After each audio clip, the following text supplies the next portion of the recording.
Good afternoon. Calling this meeting to order. Roll call? Trustee Chen Lao. Here. Trustee Gibson. Here. Trustee Kwong. Here. Trustee Martin. Trustee Osterling. Here. Trustee Silver. Here. Trustee Wong. Here. Student Trustee Chan. Public comment on closed session agenda items? We have one public comment on closed session agenda items. The public comment comes from Dr. Bernardo. You will have 3 minutes. Good evening to the board. Well, that was quite an email we all got on Monday from a person who has had many negative personal experiences with Dr. Erica Androjonas.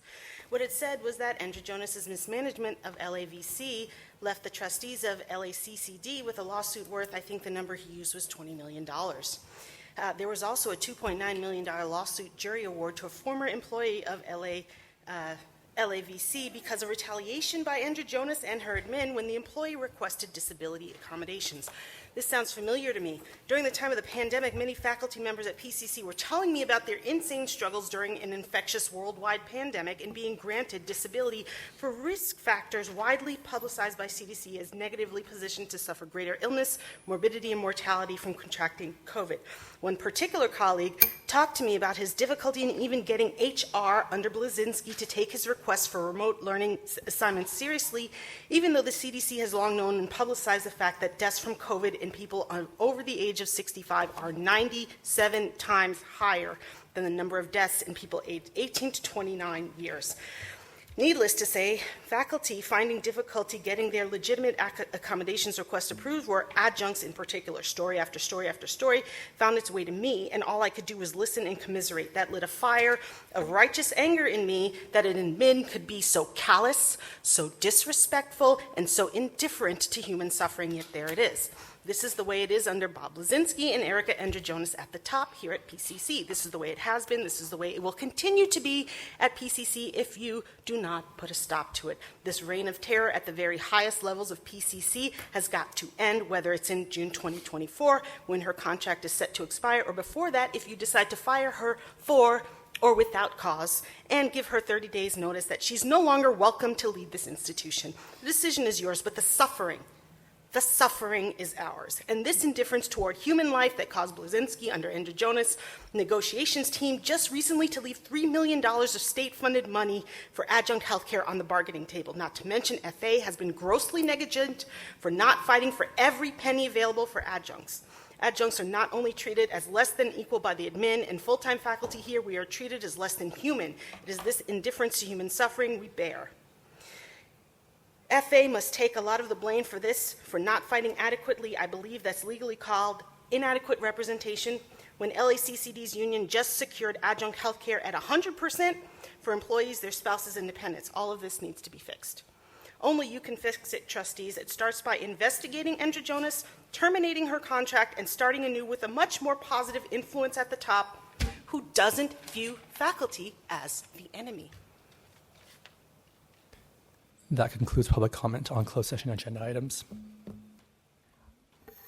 The following are the closed session agenda items. Government Code 54957, Evaluation of Employee Superintendent President. Item 2, Government Code 54956.9, D1, Conference with legal counsel, existing litigation, case Public Employee Relations Board case number LACA 6601E. 3, Government Code 54957.6, Conference with Labor Negotiators, Agency Designated Representative Robert Belinsky, Assistant Superintendent, Vice President, Human Resources. 4, Government Code 54956.8, Conference with Real Property Negotiator, address possible satellite location 4105 Rosemead Boulevard, Rosemead, California. District Negotiator Candace D. Jones, negotiating parties discussion only. 5, Government Code 54956.9 D1, pending litigation, case number 20STCV09245, 6 Government Code 54956.9, pending litigation, case number 23STCV05486, 7 Government Code 54957, public employee appointment, art history instructor, 8 Government Code 54956.95, liability claims, workers' compensation claim number 582254, and claim number 528105. And we're going to recess to closed session.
Good evening, everyone.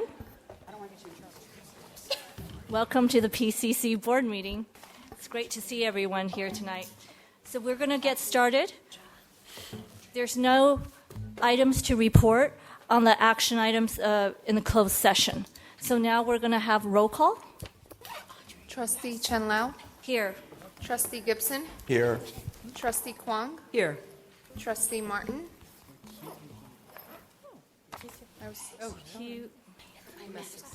Trustee Osterling. Here. Trustee Silver. Here. Trustee Wong. Here. Student Trustee Chan. Here. We're going to have the land acknowledgement. Trustee Chan.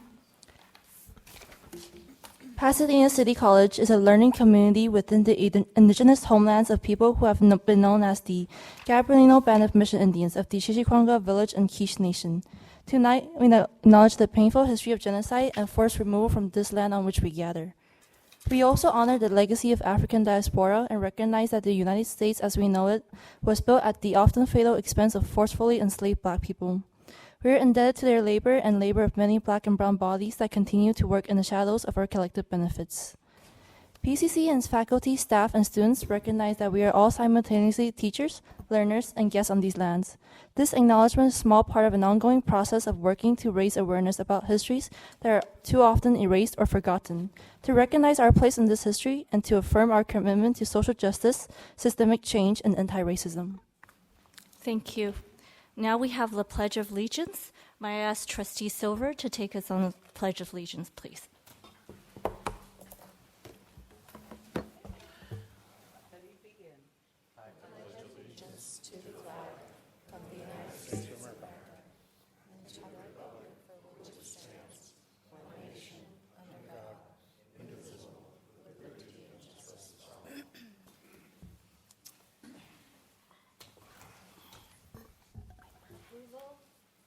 Approval, reordering of agenda items.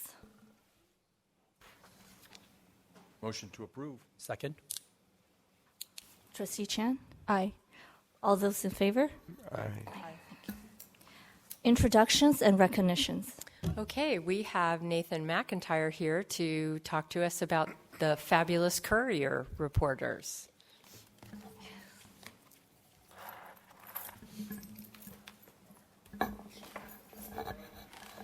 I'm not used to microphones. My name is Nathan McIntyre. I'm the advisor to our student publications, so the Courier, which has been covering PCC for more than 100 years, and we print a magazine as well. And our students behind me returned from the Journalism Association of Community Colleges competition and conference up in San Francisco a few weeks ago. They competed against dozens of other schools, and they finished as one of the top 3 programs in the state. And so we're just really proud of the work that they did. They finished in first place in more categories than I can even remember. So thanks very much for having us here. And Michael, our former managing editor, wanted to say thank you as well. Thanks. Awesome. Board members, thanks for having us. Thanks to PCC for all the support. We're more than grateful that you've given us a chance to step into journalism. I think journalism is a good example of what we're trying to do here, and it's always a search for knowledge.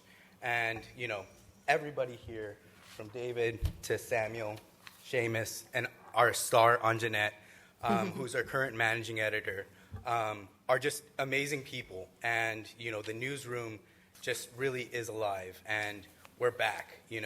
After COVID, it's a great way to kind of celebrate, just being here. And we just want to thank you and everyone that's involved with the school for being, open to us and talking with us and just, letting us tell the news.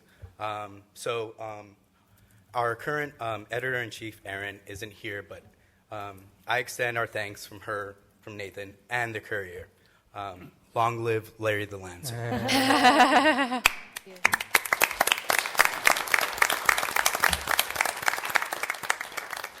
Public comments?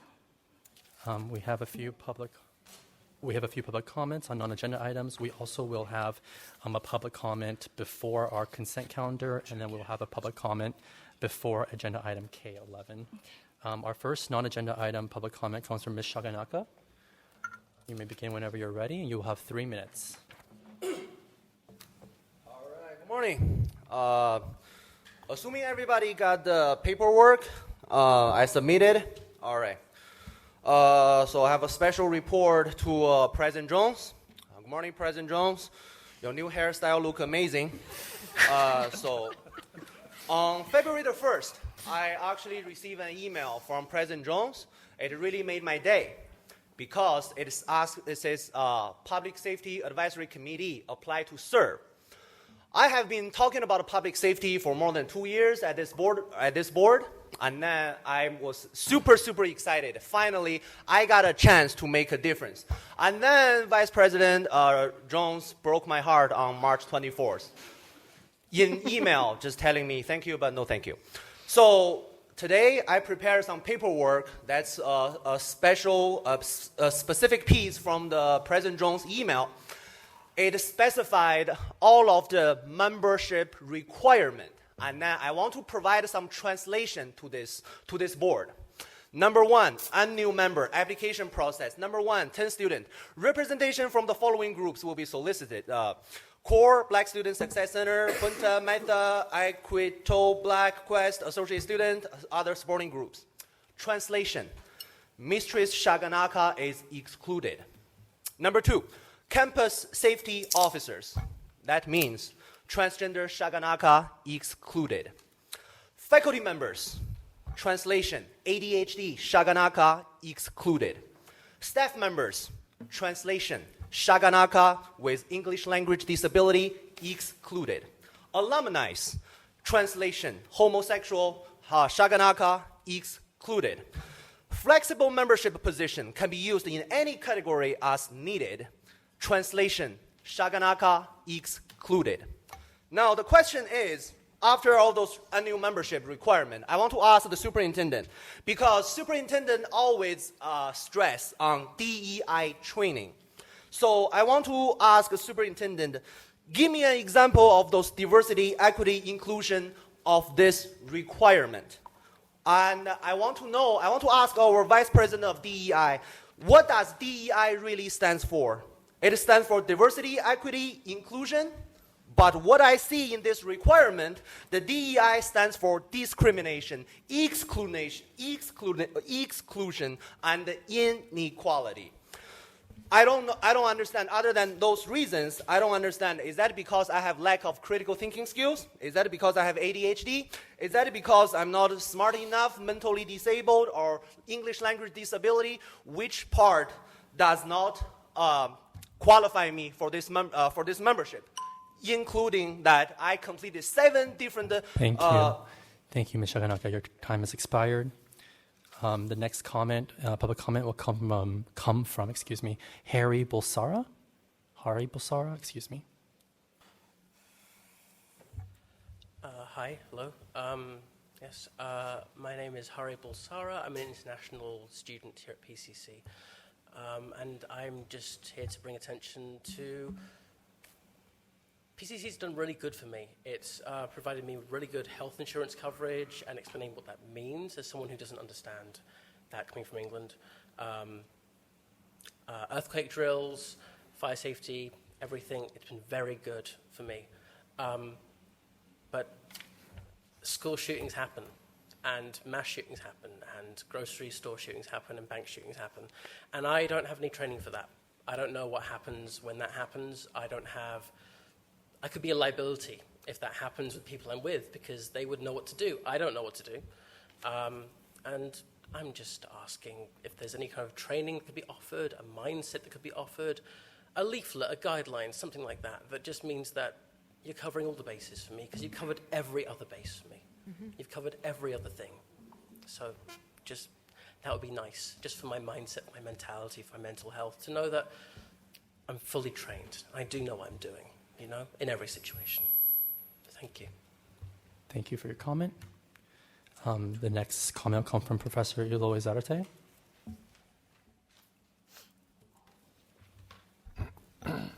Hello, everybody. Greetings to the board, Dr. Andrew Jonas, everybody in the room. My name is Alois Harate. I wanted to stop by tonight to inform the board that the goal that was set 17 years ago has finally been accomplished. The PCC Preservation Guild will become a reality. The PCC Foundation found my proposal worthy of a Community Excellence Grant. My partners on the grant were Dr. Raquel Torres-Ratana, Rochelle Allen, Dr. Lauren Acker, and Francesca Chboya. The Guild will be the first of its kind in the nation at any level of education. PCC students will be exposed to actual preservation projects, learn how to record and archive historical material, be trained to docent and guide tours of La Laguna Playground. Our community partners, LA Conservancy, the USC School of Architecture, will provide mentorships for students that will be interested in historical preservation as a career. This grant will also partner with dual enrollment, as we intend to bring dual enrollment classes to the park for tours. We hope that the new Mondays at Muir program will be a perfect fit. You will all get an official invitation, but please put May 20th on your calendar. At the annual La Laguna Play Date, we will officially acknowledge the Guild to the community and introduce our first interns, Lucas Frazier and Emma Jean Kopechny. You're all invited, not just to attend the event, but to participate in my grant. The more the merrier. I want again to thank the PCC Foundation for entrusting my team and Friends of La Laguna with this opportunity. Most importantly, I want to thank Dr. Andrew Jonas for her support, of her unyielding support for dual enrollment and her encouragement to be creative. All the high schools in our district will now have a unique opportunity, a unique educational opportunity. That is what is possible when you trust those that put the community first and allow PCC resources to meet the needs of our neighbors. Next comment. An update on dual enrollment. Today, Dean Torres-Ratana, Carlos Castellon, and I met with the South Pasadena Unified School District Assistant Superintendent Christiane Gervais. South Pasadena has been very concerned about how adding winter session back to our calendar would affect dual enrollment. The meeting started with those concerns being expressed as obstacles to a successful partnership. By the end of the meeting, Dr. Torres-Ratana and Mr. Castellon presented program options that made winter session an advantage rather than an obstacle to learning and programming. Again, the dual enrollment approach we take is one of boutique programming, and that makes it easier to solve problems, but also makes dual enrollment more like 9 separate programs rather than one unified service. We anticipate to have all our partners' winter schedules completed by the beginning of summer. We are working hard to get this done, but we definitely have made progress in easing the fears of how winter will affect our partnerships. I got it done. Oh, thank you. All right. Thank you so much. Thank you for your comment. Thank you for your comment. The next comment will come from Bill Hawkins.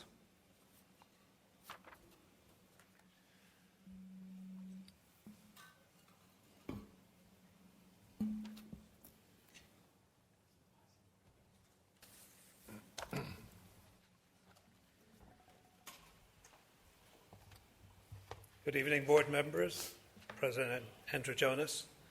I'm Bill Hawkins.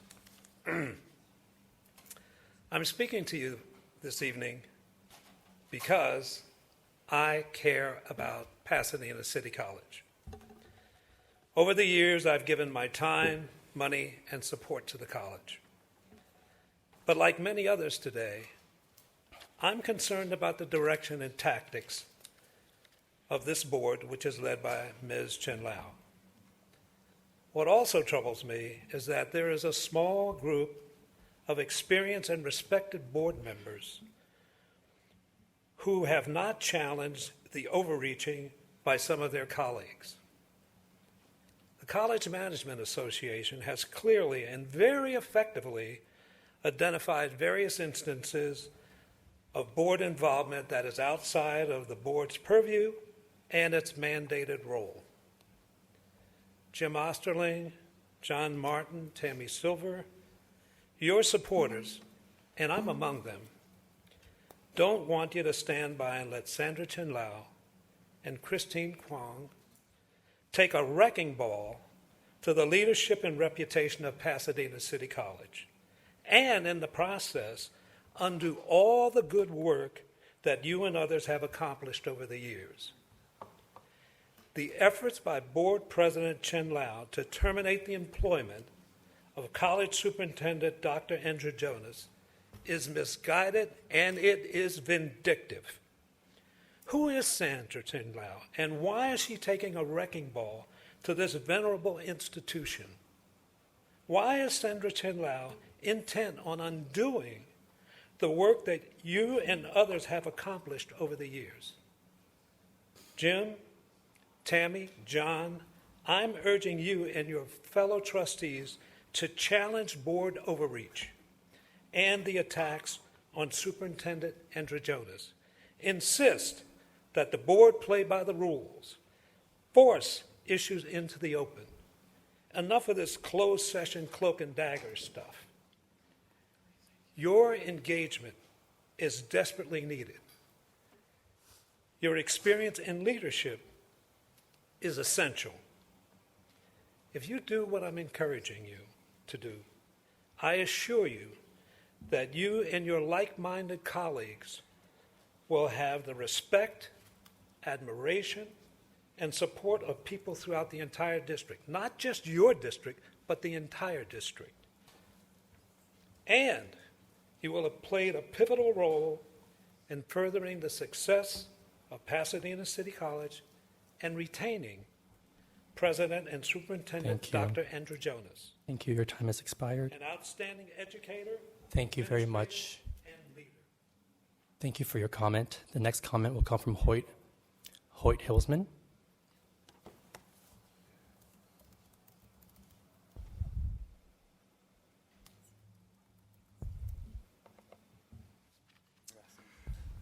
I'm going to have our former president of PCC, state senator, and chancellor of the California Community College System join me today for my comments. So good evening, members of the board and superintendent president. I think this is the first time I've appeared up here. I feel a little uncomfortable. I'm usually over there asking questions or just nodding. As a former trustee, let me just say at the outset that I deeply appreciate the service of all of you to the college and to the community. And I probably understand the challenges that you face more than most people. But tonight I'm presenting to the board a letter of concern from members of this community. I'm not going to read the whole letter, since I'm sure some of these issues will be covered in depth later this evening and in the coming weeks. But let me take a moment to have Jack Scott read the first few sentences of this letter. Pasadena City College is a gem of higher education in our community. Soon to celebrate its 100th anniversary, PCC has served thousands of students in its 99 years of existence. The college has transferred students to four-year universities, provided certificates and associate degrees to occupations such as nursing and auto mechanics, and provided many relevant courses to thousands of adults. However, as citizens of the community, we've become deeply concerned about some of the negative actions by the Board of Trustees of PCC. In fact, at a recent meeting of the Board of Trustees, the management team of the college presented a detailed 5-page report of their concerns to the trustees. Seldom, if ever, have I heard of administrators of a college feeling compelled to openly express concerns to community college trustees. We too, as citizens who love PCC, must simply express our concerns. So let me take the last moment to read the signers so far of this letter. In addition to Jack Scott, Bill Bogard, the former mayor of Pasadena, Jeff Baum, a former PCC trustee, president of the Board of Governors of California Community Colleges, Cynthia Kurtz, former city manager of the city of Pasadena, Alan Lamson, president of the PCC Faculty Retirees Association, Lonnie Shield, former president of the PCC Foundation, Bill Hawkins, former president of the PCC Foundation, John Furman, board member of the PCC Foundation, and I'm sure the list will go on in coming days. So thank you for your attention. Thank you. Thank you for your comment. The next comment comes from Alan Lamson.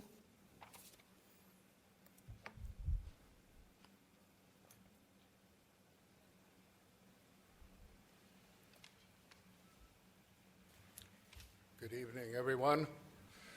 Board members, president of the college. Some of the board members I know quite well. Some of you I know only by reputation. John Martin, the longest serving member of the board, I recall when he first served on the board, I thought he was the student rep. He was so young looking. He's matured a little bit over the years. Jim Osterling is the board member for the district in which I live. I have supported him and been very happy with his performance. Bill Hawking talked about being a longtime supporter of the college, but I go back a really long time. I was hired to teach English in 1968. Now, for those of you who do math very quickly, that's 55 years ago. I was hired when Armin Serafian was president of the college. I taught here for 36 years, and during the time that I was teaching English, I also served at the end of my career as president of the Academic Senate. And ordinarily, I'm looking out now at the large crowd. I remember there were many meetings that we had where very few people attended, so it's delighted to see so many students here. After Armin Serafian, we had two outstanding presidents, one of whom is here today, the distinguished Jack Scott, and following him, Jim Kostler. And between the two of them, there were 20 years of relative stability and growth at the college, even during economic hardship. So I come here today to speak to the issues similar to what Bill Hawkins was talking about. After some years of instability at the college with the hiring of a couple of presidents who were here for a short time and were urged out the door by the board, taking with them, I might say, a huge amount of money, which was kind of distressing. Finally, with the hiring of Erica Androjonas several years ago, it appeared that the years of instability were over and that the door to the president's office would seek to be no longer a revolving one. I served on the hiring committee along with many, many other people for the president. I can attest that Dr. Androjonas was by far the most outstanding candidate of the several who made the final cut. My apologies, but your time has expired. Thank you very much. Nearly perfect scores from all of those on the hiring committee. She's a seasoned administrator who came to the college. I'm sorry, we try to give everybody 3 minutes equally. Come on, sir. Respect the time for others. She was delighted to be hired by the college and Mr. had Lamson, every I'm sorry. intention of staying for the remainder of her career. But then something We happened need to provide time for others. in the last year to again bring instability to the college. 3 new members of the board were hired, and they quickly formed a faction. Thank you for your comment. The next comment will come from Teresa Reed. I apologize, but your time has expired. Determined, for some reason, Thank you, sir, for your comment. Sort of the elephant in the room.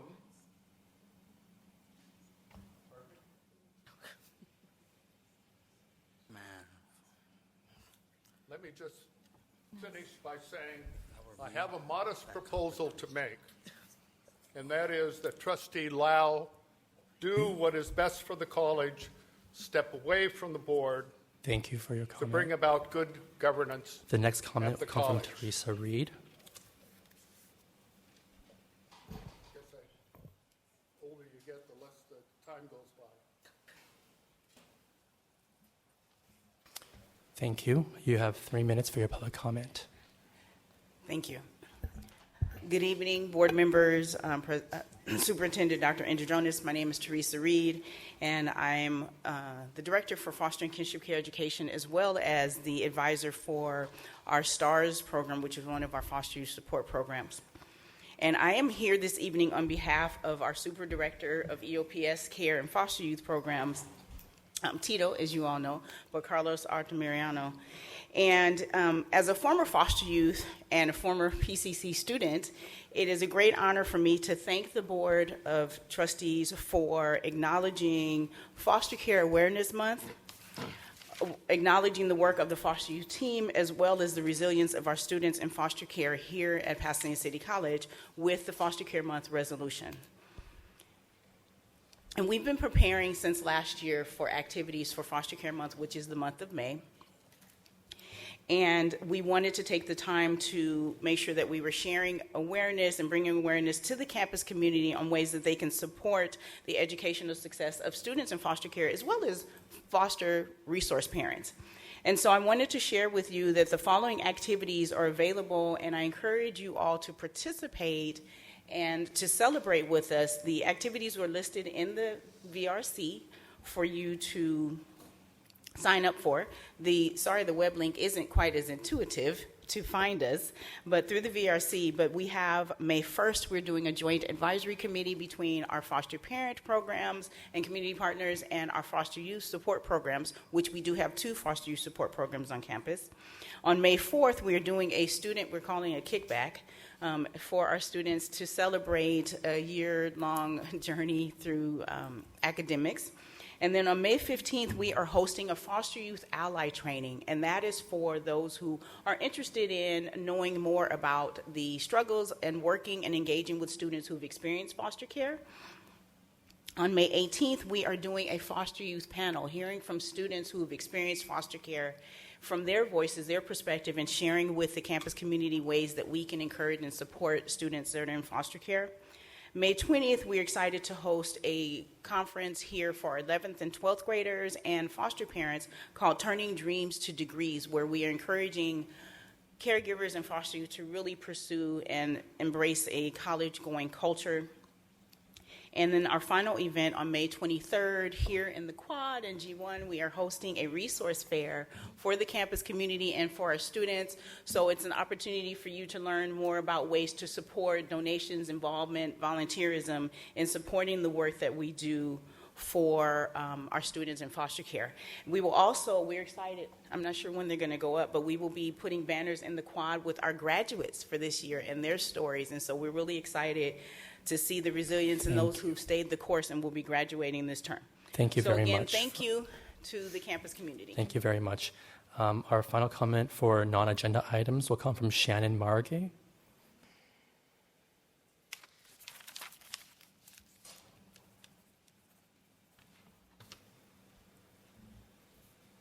You have 3 minutes. True story. Back in 1967, when PCC set up its academic senate, adjuncts were more like honored guests than faculty. According to the book Ghosts in the Classroom, quote, members of the business community were initially brought in to teach highly specialized classes that academic faculty could not teach. The remuneration offered for this was minimal. The business person was successful in his or her field and didn't need the money. Instead, the primary gain for their efforts was a certain amount of prestige. The adjunct phenomenon was thus born, unquote. So it made sense that when the Academic Senate wrote our bylaws in the 60s, adjuncts weren't included in typical faculty shared governance activities, such as voting and petitions, in Senate elections, referendums, amendments, etc. However, it's now 2023, and Senate bylaws have not yet been updated to allow adjunct participation, even though so much has changed. First, adjuncts are completely different. No longer outside business folks brought in to wear the hat of professor. We are faculty through and through, fully invested in serving students. Far from outsiders, seniority lists show that an average of 41% of PCC adjuncts have worked here for over 10 years and some for 15, 20, or more.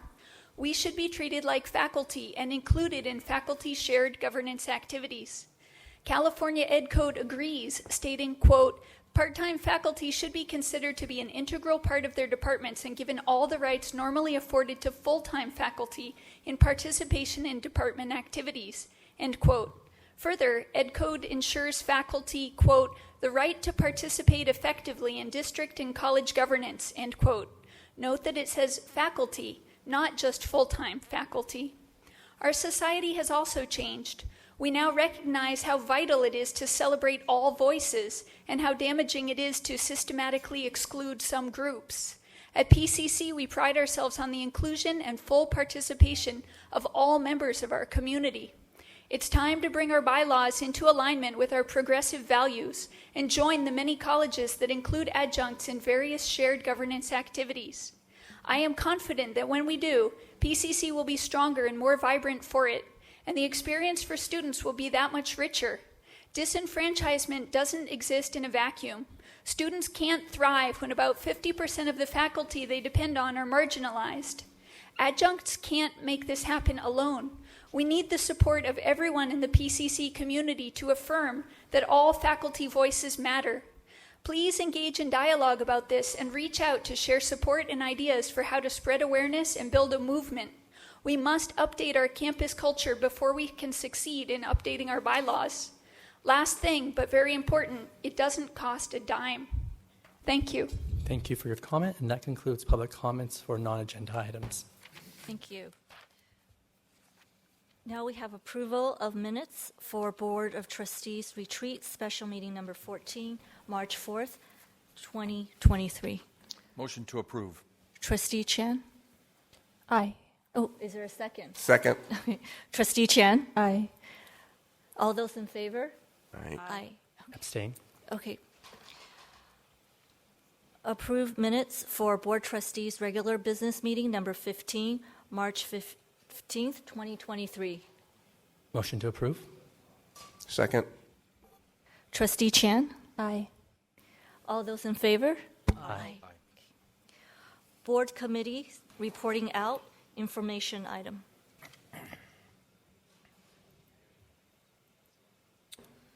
Madam Chair, I'll report out on a recent meeting we had for the Facilities Subcommittee, and that is an agenda item for today. Presentation will be made to the full board on alternative methods of delivering construction in addition to the typical traditional design bid build method, which we've used most commonly. We're also going to be asked as a board to consider other alternative methods, including design build and lease back, and we'll learn more about that during the presentations. This concludes my report. Thank you. Any other committees? Now, it is really a wonderful moment for the board to have the joint meeting with Associate Student Board. I know that you have prepared quite a bit for us to be informed, but certainly we appreciate your effort and your time in leading your students and also, again, being such wonderful participants in the PCC community. So we can't wait to hear what your presentation is. And I will turn it to the Associate Students of Pasadena City College.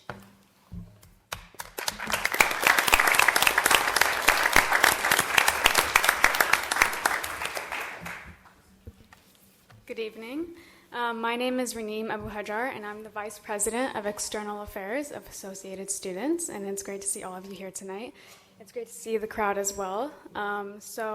We are the Associated Students of Pasadena City College. We are here to serve the students, listen to their concerns, and bring them to you as well, so we can ensure that student voices continue to be heard in the future.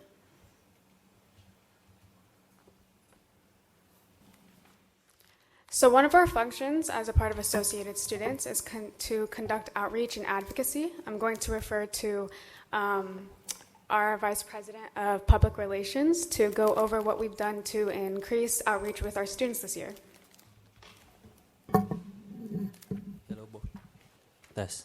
Hello, Board of Trustees. Thank you, Temi Silver, for using our cap. So as our highlights, various forms of social media outreach.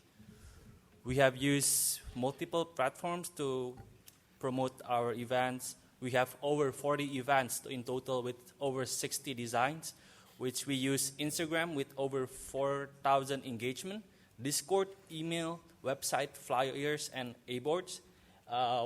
When you can see those designs, those are the examples, and the last one was the banners, which you can see on our bridge when we work together with the marketing office.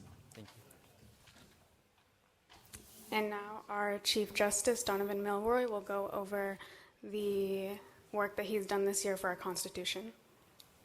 Hi everyone, my name's Donovan. I'm the Chief Justice, so I'm in charge of all the governing documents, and pretty much that's the Constitution, the bylaws, policy, and procedures.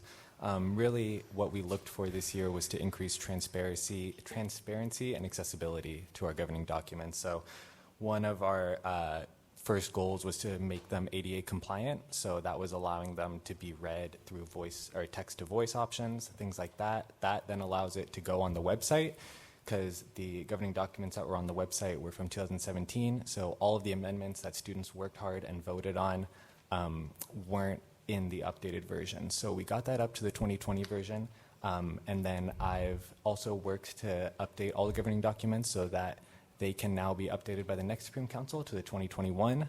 We've added bylaw amendments to increase transparency, such as our Vice President of Business Affairs publishing a budget on our website to see what our money is going towards for students.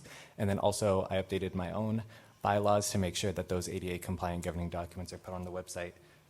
Lastly, we also made it so that we have a new governing document, the ICC Code of Conduct, which is basically a governing document that clubs can point to find the correct due process when looking at club members' actions, making sure that all of their actions, both in person and online, are respectful, inclusive, and have also helped clubs draft their own constitutions and approve them so that they have easy to access and understandable and comprehensive constitutions for their time here as well. Thank you. And on my part, I'm the Vice President of External Affairs, so what I've been focusing on this year is to hear student voices. So what I've been doing on my part is conducting focus groups. So for fall and spring semester, I've been working on conducting focus groups for students who are experiencing food insecurity, undocumented students, and disabled students as well. We found that these students tend to be the most neglected in terms of their struggles here at community college. So what I've done is hold focus groups for them and ask them what they're struggling here on campus, so we can portray that in our lobbying visits as well. So beyond focus groups, I've also been conducting surveys out in the quad as well. And on my part, since being in AS, I've lobbied to over 16 offices on the local and state level, portraying student struggles. So through our research, using qualitative and quantitative data, I've created an advocacy report with my lobby committee outlining the major barriers that our students are facing. The three major ones that this college needs to address more is definitely housing insecurity and transportation insecurity, as we found that the majority of our students in our survey and both in our focus groups struggle with transportation and accessing public transportation to get to their classes on time. So on my part, I've gone to Sacramento. I've done Zoom lobbying meetings as well to talk to our local and state representatives about how they can forward and support bills that will continuously support our students beyond academics, but their mental health as well. Another function of Associated Students are throwing events to enhance student support. I'm going to move this forward to our Vice President of Academic Affairs, Hanan Coronado. Hello, everyone. My name is Hanan Coronado. I'm the VP of Academic Affairs for Associated Students. So my job is basically to act as a liaison between students and instructional leaders on campus. This year, we've had a lot of great events. One in particular that I'd like to highlight is an event called Apply with Pi that we had last fall. And we had almost 60 students have their UC essays reviewed by transfer counselors.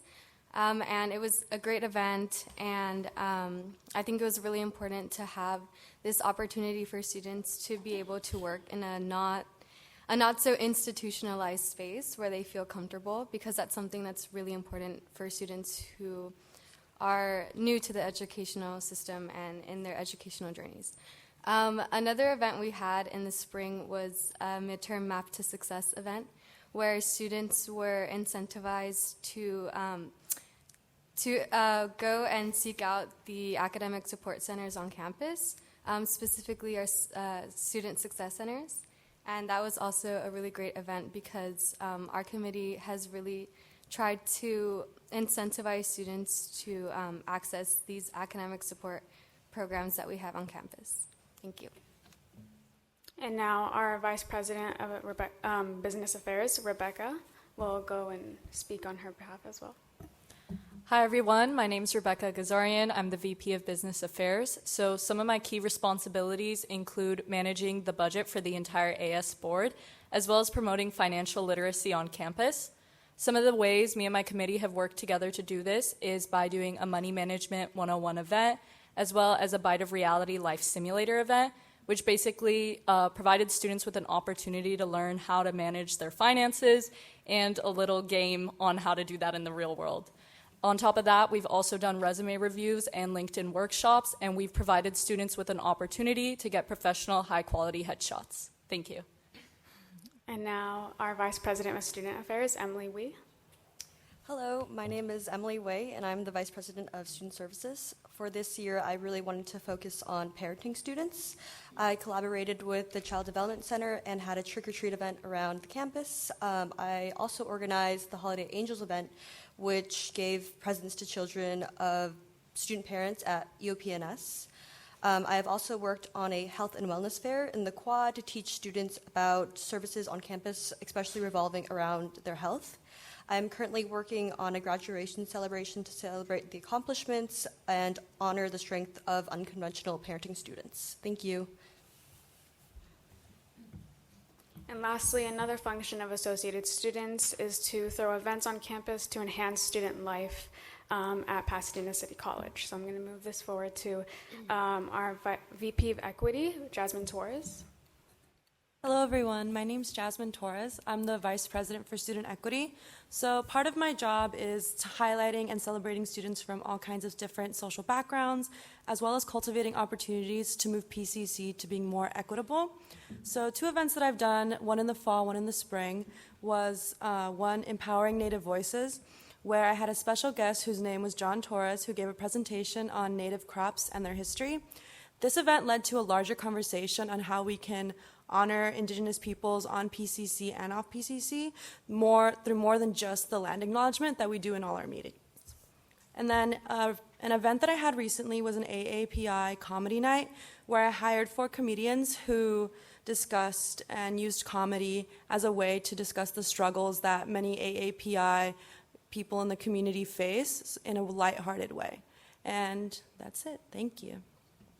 And now I'm going to move it forward to our Vice President of Sustainability, Ian Graham. Hi, everyone. I'm Ian Graham, the VP of Sustainability. So my position, I'm here to increase student activism around sustainability and environmentalism. And also something I've focused on recently is how can students embody sustainability when they leave PCC. So I just had a speaker event with an economist and a sustainability manager speak on their own career path. Then we have another one coming up on the 25th. You guys are all welcome to come by and stop in the R building. And now our Executive Vice President, Shannon Tu. Hi, everyone. My name is Shannon Tu, and my focus this year was rejuvenating student life through clubs and organizations. And I've done that by creating a steady line of communication between associate students and clubs, as well as encouraging students to become more involved on campus and volunteer in our community. My biggest event that I've held this year is Club Rush. We've had over 67 clubs in attendance, as well as provided breakfast for over 200 students. And yeah. And lastly, our Vice President of Campus Activities, Alexis Rosas. Hi everyone, my name is Alexis Rosas, and my mission this year was to promote student engagement and connection in community. I found Homecoming Week and Valentine's Self-Love Day. Those were two events that were held, and they both had over 300 students. Homecoming had over 400 students engaging. They were really successful. It was really nice seeing students connect with one another, have fun, and just have a kind of break from the academic component of PCC. And we all just prided ourselves on overall the student engagement and the fun that students were having overall. Thank you.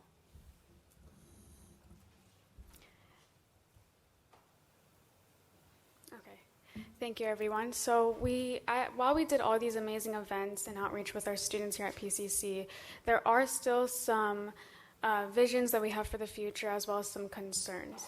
So among our concerns, how do you define student success beyond transfer rates? We are a community college, but we do need to point to the fact that our students are humans. They have issues. They are beyond a student. They are human that have needs that need to be addressed on this campus as well. So beyond transfer rates, how do you define student success?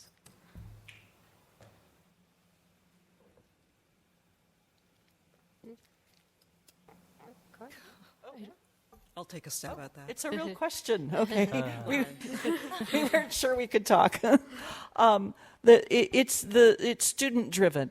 So when a student tells us they want to transfer, that's what we take as success for that student.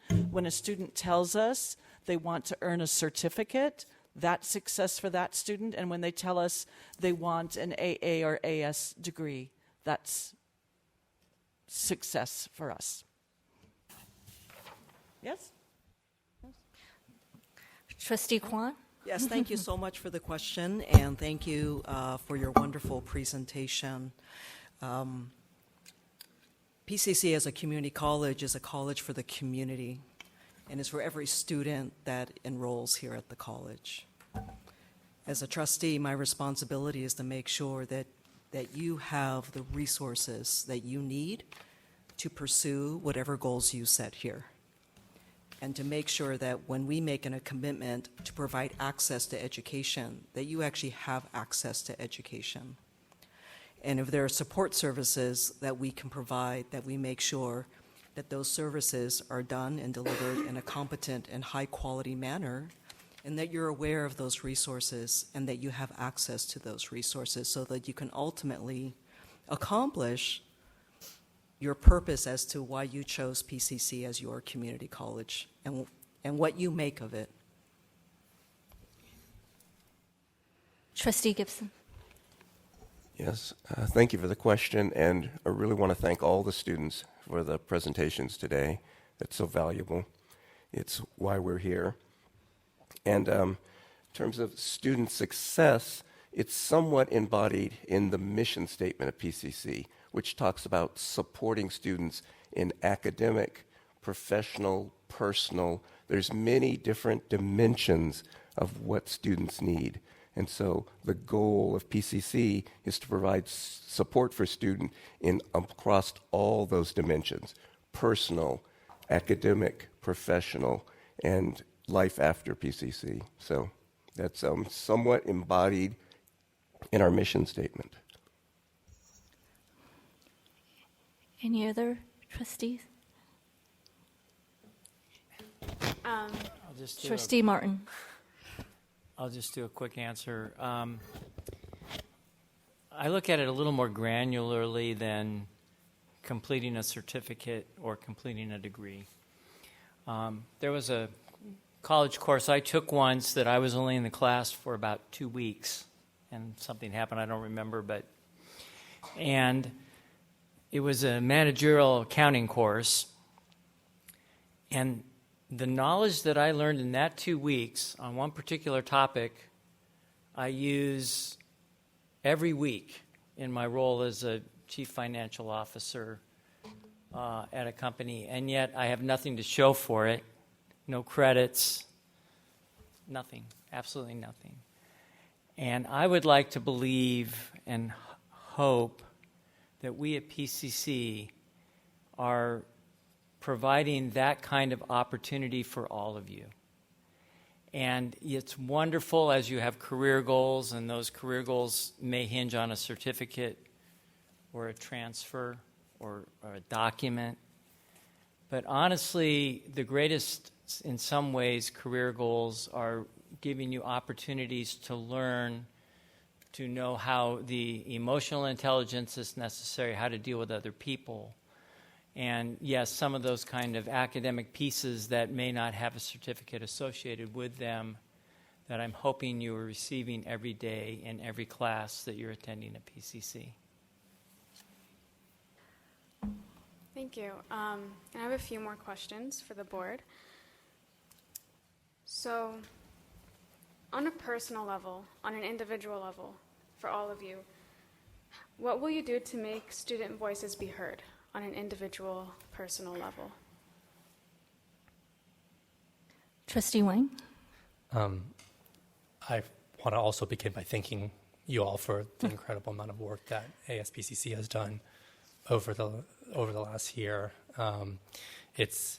I know that there was a lot more than y'all have presented to us here today. I know this is just a snapshot, but it's really incredible, and I know the work that y'all do make a big difference in the day-to-day experience of students on campus. So really, thank you all for your work. In terms of this question, I think it's such a great question because I think. Formally, of course, we can say that student voices have a role in shared governance and have a seat at the table, and those are important things to make sure that students are accessing that in a way that's compatible with your life schedules, with your school schedules, with all of that. But for me personally, I would also just add that I think everybody in this room would believe that the decisions that we make need to be in the best interests of the student body. And for me, that always gets to the question of, well, we need to ask the students about what those interests are and what those preferences are and what that direction is. And so, I think we're privileged to have a student trustee serve on this dais. That certainly is a step in that direction, but I think I challenge also my colleagues, and we need to continue having these direct conversations with you all. I think it's been great. I've got to know some of you over the last many months and having these direct conversations, but I think that is a key component of how we can make sure that student voice is heard and then built in, like instinctively, into the work that we do.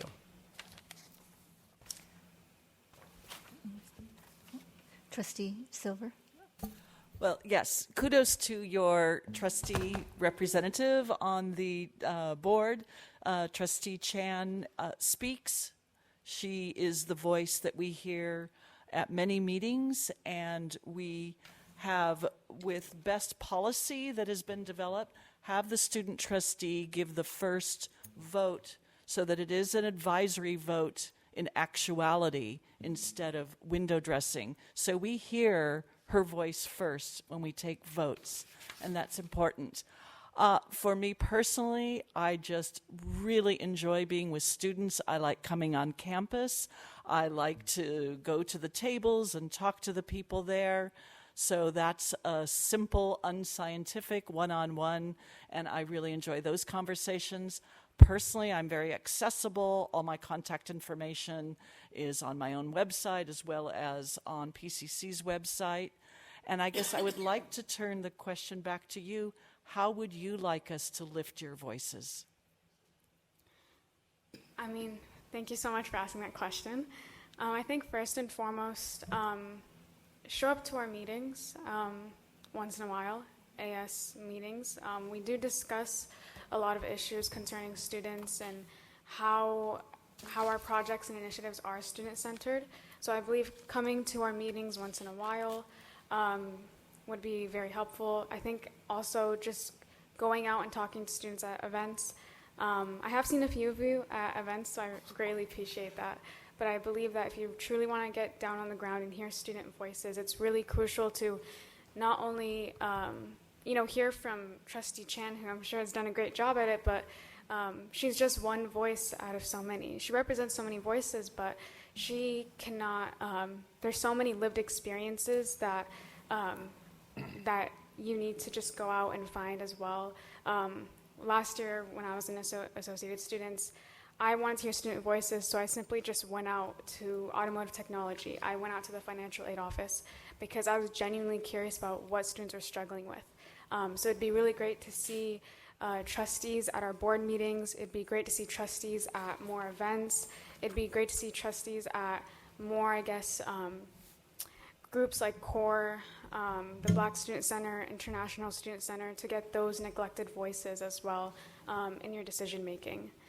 Is there anyone on the board who also has any ideas on how our trustees can hear more from students? No? Okay, thank you. And another question I have is, how are your priorities determined? And once you've established these priorities, how student-centered have you found these priorities to be? Like, how much have they served our students?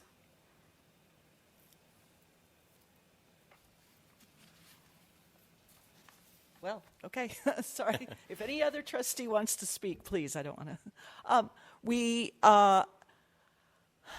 I'm a fairly new, we have newer trustees, but fairly new, elected to the board in March 2020.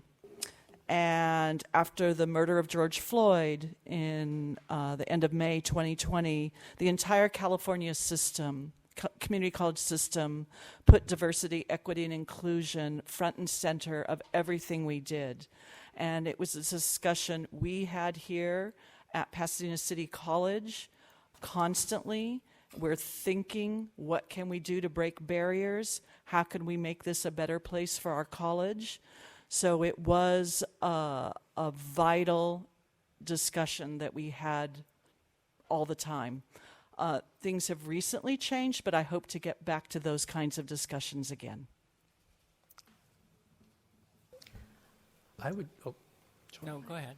I would just add broadly. I think if we're thinking about like board goals, for example, that really set what we're thinking about for each year. We meet each year to set those board goals, and I think in terms of, at least for how I think about what we want to establish as those priorities, kind of what I was saying during the Student Voices, it resonates here too, from my perspective, because we want to think about what will support the student experience the best, right? And I think sometimes there are pieces of that might not seem connected to that, like a balanced budget that works for the college, but I think that they're at the core of each of those board goals. I think goes to, at least from my perspective, will go to that student experience piece. And I think this question is a really fruitful one, I think, just for all of us to have in the back of our minds as we move forward in future goal setting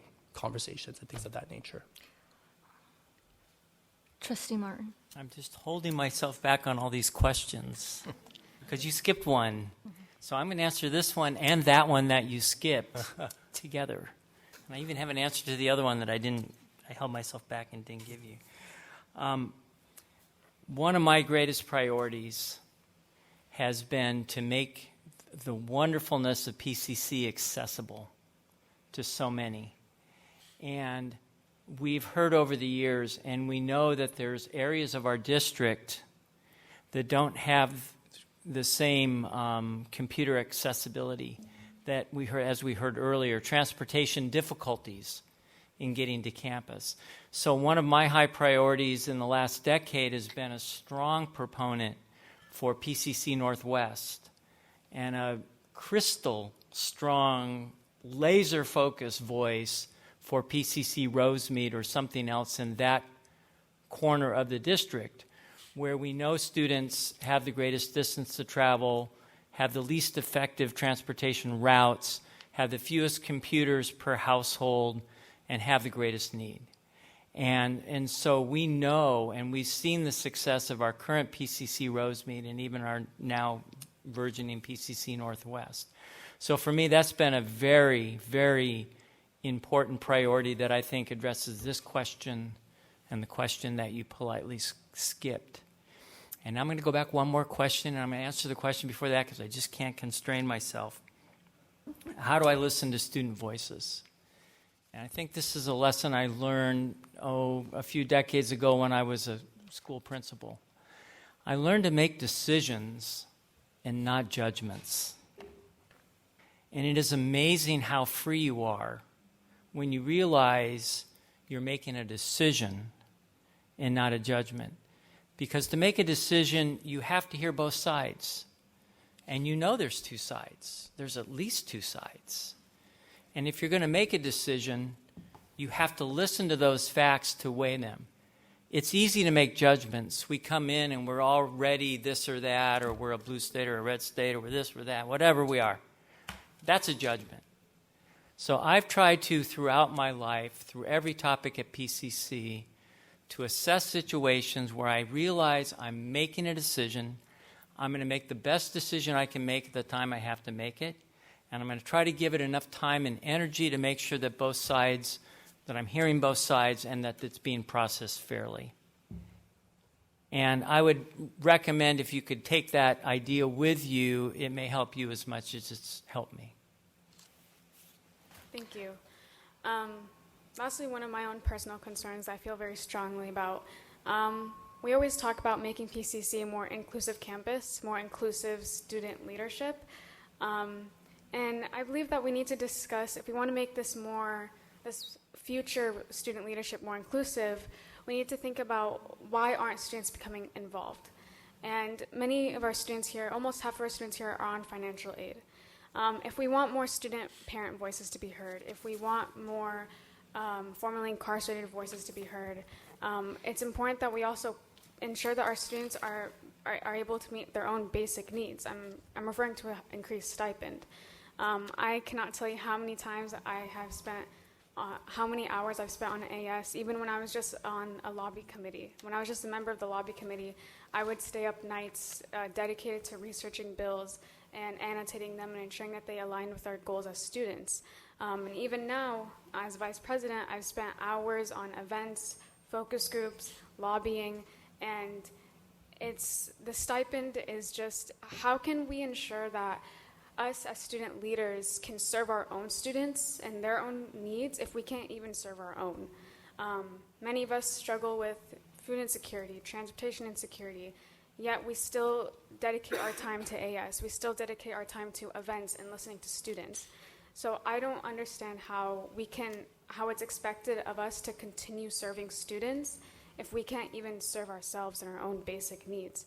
So my question for you guys is, can I count on the trustees to uplift student voices by ensuring that there are more paid student leadership opportunities on campus in the future? Trustee Wang.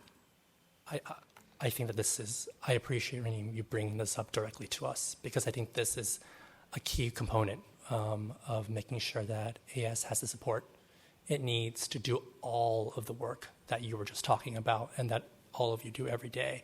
So I think in that same vein, I would love to kind of get an update in a future meeting or maybe offline about what we can do to make that possible. Because recognizing that the work that y'all do, the hours that you put in, is essentially it's a job. It's not just a leisurely activity that you're not putting effort into. It's seriously a job, and so I would love. I think maybe I'll ask Dr. Jonas if we can get an update on where those conversations are and what we can do to make it sustainable for you all to do the amount of work that you really do. So I think for me it's a yes. I'm going to speak to that because about a year ago, I had a very meaningful conversation with someone in this room who's a student, and I don't want to put him on the spot. And when I asked him, what can the board do to support you, his response to me was, Sandra, what I need is money. I need financial support to pay my bills, to pay rent, to pay for food. I'm working 2 to 3 jobs. So for him, it was basic needs. And when we think about our decision making, and when we talk about being student-centered or student success, we need to look at students as individuals and to be able to advocate for your needs. You may think that we're up here, right, on this dais, and you hear the public comments, and you hear that we have managing budgets or making policies, but ultimately, what we're here to do is that we are here to be invested in your academic journey. And how we can support you can come in many different iterations. It could be through more student jobs or student paid internships, not free internships, but paid internships. It could be that we provide more access in the food pantry for food insecurity. It may be that we look at innovative ways for student housing, the way that Cerritos College has been able to build or starting to build student housing close to their campus. So our job is to listen to what your needs are, and our job is to be advocates for you. And when we talk about this, we talk about issues that are where the rubber meets the road, right? You know, one of the things I want to applaud you for is to have in this dialogue instead of doing, you know, what some of you say, oh, it's a show and tell. I mean, these are substantive conversations that need to take place more often that doesn't. So I hope that you will continue to hold us accountable to how we can advocate for you and not let us off the hook year after year by having one of these meetings and that's it. So what I'm asking you to do today is to go back and talk to your students and send us a priority list for you, right? You're asking us what our priorities are, and I'm going to ask you, what are your priorities? What are the top 3 things that you want to see before you graduate, before you transfer? And let's share that and talk about that. So those are my comments to you, and to, you know, again, to applaud you for your effort and applaud you for your involvement and participation at PCC.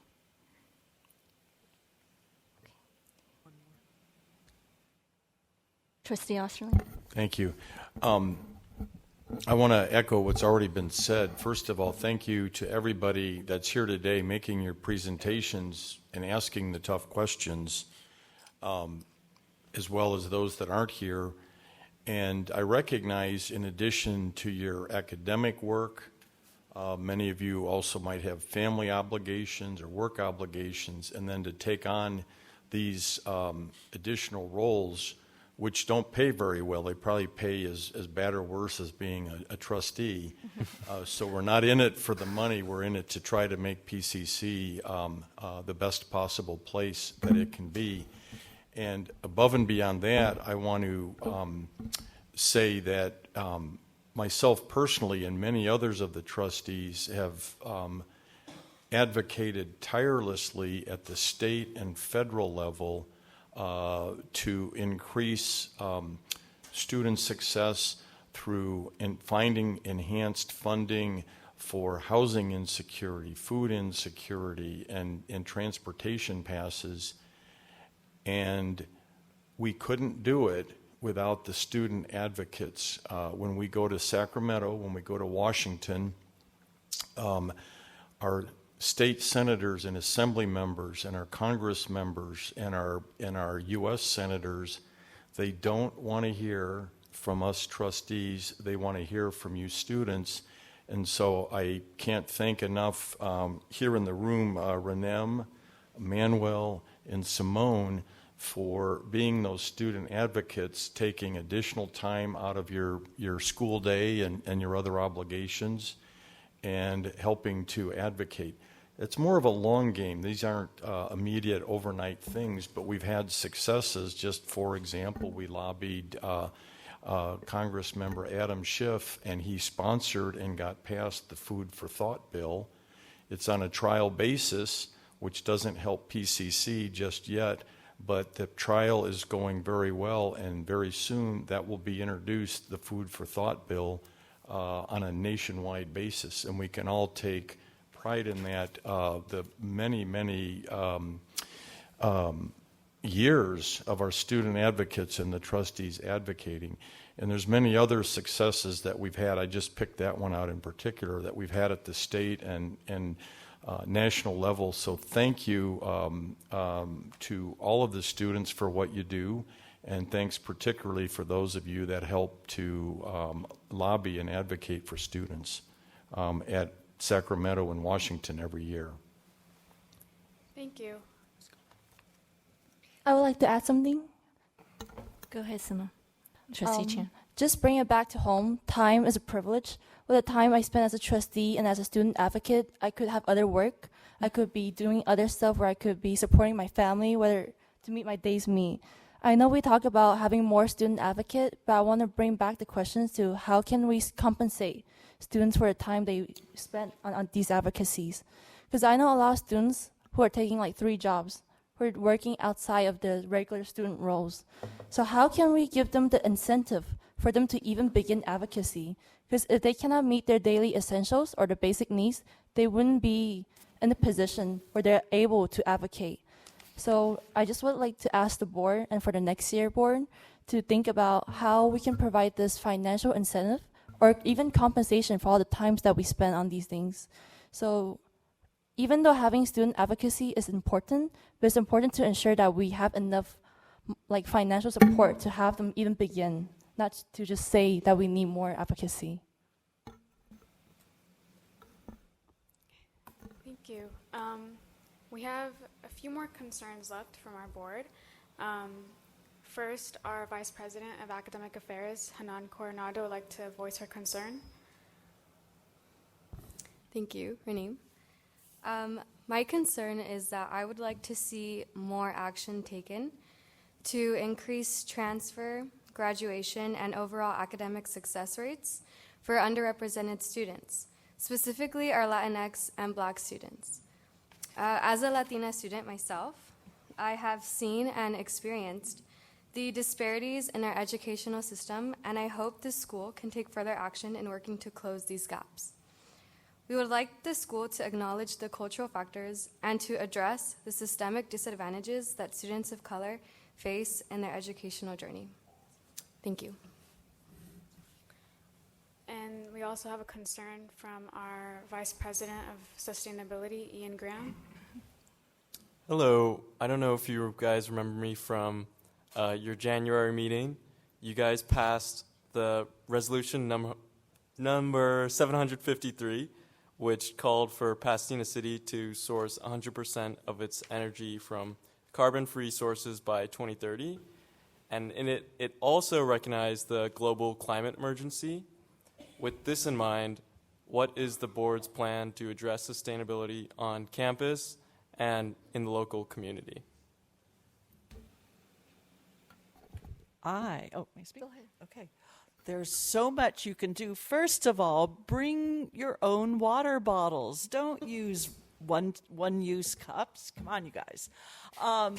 I think I connected you with, there was a connection with a local high school where they're doing amazing things with sustainability. They have it for their food services, everything is reusable, their plates, they use actual silverware and wash. So we need to build a culture with our students of reuse, not one-time use. So, what, you were going to say something? Yeah, to interject.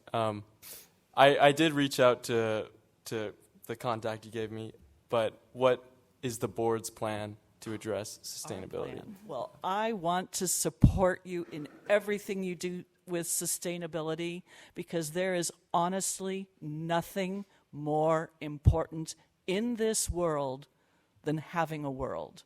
So I am a fierce advocate for any and all sustainability ideas. So we need to work together. That has not been a board priority. It has not been a topic, but I am all for it. And maybe students can bring a couple of ideas to it and we can work on it.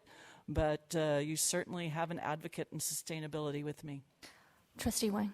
I appreciate this question, and I remember that January meeting vividly because I remember I talked about myself, experiencing climate anxiety, like so many folks in our generation do, and so I think this is a question that is bigger than personal actions, which is so important, obviously, but has to go to the core of the decisions we make, particularly as we just passed a bond measure, and we're looking to renovate, rebuild facilities on our campuses. I think that's definitely one component that we'll be talking about in our facilities committee and any future renditions, I hope, of our facilities master plan, is ensuring that we're building that in as a key part of that entire process, right? Because, if I use a plastic water bottle, that's not necessarily the same as a building that's using energy sources. You were just talking about the city of Pasadena and calling them to go carbon-free, right? Those kind of structural conversations, I think is also going to be so important. And so I think that's something that's definitely, at least for me, going to be front and center in those future conversations, and a conversation that I hope we can continue with you all as well. One of the features that UC campuses have right now are sustainability officers. So campuses have designated sustainability staff to assess and look at sustainability scan, a sustainability assessment, because we don't know what we don't know. And as a board, one of the things that we can do is to conduct an environmental scan of what's needed and how, in the implementation of recommendations that may come up with those type of audit reports on sustainability. So that's much more of a practical step, I think, that you're looking at in terms of what the board can do. We can certainly also put that on our board priority or board goals for the next coming year. And so again, this is an outcome of your advocacy, right, to share with us what's important to you, and so that we can address it appropriately through next steps and through planning. Thank you. Trustee Osterling and then Trustee Gibson. Thank you. Let me just reiterate a little bit of what Trustee Wong has already said. Trustee Wong, Kwong, and myself currently serve on the facilities committee, and as already mentioned, we had a bond passed that's going to lead to a very significant construction program over time. And one of our important emphasis of that program as it gets built over time is sustainability. And sustainability happens a lot of different ways in new construction. Some are obvious, some are a little more subtle. Are we putting in solar power as we build these buildings where that capability exists on the rooftop? Number one. Number two, you'll be pleased to know that we're here in the state of California, and California has some of the most strict green energy and sustainability requirements of any state. So just by virtue of those overall rules, the new buildings that we build or the buildings that we update will adhere to those much higher standards, conserving energy and saving greenhouse gases. There's other more subtle ways that you might not think about. If you adaptively reuse an existing building where we can, that actually saves a whole bunch of construction materials, all the cost it took to make those materials, versus tearing a building down and rebuilding. The Serafian building we had to tear down because it was earthquake unsafe. But we'll have opportunities to also do upgrades to our existing buildings, and that's a huge part of the program, not only to make these buildings safer for our students and faculty and staff that are in those buildings, but also to make energy retrofits that will make them more energy conservation. And I would encourage you, Ian, and your successors as we go along to hold our feet to the fire, get involved and watch what the facilities committee is doing, and watch as these new buildings get designed and planned on the building. Make sure that we do have that sustainability mindset as we go about this significant program. Yeah, just to add that there's a difference between deeds and words. So PCC passed a resolution for 100% by 2030, as did the City of Pasadena and PUSD. So our partners, we and our partners, passed a resolution which is non-binding and has no teeth or additional details. So the next step is to get something with actual details and implementation, not just a resolution, and that has to be worked with our partners. City of Pasadena is where we get our energy. So their plants, as you know, are fossil fuel supplied right now. So those steps, that next step needs to happen beyond the words. The next step needs to happen with all three of our partners. Thank you. Thank you. Oh, I would just like to hop in because I don't want Hanan's question to be overlooked too. So the discussion with Latin communities, how can we increase the discussion about attainment for our marginalized communities and for our students? I know during this board we talk a lot about enrollment strategies. Could we maybe consider what are we doing to advance our attainment for these marginalized community? Trustee Wang. Yeah, I'm glad. Thank you, Trustee Chan, for bringing us back to that, because I was like, wait a second, are we not going to answer that question? Not that Ian's was not important. It was a great question. Mm-hmm.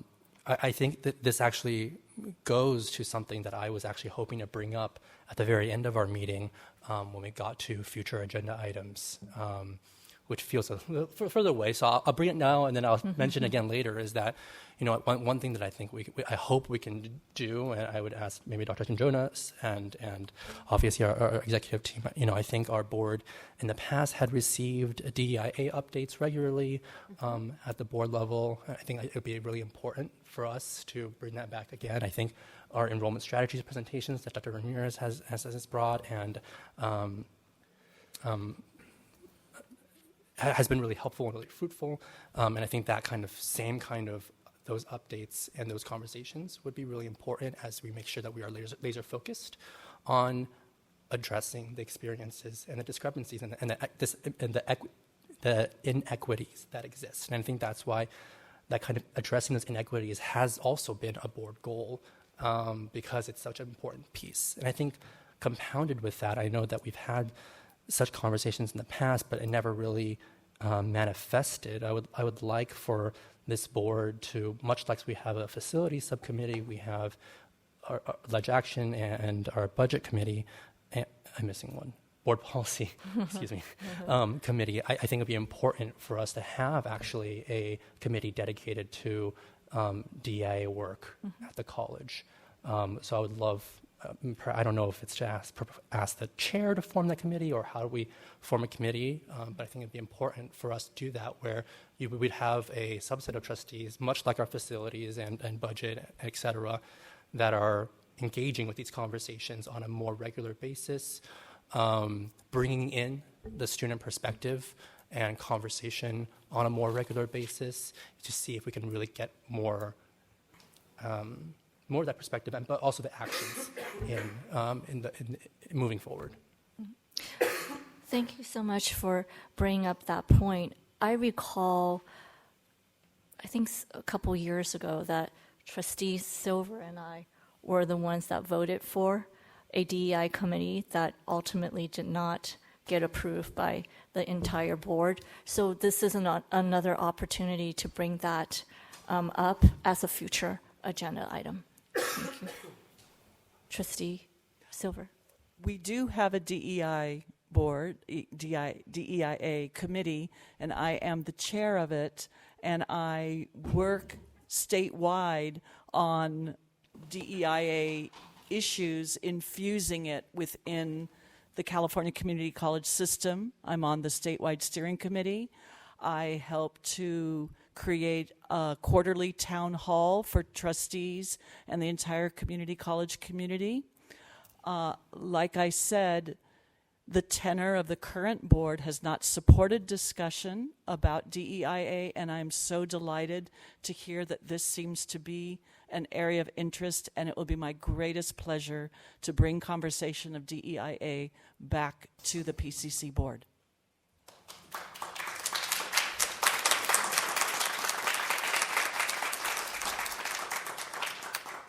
We have one last concern from our Associated Students Executive President, Emmanuel Gomez.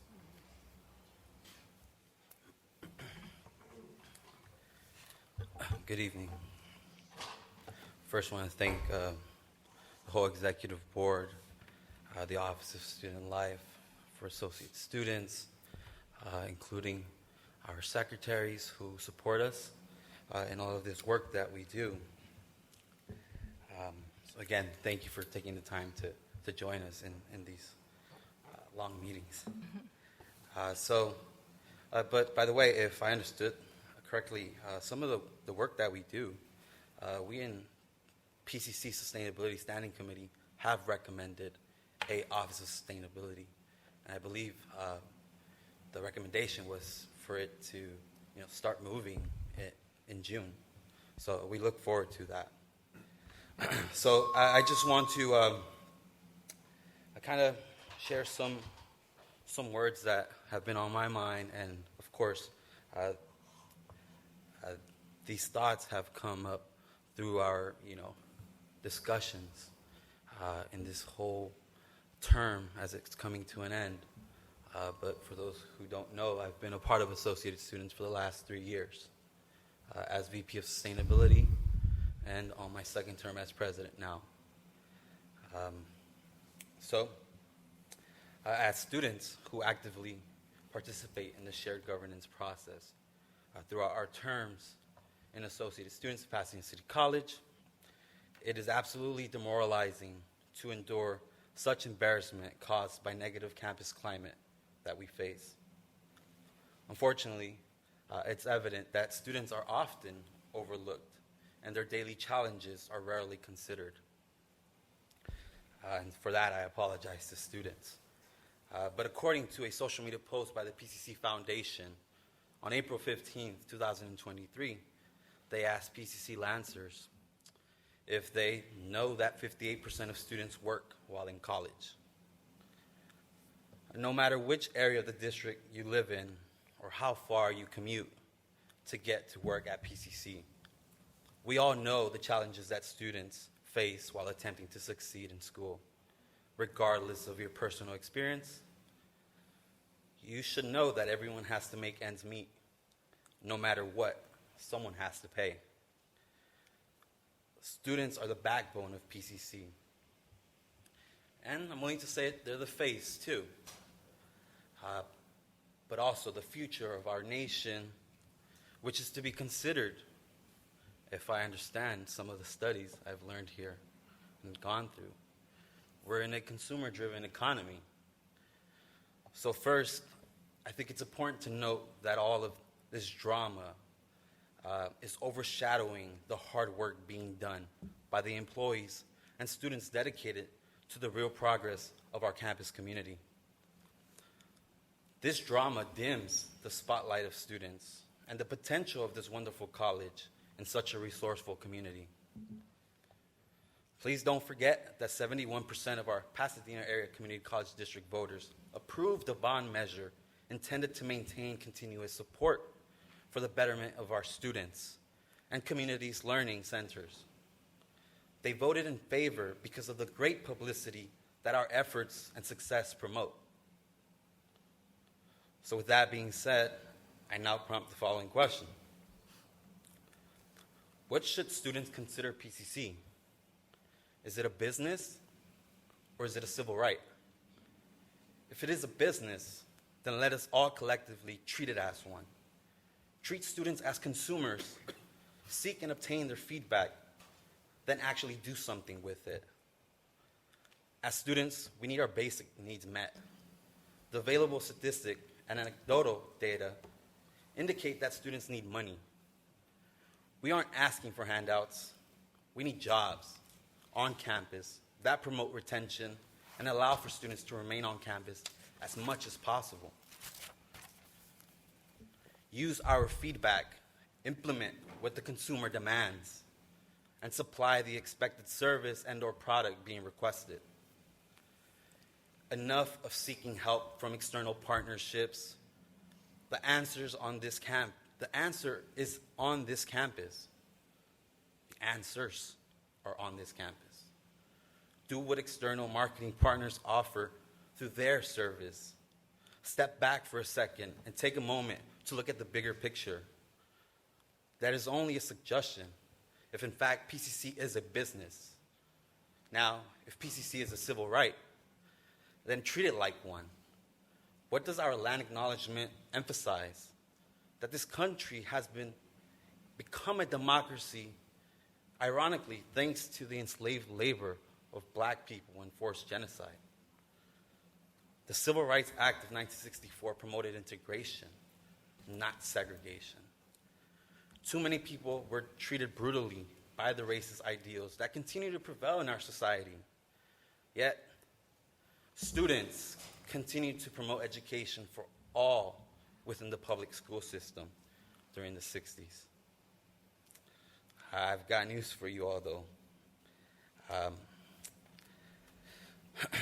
That won't be for long, especially because the future will be shaped by Gen Z and future generations to come. Of course, if climate change doesn't beat us to it and destroy what has flourished. A large majority of our students are Gen Z. And what do many of them ask for? What are we being taught in class? To begin, a majority of our instructors actually listen to students and some of their desires to meet the adequate support for their success on campus. And please note that not only professors are instructors, we have plenty of staff on campus that truly provide instructions to facilitate our journey and meet our academic and career goals. Why is it that many of our instructors strive for social justice by giving us assignments that require us to think in the bigger picture of inclusivity? You know, we are required as initial assignments to update our preferred pronouns, even to promote critical thinking. So why is it that some of our leaders refuse to implement in their campus life their pronouns? Why do they aggravate students and literally oppose them in public meetings and events? Are the pride flags, land acknowledgements, and resolutions just simply performative actions? It feels like it, honestly. I'm definitely not the oldest person in this room, but I have experienced many pivotal moments, navigated multiple systems that marginalize. And now, exiting this campus at the end of this academic year, I value each moment, even the depressing ones. This college belongs to the community and to students at large. This campus is meant to guide students to become participants of our economy and democracy, not drama. I'm not choosing sides. I'm not pandering or asking individual constituency groups to side with me or with us, the students. I'm asking the employees of Pasadena Area Community College District to choose the students and not the drama. This is a plea for all of our public officials and service people to help PCC grow. Donate, volunteer on campus, create more jobs in the communities we go back to after class. Overall, promote PCC in your communities you represent and or as an employee. I only mention that it's embarrassing because as a lifelong citizen of Dina, my community watches these meetings.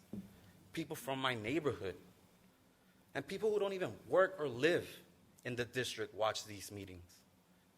They probably are doing so right now. And they'll probably reach out to us following the adjourned meeting. And I will say that I don't know what the drama is. All I know is that humans make mistakes. As for the public, don't judge the person, judge the ideas that oppress. Please prioritize students' availability when deciding shared governance committee meetings, dates, and times, so that you all can receive info from the source and not just folks guessing who view us as statistics or targets. So to conclude, I repeat the question. What should students consider PCC? Business or civil right? Thank you, and I'll see you on commencement.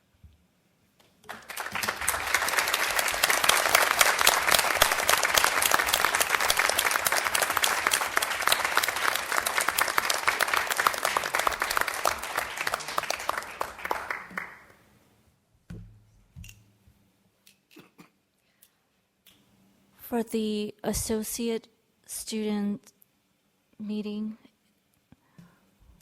I think that this is the end of the meeting with the associate students. Any other comments? Trustee Wine? Thank you again to the associate students for being here. I know that the Associated Students AS is more than just this board. You have your committees and your committee members and folks that may not be in this room right now, and I want to extend my thanks to all of them as well, and I hope you can share that with all of them, because I know that they put in countless hours of work that doesn't get a stipend either, as Raneem already mentioned, as being a former committee member. And I also just wanted to, really quickly, I think it's important for us to acknowledge the work, of course, of Student Trustee Chan and the 3-year tenure and work of our Associate Students President, Emmanuel Gomez, because your kind of moral compass, I know, has guided myself as I've joined this board, even before I joined this board, and I think the comments that you just made only add to that. So I appreciate your honestly invaluable service to this college, to your home community here in Dina. And so I just want to say thank you all. Thank you.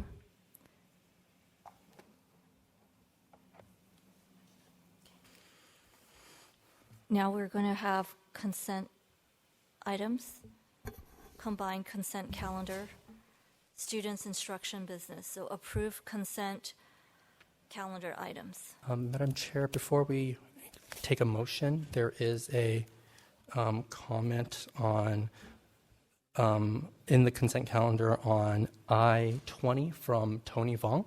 Okay, great.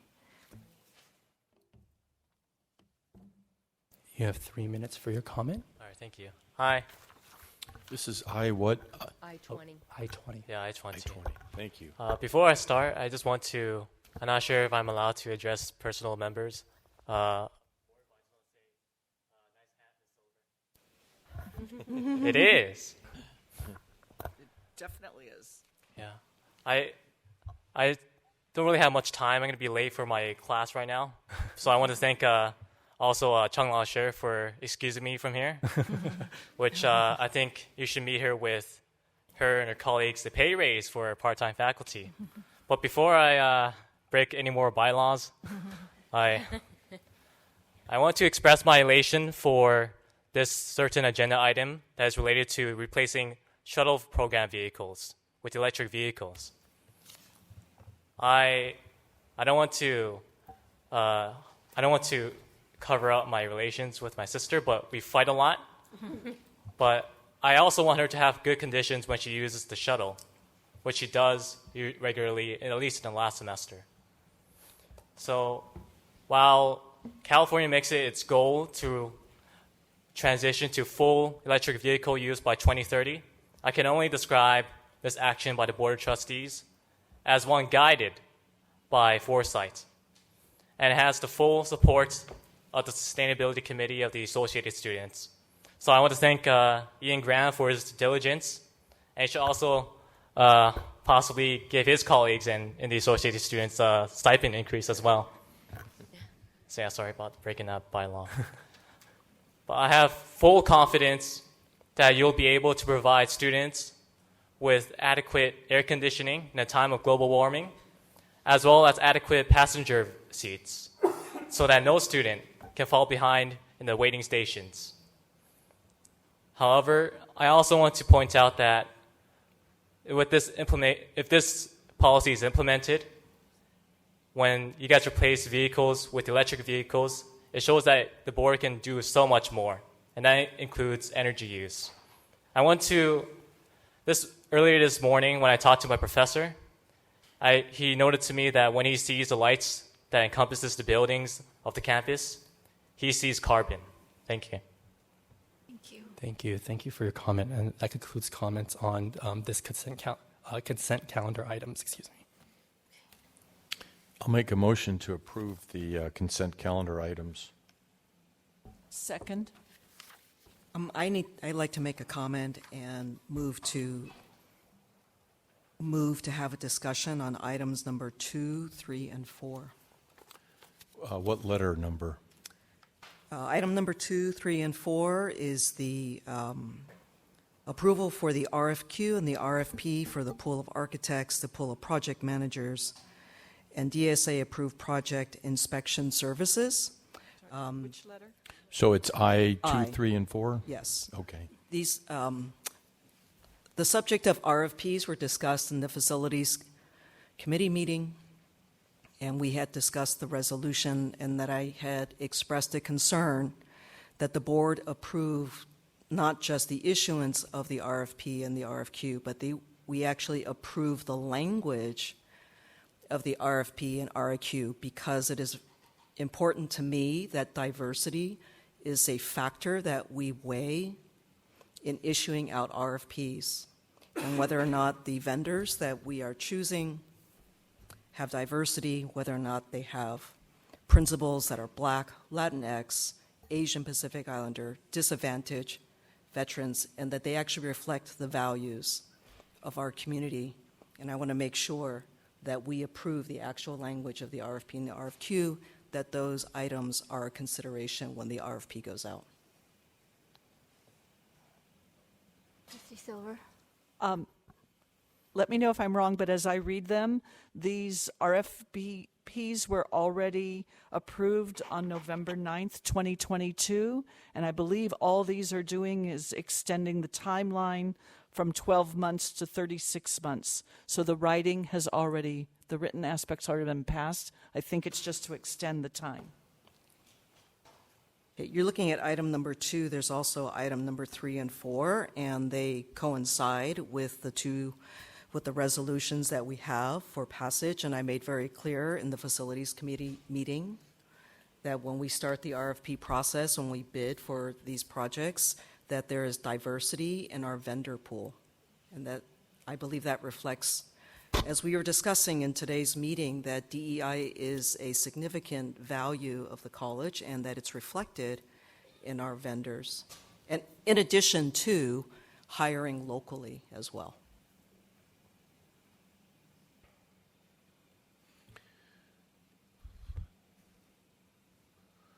Let me suggest the following.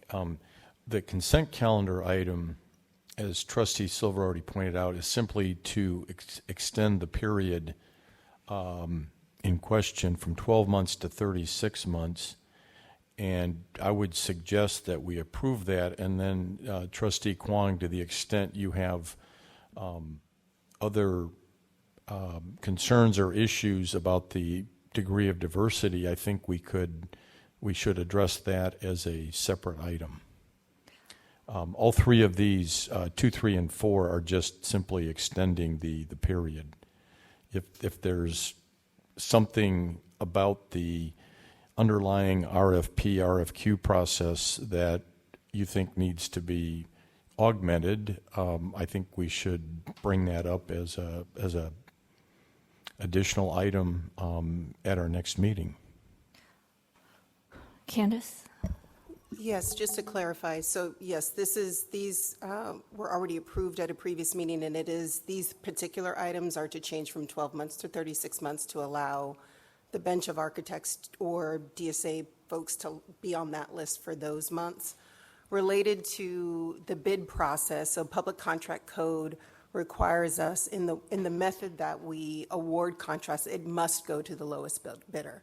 Only the additional project method delivery methods, which we will talk today, will allow us to add additional features to consider, but currently our methods require lowest bidder, okay, which is why they're automatically, when they come back to the board, they are awarded. You'll see all of the bid prices, and it's always awarded to the lowest. I think one area that we can work on, and per the suggestion in the facilities board subcommittee, would be to always have a section in our RFPs that really describes what the college is about, what our missions and values are, and those pieces, that those get embedded, very similar to our HR process when we go out for hiring. It's very clear to candidates who are applying for our roles what this college values, what the mission of the college is, and the vision, and what it's tied to the educational master plan. I think similarly, within our current process, we can do something similar. And then as we work to consider alternate methods and bid processes that don't require the lowest bidder, we certainly can embed some additional consideration. No, I agree with you that the current design bid build process, the public contracts code, and the education code does require it to go to the lowest bidder, but the alternate construction delivery methods that are up for resolution today, such as design build and the leaseback, allows this Board of Trustees to add additional elements. I don't think it's sufficient that we just add a language or a paragraph of what the mission and values are, but we make very, very clear to the public and to the vendors that are submitting their RFQs that this board will give strong consideration to contractors and vendors that are diverse and are from the local community. So noted.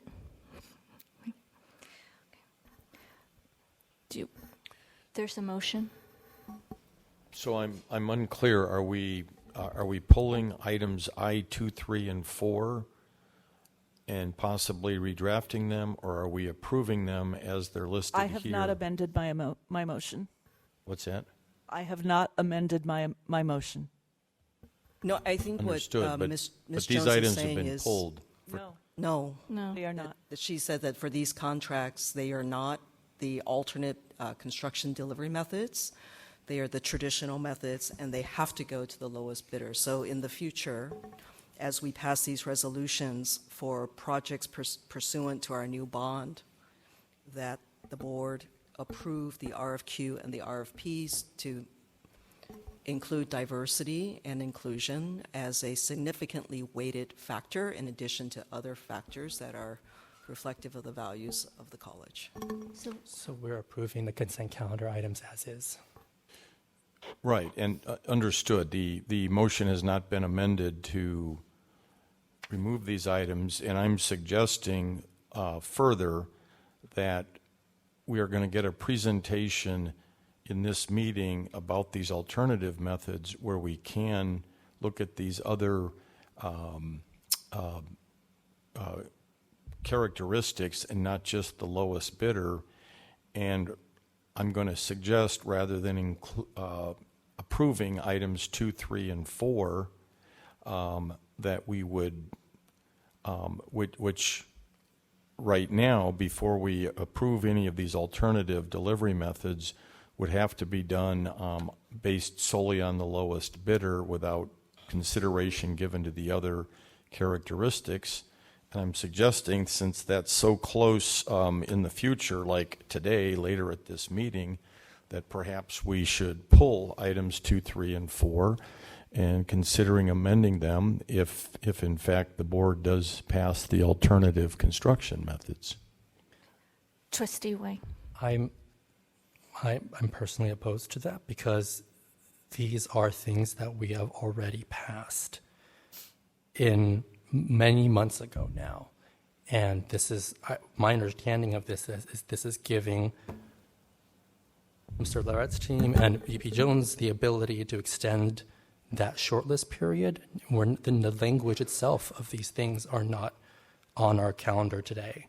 So I would prefer that we can have this conversation, which is a very important one. I'm not disagreeing with that whatsoever, as we will when we get to the design build and lease back conversation. But this is just changing 12 to 36 on each of these for the months. And so I think we can just include that here.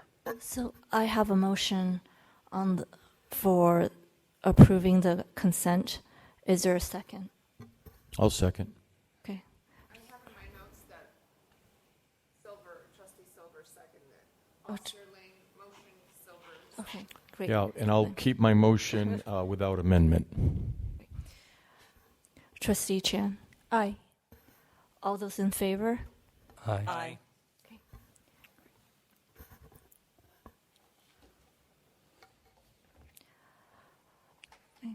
So now we have approval of personnel consent calendar. Motion to approve, motion to approve items J2 to 5. Yes. No, I No, believe. it's section J. It's a typo. Oh, it's a typo? Okay. I thought it was my eyesight. Okay, great, thank you. So J2 to J5, is there a second? Second. Okay. Trustee Chan does not vote on this, so all those in favor? Aye. Okay, great. And then we have now a public comment on the action items recommended for approval. That will be when we get to K11. Okay. This is J1. So we have nominations for California Community College Trustees, CCT Board. Yes, Trustee Silver. I have 9 candidates I would like us to consider. There are 9 spots available on the board, and I would like to put forward the names of these 9 highly qualified candidates for the board. So how Can you do I go? read the names? Okay. And then what college they're with? Sure. Okay, great. Okay. Thank you. Barry Snell, Santa Monica Community College District. Lauren Steck, Monterey Peninsula Community College District. Suzanne Lee Chan, Ohlone Community College District. Marissa Perez, Cerritos Community College District. Barbara Dunsheath, North Orange County Community College District. Carmen Ramirez, Merced Community College District. Andra Hoffman, Los Angeles Community College District. Mary Strobridge, San Luis Obispo County Community College District, and Dina Olivares Lambert, Chaffee Community College District. Motion to approve the slate recommended by Trustee Silver. And on a side note, thank you for your service on the statewide board, which helps us to know the right candidates to vote for. Does Armina need this list of names? There's just a second. I- Trustee Wang? Thank you. Sorry, I know there's an active motion. Does that need a second It first hasn't before we been discuss? seconded. It hasn't been seconded. Oh, hasn't- okay. Go ahead. I appreciate, first of all, again, I appreciate Trustee Silver's service on the CCT board, and I certainly support the first set of names of those trustees that are running as incumbents. I would like for us to in one of the 2 remaining slots to potentially support Jonathan Abood of Santa Barbara Community College District. In thinking about representation and what it means to have younger voices on the CCT board, I think is critical. Not calling out Trustee Abood because he is younger, but I think he has had an invaluable service currently as president of Santa Barbara CCD, and would like for us to nominate him. In terms of what that means for one of the other 2 slots, I am not sure. I'm not sure what we were to do, but that is that I would like to make that suggestion. Trustee Silver, may I ask how many positions are 9. So Trustee Silver has 9. You have 1 that's not on the list.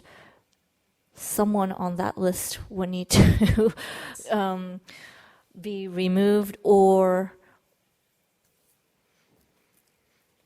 we're going to need to decide on 9. We could go one by one if you want to do it one by one, but go ahead. Or we could get a second and then have discussion. Is there a second to Trustee Silver's motion to submit the list of 9 nominees for the CCT board? I'll second it. Trustee Martin seconds. So now we have discussion. Sure. As an active member in various statewide committees, Mary Strobridge and Dina Olivares Lambert have contributed significantly to the statewide initiatives and have shown up at conferences and are on committees. And I have never, ever seen this candidate on a Zoom meeting, volunteer to be on a committee. Maybe he's been at a conference, but I haven't met him. So I put my thumb on the scale for people who are already demonstrating interest and action. We've had a problem at the statewide level of people signing up for these positions and then not actively serving. And so we do, as Trustee Silver already mentioned, we do try to recommend people that we know are active and attend the conferences and come to the meetings. An idea, he is new. Why doesn't recommend to him volunteer, become active, show up? Because we have this election every year. I think every year, frequently. So he could be next time. I don't want to. I will just say I don't want to prolong voting on this issue. I want to just note that I absolutely respect the service that the 2 trustees you mentioned. Truly, it's nothing about their dedication and service to the California Community College system. It truly isn't. My flag was really just thinking also about the representation aspect of this, but I do not want this to prolong our vote on this issue, because I do agree that these trustees are would be excellent. I mean, on the CCCT board. So I'm looking at this list of the Asian Pacific Islander Trustees and Administrators Caucus that they have announced their slate of endorsed candidates, and I know that Trustee Silver is also on this email list.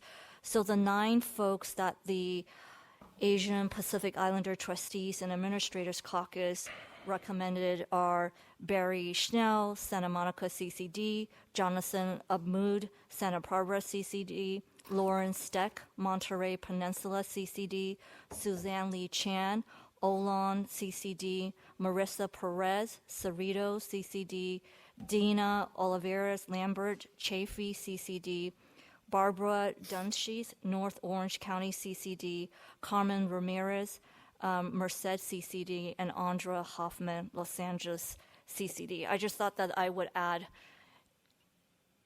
the names to the mix, just because I know that we were talking about Jonathan, so he has been vetted by the Asian Pacific Islander Trustees and Administrators Caucus. So with that, we can go with Trustee Silver's list or make any amendments. There's a second. There's a call for a vote. So, Trustee Chan. So would I be voting for either passing it or making amendments? You will be voting for the 9 that Trustee Silver. Okay. So aye. Trustee Wang. Oh, we're doing a roll call? Yeah, I will abstain. Okay. Trustee Kwan. Aye.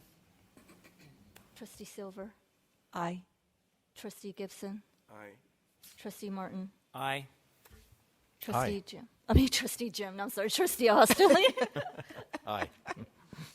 Okay, aye for me as well. So thank you.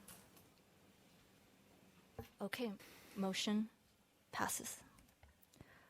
Okay. I just wanted to, sorry, before we move on, I just wanted to thank Trustee Silver for her service and recognize that they will volunteer. No, I know this is nothing. I just wanted to voice my thought on that. I know that the trustees that we just voted for are going to be excellent members of the CCCT board. So the next item we have is approve and adopt revised 2023-2024 academic calendar.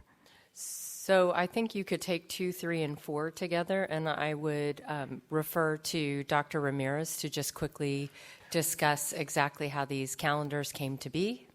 Sure. So the calendar committee met for a very, very long time, all year long. We had several meetings to talk about the calendars. We came up with 3 proposals.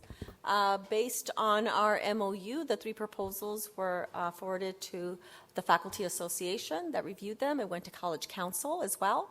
All 3 calendars were approved by all bodies, including President Jordones, which looked at them, reviewed them.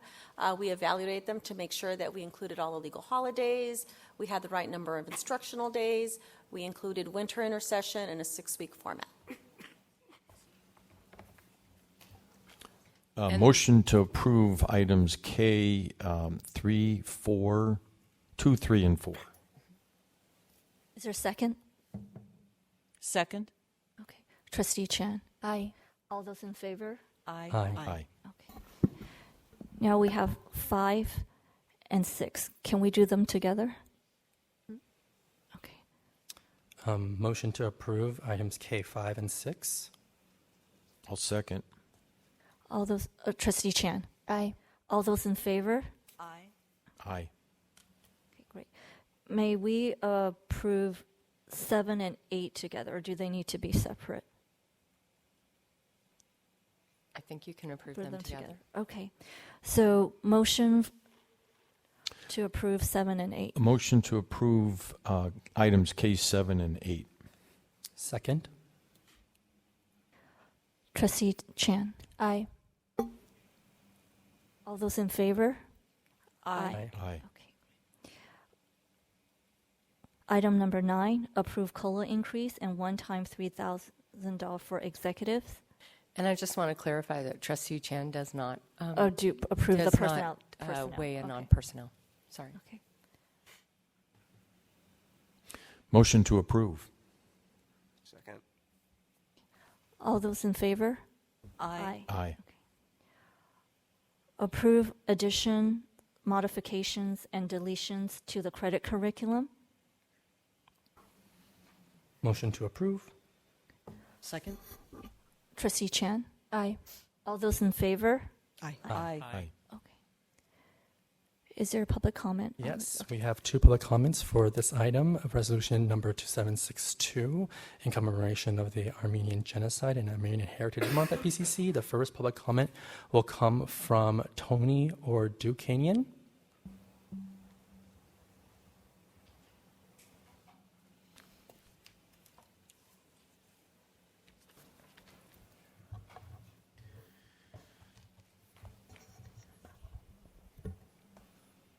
Good evening, Board of Trustees. My name is Tony Ordukhanyan, and I'm a second-year student here at Pasadena City College, majoring in political science. I am also the former president of the PCC Armenian Students Association, as well as the chair and founder of the ANCA Western Region's Youth Committee. Today I rise in support of Resolution 762 in commemoration of the 108th anniversary of the Armenian Genocide and Armenian Heritage Month at PCC. Too often it's told, but April 24th, 1915 is remembered as one of the darkest days in human history and the beginning of a heinous crime that ripples on today.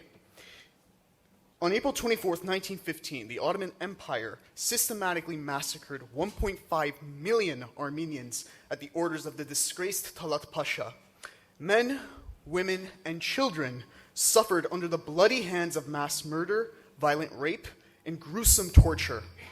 Families were forced to march in the Syrian desert while deprived of nutrition and water, as those who survived were either sent to concentration camps or subjugated to religious conversion. In time, the Armenian people would continue to suffer the same ruthless consequences of this horror by Turkey and Azerbaijan, where their genocidal ambitions have echoed loudly across the world. Since the brutality of the Hamidian massacres, the merciless Baku pogroms, Ankara's state-sponsored denialism, and Azerbaijan's savagery of war crimes against Artsakh in 2020, Armenians have always been targeted for their inalienable right to exist. For the past 128 days, over 120,000 Armenian civilians of Artsakh have been subjugated under Azerbaijan's vile blockade and have been cut off from the basic necessities required to live. It remains evident that these two nations have joined forces to achieve one goal, which is to erase the Armenian identity. But with this resolution, PCC can stand against that goal.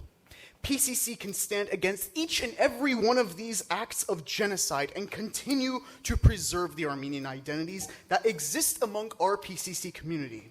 By commemorating the history of these events, condemning the past and present crimes against Armenians, and calling upon elected officials such as President Biden to hold Turkey and Azerbaijan accountable, we can reaffirm PCC's role in solidarity with the Armenian community and uphold the very values of life we are endowed with. So I urge for the successful passage of this resolution and look forward to strengthening our relationship as students and educators who object to all crimes against humanity. Thank you. Thank you. Thank you very much for your comment.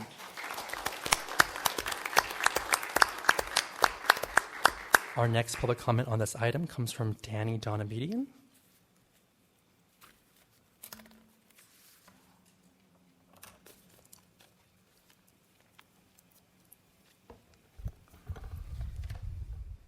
Good evening. Honorable President Lau, honorable members of the Board of Trustees, esteemed college president Dr. Henry Jonas, honored student trustee Simone Chan, honored guests, 19th century reformer, minister, and abolitionist Theodore Parker, and 20th century civil rights movement leader and Baptist minister Dr. Martin Luther King both said the following words: "The arc of the moral universe is long, but it bends toward justice." My name is Danny Donabedian. I'm the chairperson of the Armenian National Committee, Pasadena. Doubtless to say, both of these men were most noble of men.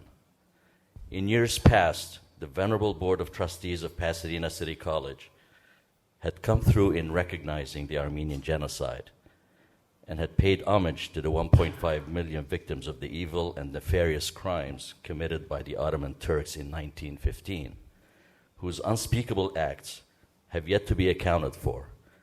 As Armenians around the world commemorate the 108th anniversary of the Armenian genocide, we ask that you stand by us again in solidarity by passing the Armenian Genocide Awareness and Prevention Resolution, an affirmation that Pasadena City College condemns the atrocities that were perpetrated against innocent human beings by the scourge of humanity, the Turks.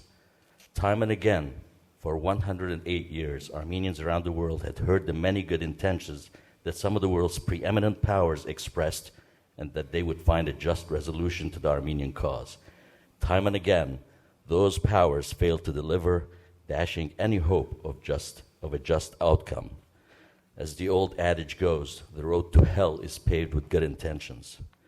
It is time steps were taken by the world's community of powers to rectify the aberration, the mistakes, and the iniquities of the past, which caused humanity to deviate from its path of righteousness, precipitating a degradation in its conscience, which then proceeded to propel it into irretrievable ruin.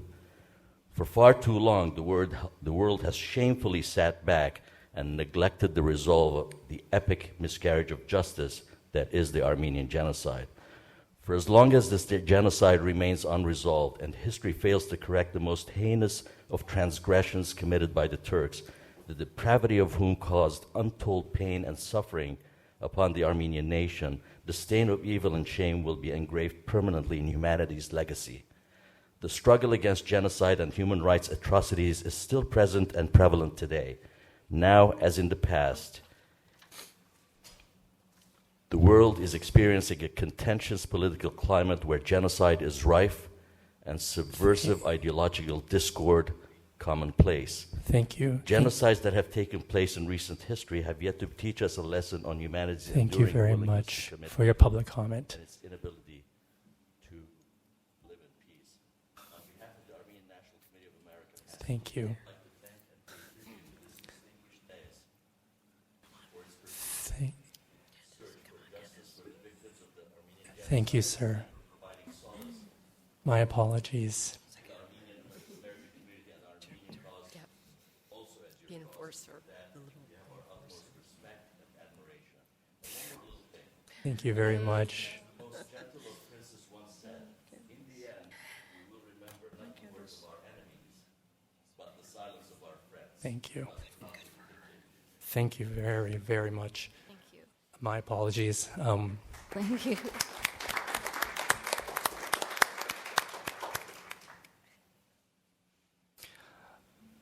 Motion to approve resolution number 762. So moved. Second. Oh, we're, That was my motion, sorry. was your motion? You want to Tammy, second it? you go ahead and second. Second. Trustee Chan? Aye. All those in favor? Aye. Res- They want to take a picture. Oh, okay, excuse me. Sorry. They will like to take a photo with the trustees with this resolution, so we'll come to you, please. Oh, great, thank you.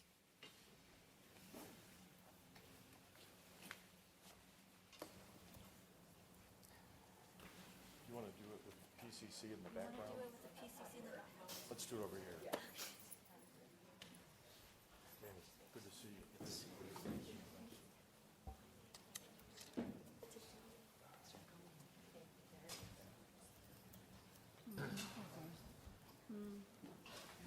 Anything more to add to today's conversation?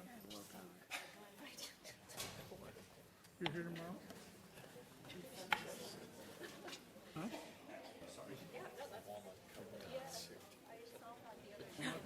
I'll come bother you. I'll come bother you.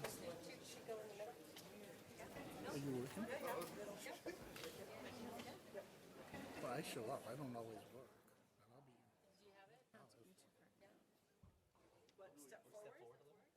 I drive in. About 6 minutes. But I pay for that. I pay for that. Well, that's a commitment. I can go. I can go home and ride my bike if I want to. I could. I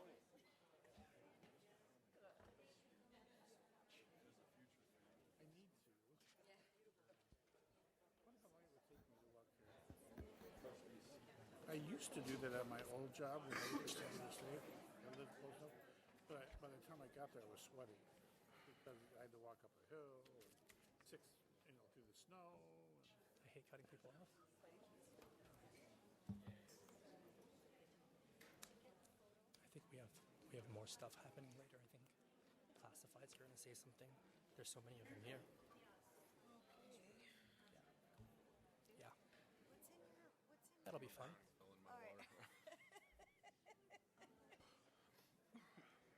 Is this recommendation for design? wish I could just stand people's time, but I can't do it unilaterally. Trying to understand all this. Our typical method of delivery has been design, bid, Recommending going to design. honestly, I'm not. Before I was going to say,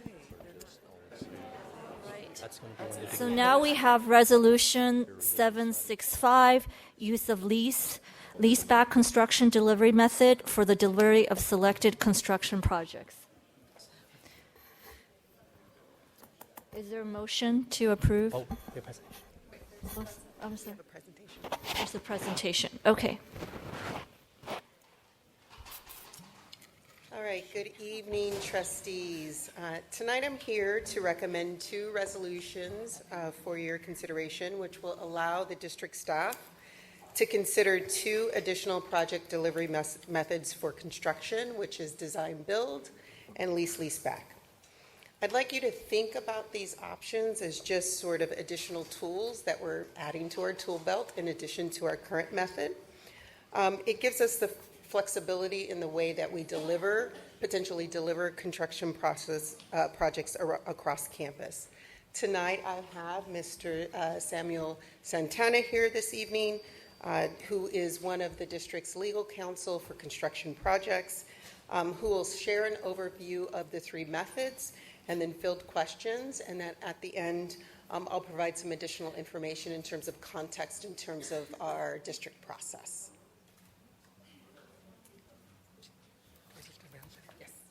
Well, thank you all very much for inviting me. I'm Samuel Santana. I'm a shareholder with Janice Walliver Kelly. As has been mentioned, we're working with the district on construction projects. I was invited here tonight to give you all a quick overview. I want to be respectful of your time, but also give you enough information to understand these a little bit better. So without further ado, I wanted to start off with just the baseline, which is what your bid limit is. So anytime that PCC is going to go out for a construction project, you're going to have a bid limit that's associated for when you have to go out to bid for that project. The default bid limit is $15,000. However, there's an option under California law. If you adopt the California Uniform Public Construction Cost Accounting Act, which PCC has adopted this, then you have a couple of tiers of options for your construction project. So since you've adopted CUPCA, you have a bid limit of $60,000. So anything under $60,000, you do not have to bid out that construction project. Anything between $60,000 and $200,000, you can do what's called informal bidding. And then anything over $200,000, you would be required to do formal bidding. And that's the same thing that's required for $15,000 projects if you don't adopt CUPCA. So you can see that gives you a lot more flexibility in moving your construction projects forward. Now, under California law, there are several options when you do get into this realm of having to bid out a construction project. The first option, which is kind of the default option, is called design bid build. The second option is called leaseback. And this is an alternative project delivery method, which we'll be covering in a little bit. And then the third option is referred to as design build, and this is also an alternative delivery method. So all three of these methods can be chosen by a public agency, such as the college district, when you do have a construction project that's over the bid limit. So starting off with the first one, design bid build.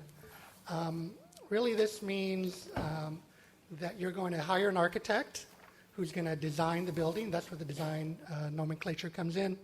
Then you're going to take that design, you're going to bid it out, and then you're going to award the bid to the lowest bidder, and that's where the build comes in. So design bid build essentially means that you're going to hard bid, you're going to issue a bid for a construction project.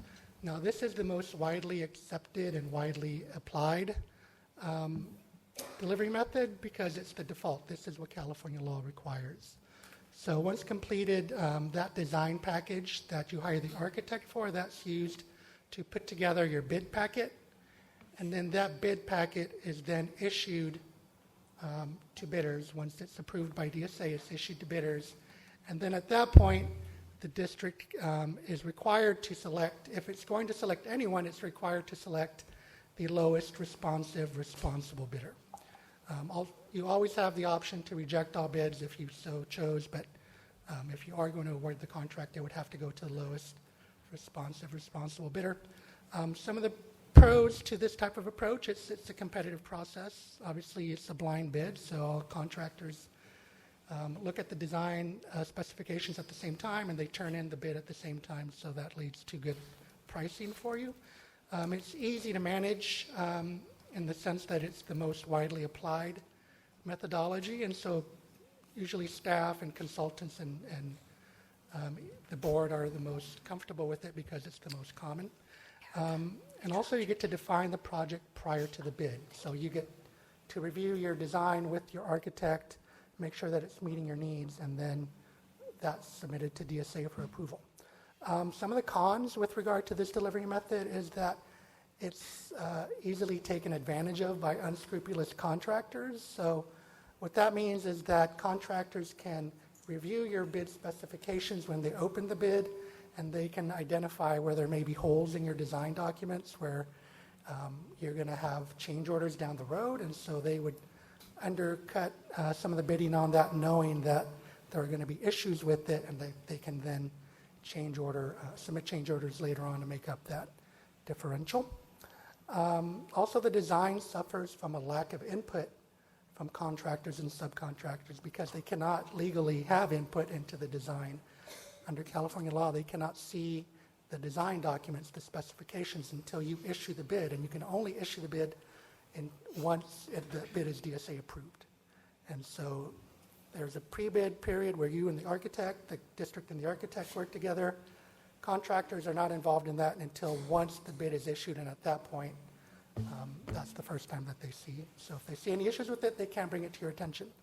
And that kind of leads to the change orders, and it also leads to a lot of delays and claims and that types of things. So there's typically more potential for construction disputes via design bid build process.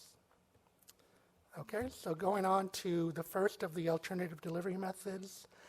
This is called leaseback. So this is permitted under California Education Code for school districts and community college districts to undertake this type of delivery method. Under this type of approach, we would not have to issue a bid. We would have to issue a request for proposals. And so request for proposals process gives you a lot more flexibility as the college district to set criteria in your RFP by which you're going to select a contractor via that RFP. That criteria is typically pricing, life cycle cost, safety record,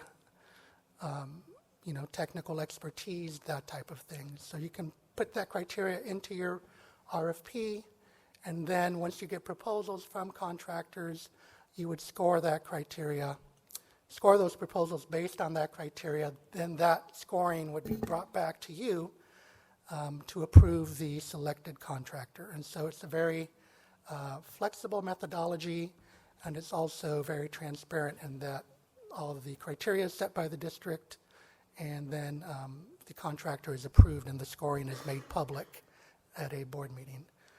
Some of the pros with regard to leaseback is that contractors are permitted to be involved in pre-construction services in terms of the contract. And so even before you have final approved plans from the Division of State Architect, you can bring on the contractor after we go through this RFP process. You can bring them on so that they can be involved in reviewing the plans, reviewing your budget, reviewing your schedule, giving you feedback on whether the project as is being designed is going to meet those mileposts for you. And so that's a very big benefit for leaseback that is not available under design bid build. As a result of that process, then the contractor is going to ultimately end up giving the district a guaranteed maximum price. So they're going to go through that, you submit the plans, and then they would then give you a guaranteed maximum price as to how much that contract is going to be built for. They're guaranteeing that it's going to be built for that amount. That GMP, guaranteed maximum price, is then brought back to you the board, who you would then consider that and approve it or not approve it based on whether you agreed with that GMP or not.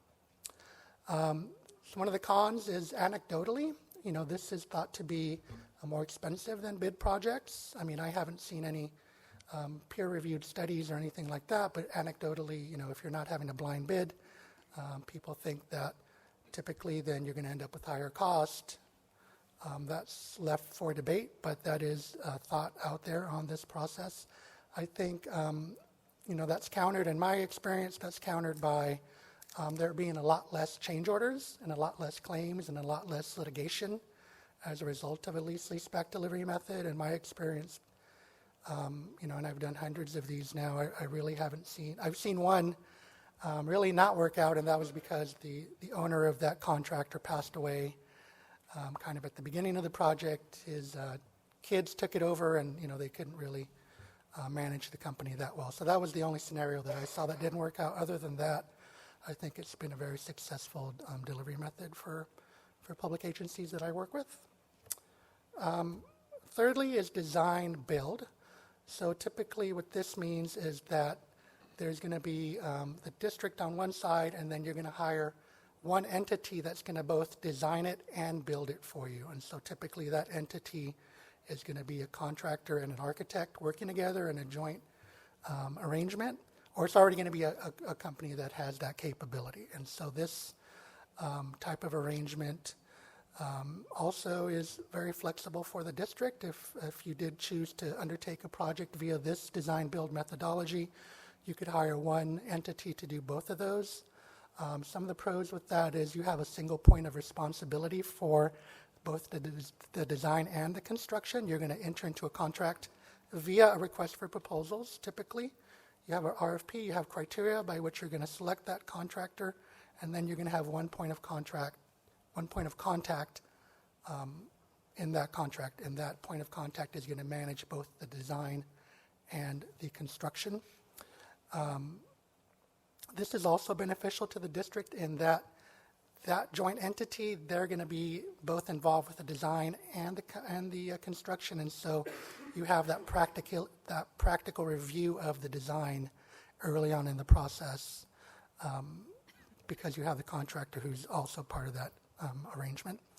And then you also are going to get, in essence, a guaranteed maximum price. You're going to get a price for that construction that you're going to approve, and so they're going to have to live up to that pricing that you would then approve, which is a nice feature to have.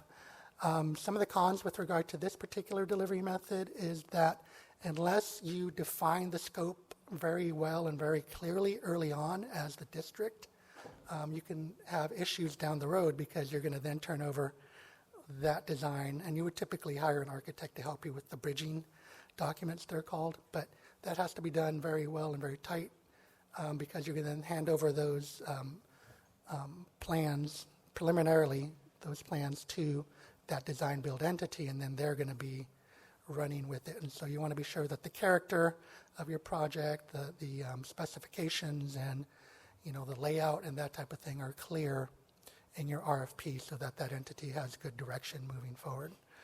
And then I think another con that I've noticed is that you're not going to have an architect representative on that project because the architect is going to be the contractor. They're going to be that one entity. So in those other two delivery methods, you have the architect and a construction manager, typically, if you have that arrangement, as representatives that help the district manage the project. In a design build, you would not have that architect because they're going to be on the side of the contractor in that particular arrangement.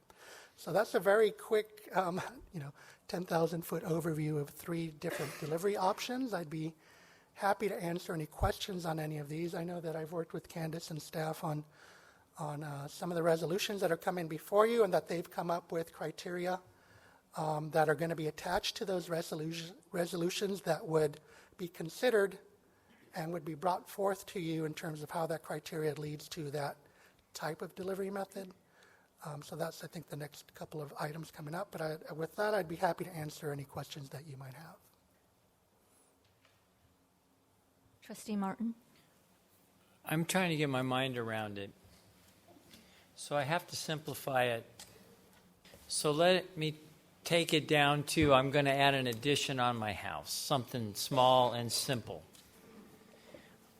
In the first traditional method, which is what we did when we did add on our house, we had plans drawn, we got bids from contractors, we proceeded forward, and sure enough, we had not anywhere near the right number of electrical plugs where we wanted them in the house. So the wonderful electrician walked us around and we added all the necessary plugs, and then obviously proceeded to charge us an arm and a leg for each plug. Okay, I got it. In the second and third method, we're doing another complete design. This time the architect is the builder.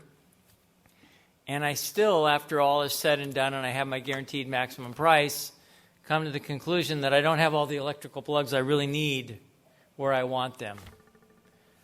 What's different? At that point, what's different when I say, oh, yeah, now that I think about it, I want a plug here and there's not a plug here. How do I get a plug here? Yeah. What's different? Well, state law is different, so you're going Okay. to have a lot more restrictions on how you contract for construction projects versus how you would do it at home. And so, you can't have that early contractor involvement that we talked about, which you could have in your home No, remodel. I get those concepts, but when it comes to getting that plug on that wall, Yeah. and I've got a price that doesn't include the plug, I know in the old traditional method, he's going to give me a price, and I'm going to gulp, and I'm going to decide how much do I really want this plug. Right. What happens in design build when I want the plug on the wall? We have a contract, a design build contract with that the contractor architect. Yes. Which makes them responsible for those types of design deficiencies. And so if there are design deficiencies that lead to change orders that are their responsibility, they would be the ones that would have to pay for that. If there are change orders that come because we ask for changes, we say, you know what, we really wanted marble on these walls instead of just plaster, we can ask for that, but we'll have to pay for it. But if there are issues with, we didn't put, we hired you, we wanted a lab, but you didn't put any outlets in this lab, that's obviously your responsibility, and so you would therefore be Okay, and architect entity, Yeah. you're responsible for. And I understand that, but I would have to believe at this level and at this scale in a design bid build, we would have plugs in a lab. And in our case, there were plugs in the room. It's just we wanted, more plugs in the room. It'd be more of your marble to plaster example. Aren't we right back where we were in the first case, where what's the price for marble instead of plaster now that we think about it? No. I mean, No. I think because we can't have the early contractor involvement as a public agency under design bid build, so that's a blind, we open the bids on day one, and then they see, oh, well, you probably are going to want outlets in this room, we're going to change order, and you're going to be responsible for that. And lease back, the second option, or design build, we can have the contractor in the room reviewing the plans, telling us, well, you need this, you have a lab, but you don't have any outlets in there. You're going to need that in there. Let's put them in there so we don't get to the dispute part. We get to the fixing it part earlier. Yeah, so we avoid I that get that dispute. if my room didn't have any outlets. But if I'm asking for plaster and then later we decide marble's better because we've had an epiphany. Then that would be the responsibility of the contracting agency, the district. If you have a owner-driven change order, if you said in the design process, yeah, plaster's fine, they design plaster, the contractor bids on plaster because that's in the design, and then we start seeing it, we're like, oh, shoot, you know what, we really would like marble, then that's our responsibility, and we would have to pay for that. And we're kind of in the same scenario with both cases. How much does it cost me now that I've changed my mind, right? Yeah, you'd be in the same scenario. So in those cases. So I'm sorry, but at a high level, both cases come down in my mind to how thoroughly whoever's designing this, how thoroughly they design it and think through all those kinds of details, like do you want plaster or marble or why? How many plugs do you really want and why? Because in the end, as you're walking through it and you're getting ideas and you're seeing things, it's going to cost, if it's on you and you're going to pay for it. Yes, but the difference is in those latter, the alternative delivery methods, you can have the contractor in that discussion in the room with the architect, the district, In and the the latter two contractor, methods, and but not in the first former. method. And so they can help engender that discussion and avoid those issues down the line. So I understand the concept of lease and lease back and then design build, but I'm trying to understand the differences between the two. Yes. So really the main difference is design build is you're going to have one entity that's going to be the designer and the builder, versus lease back you have an architect, the district, the contractor. That's the main difference. They're both going to be RFP. They're both going to have criteria. Really the benefit of design build is if you have a technically challenging project, maybe a lab, maybe some kind of auditorium with, orchestra type of acoustics, a design build entity is probably going to be better for that because they can bring a lot of expertise and they're going to be responsible for both the design and the construction, that type of thing. And it's a little bit quicker in that regard. So, and that's going to go. But if I do lease back, Yes. I'm not picking at the beginning. You're doing an RFP, bringing on a contractor. That contractor then comes into the room with the architect, with the district, and they can review the designs at that point and help you identify all the issues to avoid those problems down the line. Yeah, I still don't understand the difference between the two, but maybe it's just me. So, okay. I mean, I typically do like a 4-hour workshop on this. Yeah. I was asked to do 10 minutes, so obviously it's a lot of information. Trustee Silver? Hi. And it would help my old ears if you could move that microphone a little closer. Sorry about that. Thank you. Great. So my sticking point is lease back. I'm familiar with a property owner who leases their property to somebody else and then rents it back. So what is being leased and what is being leased back? Excellent question. Yeah, so in lease back, the district would lease the project site to the contractor. The contractor then leases back that project site to the district, and then those payments that go back on that second lease, that's going to be the construction payments and the lease payments. So that's a process that's set out in the statutes as to how to do that, and it gives the district an alternative delivery method if you undertake that process. Why would we want to rent back our own property that we've had for 100 years? Because you get the property back with a new project built on it. So it's a mechanism that the legislature put into the education code and public contract code, as an option for districts to deliver construction projects. But, you don't just lease back the property. It's wrapping the rental payment, the rental payment cloaks the construction payment. You have two components to it. So you're going to have, during the time of construction, we would make progress improvement payments, which means we're making the construction payments to the contractor. So let's say the project is $1 million. We're building a new building for $1 million. We do a lease back. We have the facilities lease and the site lease where we lease back. Then during the course of construction, we would, for argument's sake, we would pay $900,000 in progress payments to the contractor during the course of construction. When construction is complete, then we typically have a 1-year to 18-month lease period where we would pay them the remaining $100,000 as lease payments. Thank you. Well, I'm looking at Tammy, and she looks like my brain feels. It seems like it's a legalese to do the exact same thing as design build. It's just maybe there's a different paperwork you sign, but in the end, you get a construction project delivered to the district. This is just how we procure it and how we contract for it. You're going to pay essentially the same. It's just gives the district more flexibility. And as those kind of bullet points we're trying to point out, it gives you benefits depending on which type of process you select. Trustee Wang? Thank you again, Mr. Santana, for coming to present this to us. I know we've had multiple discussions about this in our facilities subcommittee. It took me a second to wrap my head around it as well, but I think what was important about this is that, one, it could potentially shorten the timeline of certain projects, and that before we move forward with one of these alternative design delivery methods, based on what we had discussed in the facilities subcommittee, Mr. Lorette and VP Jones will be providing us why we are using each of those methods. And I think that why is important because, not the why, excuse me, that this is important because it gives the district more flexibility as we move forward.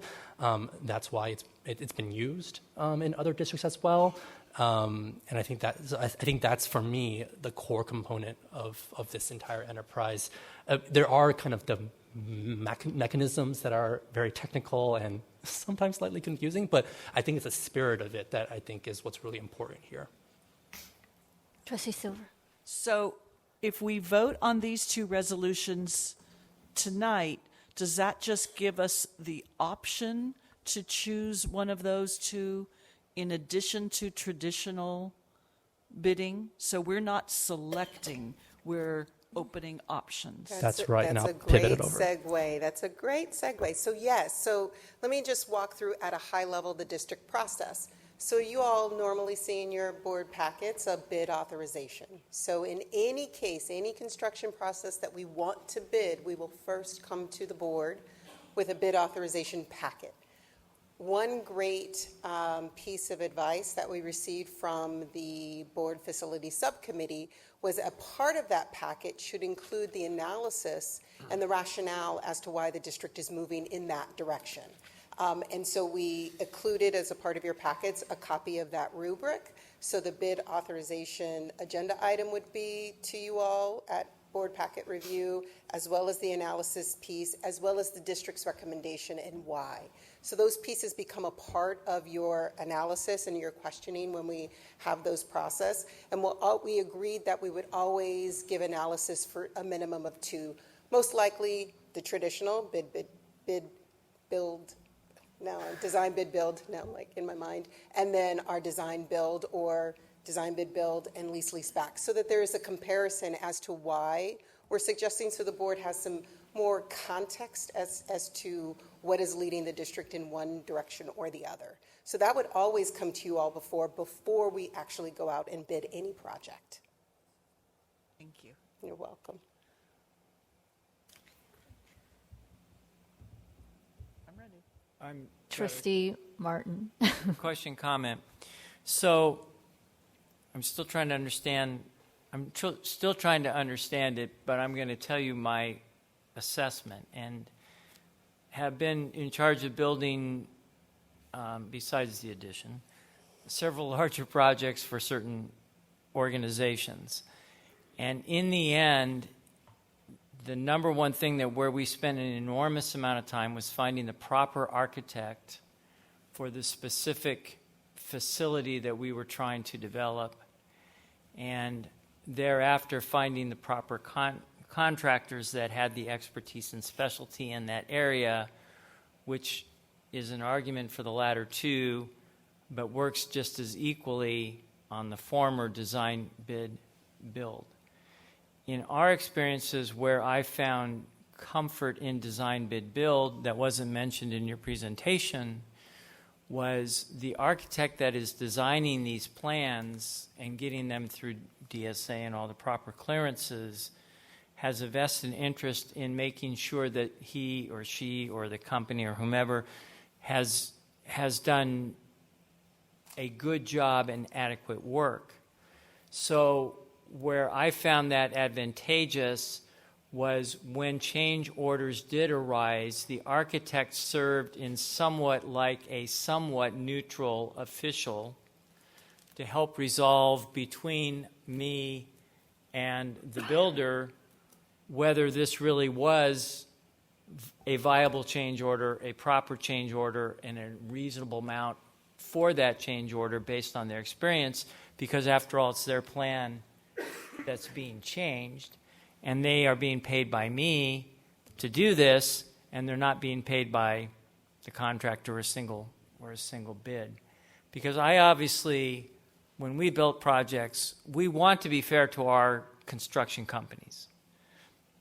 And what you don't want is, because there is a set price, a construction company or architect, knowing what their fee is going to be no matter what, looking for ways to save time or cut corners, or where maybe a better product would be a better service, they're going with the same product of lesser value that accomplishes the same task, because in the end their price is the same.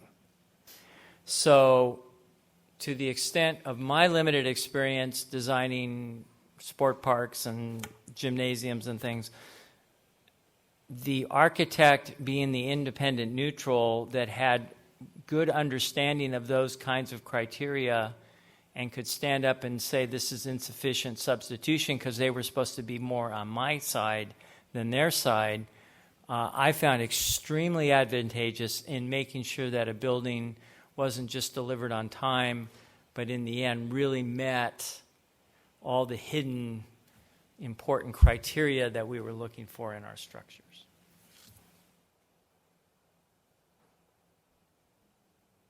Trustee Arseling. Sam, if you know, can you break out community colleges, let's say statewide, and what percentage of them use each of the three different methods? I'll start and then turn over to Mr. Santana.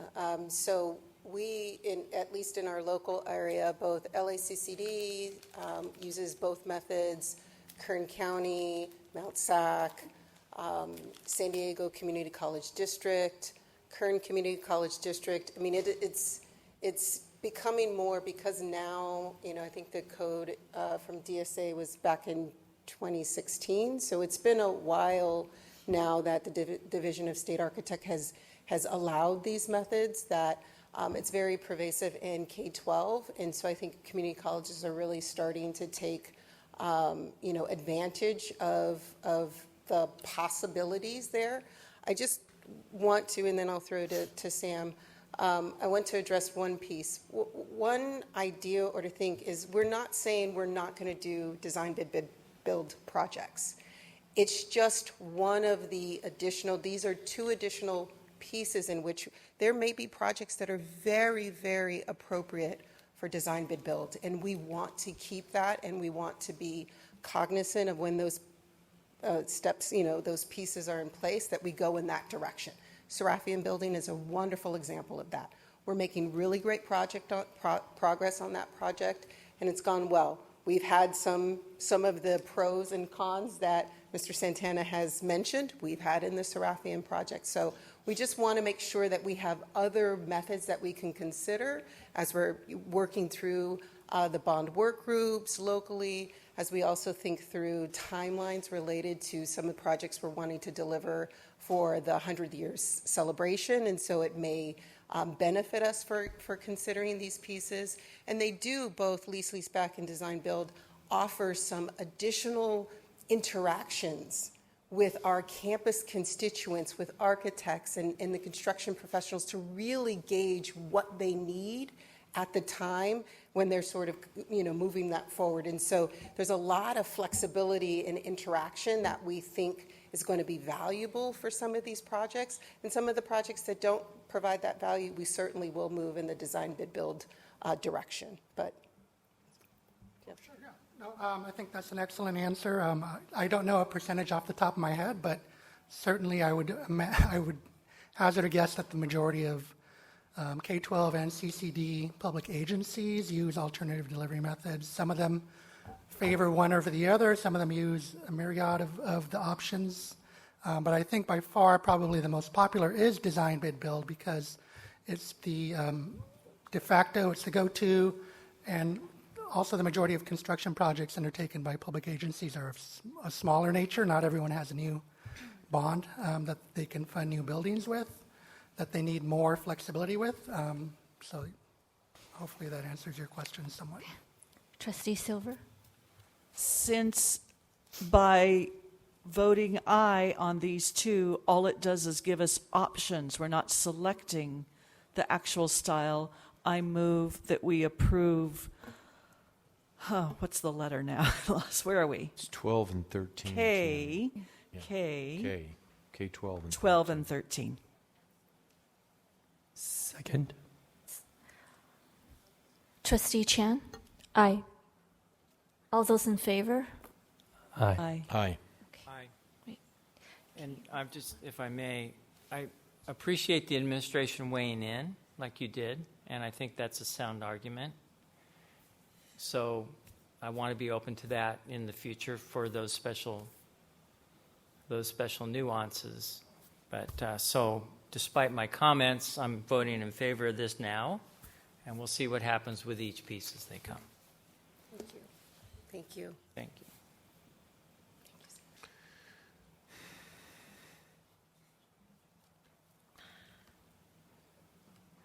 Now we have, I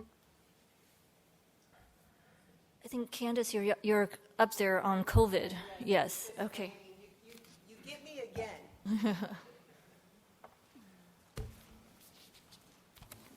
Thank you.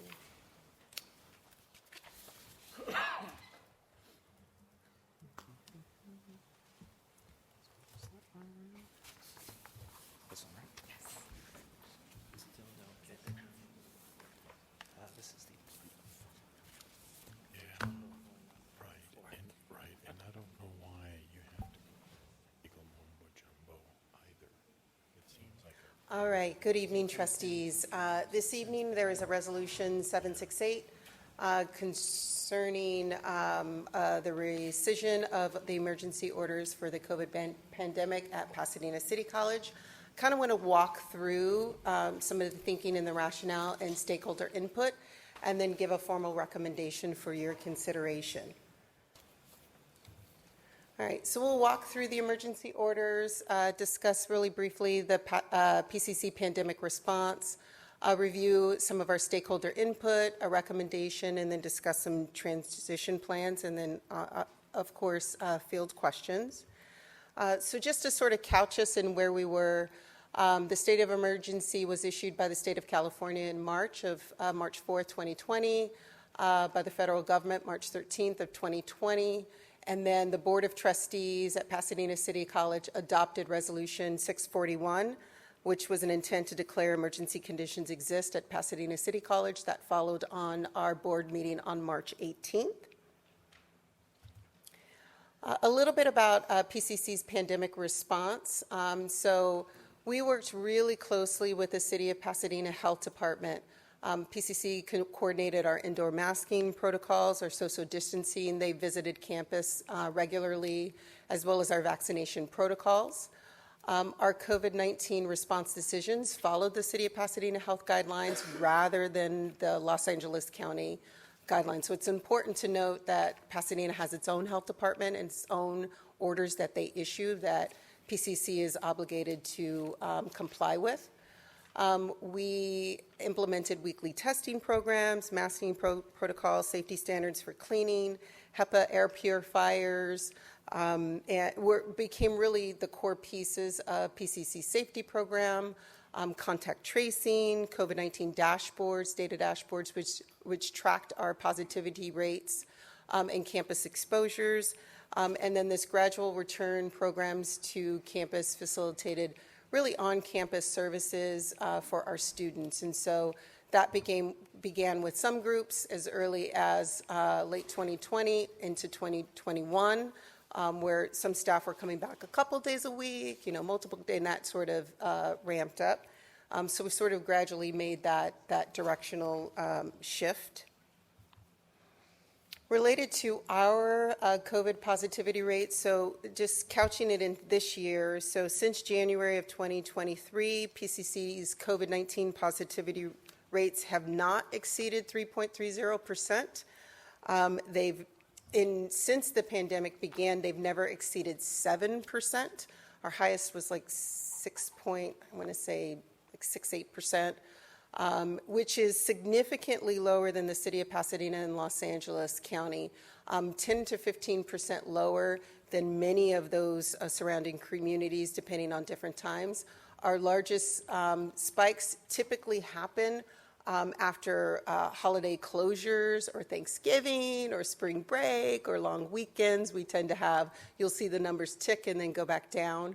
But generally speaking, this is the dashboard as of last week. There was a 1.72 positivity rate. Stakeholder feedback. So the administration has worked diligently in gaining stakeholder feedback from our various constituent groups throughout 2021, 22, and 23.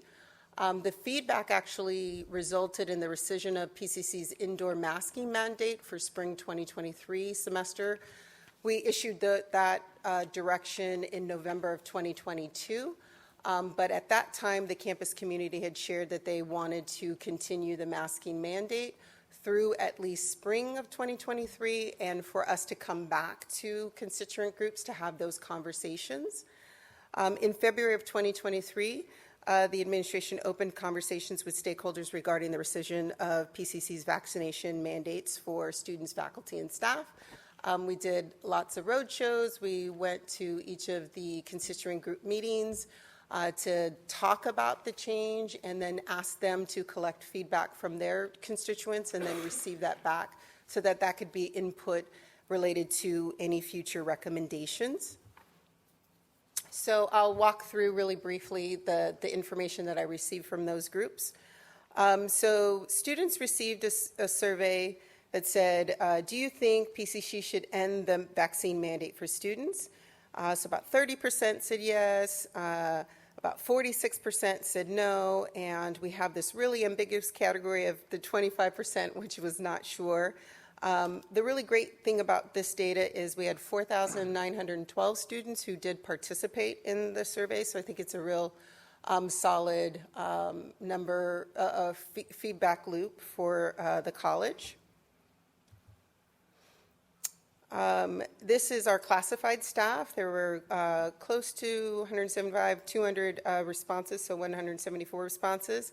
And they asked their constituents 2 questions, whether or not they thought that PCC should eliminate the student vaccination requirement for in-person class for students, and they asked the same, whether it should be a condition of employment. And you'll see on the classified side, for students, they sort of lean towards yes, we should eliminate it. They were split right down the middle. We love exact splits, but they were split down the middle as it relates to whether or not it should be a condition of employment.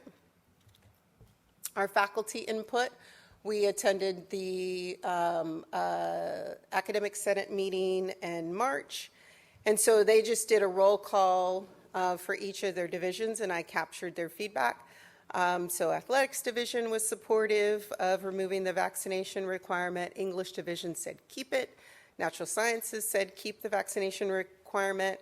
Social sciences, and their language is very specific, so I want to call this. They specifically said there was no opposition to removing the vaccination requirement. So I wanted to capture their language exactly. The math division had some mixed feedback, but it sort of leaned towards keeping the vaccination requirement. Business division was split 50-50, mixed feedback. Non-credit supported removing the vaccination requirement. Health science supported removing the vaccination requirement when the decision was based on science. And they just gave us feedback that they wanted to make sure that we were flexible, that at any time anything changes, that we should make sure that we take a step back from the college and then make any adjustments that we need to do. Our management association also provided feedback. About 56% said that no area should have a vaccination mandate, 56 or 57%. They then broke down the various groups. So from their perspective, they had shared that it should be mandated. 32% said it should be mandated for students. So then the opposite would be true. About 70% said it shouldn't be mandated for students, staff, and faculty. They said 37% said it should be mandated. So the opposite would be the case for that. 62% should not be mandated. And then I'll walk through a little bit of our rationale and recommendation. And so in all of these, we really try to be diligent about gaining feedback, but using a variety of data points in order to make a recommendation. So we genuinely appreciate and value the feedback that we get from these surveys, but it can't be the only way in which we make recommendations to the board about what direction the college should go. And so I'll walk you a little bit through the rationale and then what the formal recommendation is. So we've had really recently many rescissions of the COVID-19 orders. So the state of California, Gavin Newsom rescinded orders on February 28th. The city of Pasadena rescinded their COVID emergency orders on March 13th. LA County, March 31st, 2023. And then the federal government is set to rescind all COVID emergency orders on May 11, 2023. And so what those agencies are signaling, and the new language that they're starting to use, is that terminating the health emergency orders will shift intervention measures from local entities like Pasadena City College or any of our city governments, from local entities to individuals and their health care providers.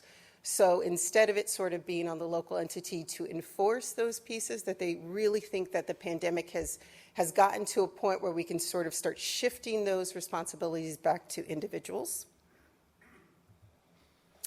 This is a lot, so I'm going to go through it really quickly. Widespread, there's a lot. The city of Pasadena, their vaccination rates are over 92%, and so most of Pasadena, city of Pasadena, I was with our associated students today, and they reminded me really greatly that many of our students come from out of district, in non-city of Pasadena areas.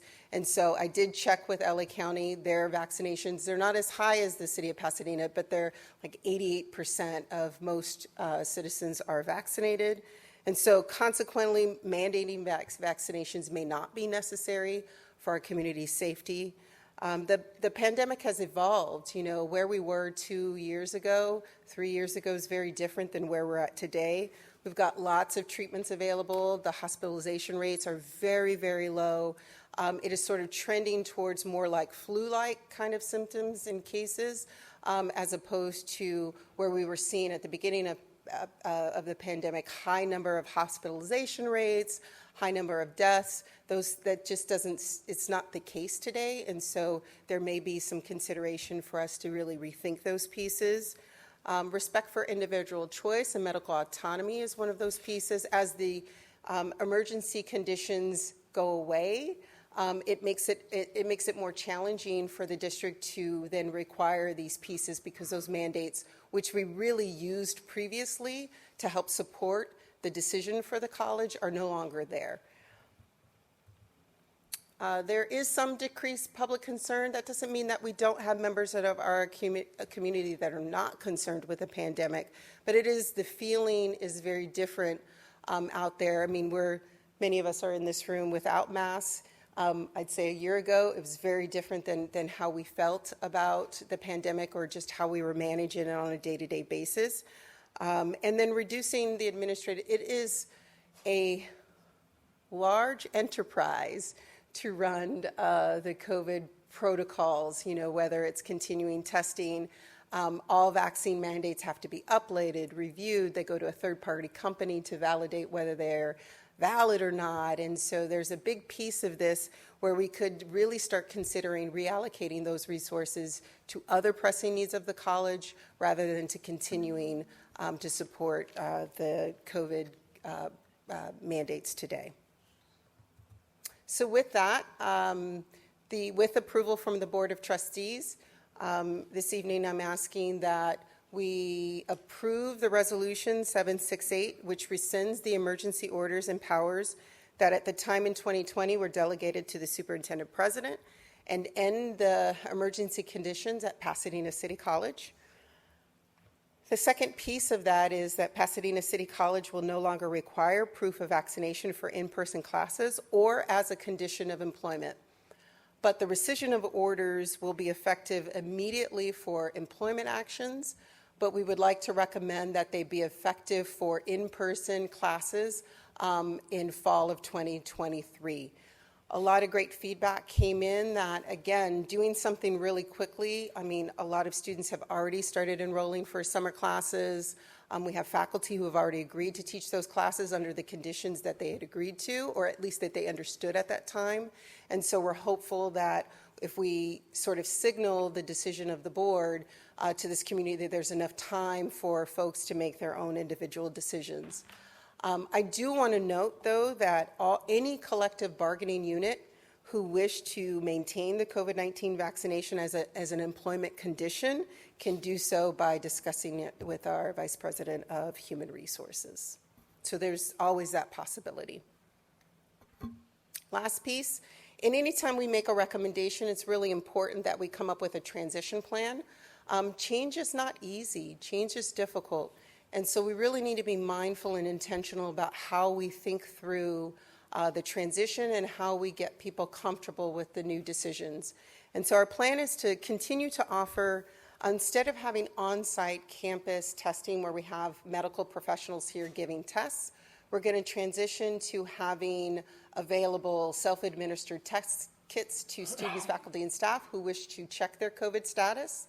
We're going to need to work through what that process looks like, but we're really thoughtful and intentional in thinking about particularly our students who are not insured, COVID sort of testing protocols. I mean, I know I can go to Kaiser and show my card and they give me some tests, right? And I get to walk out. Not all of our students are really in that situation. It's possible that some of our faculty are also not in that situation and our staff who are not in that situation. So we want to give the ability for them to still be able to continue to have access to these resources on campus. And so we're going to be working through a process for that.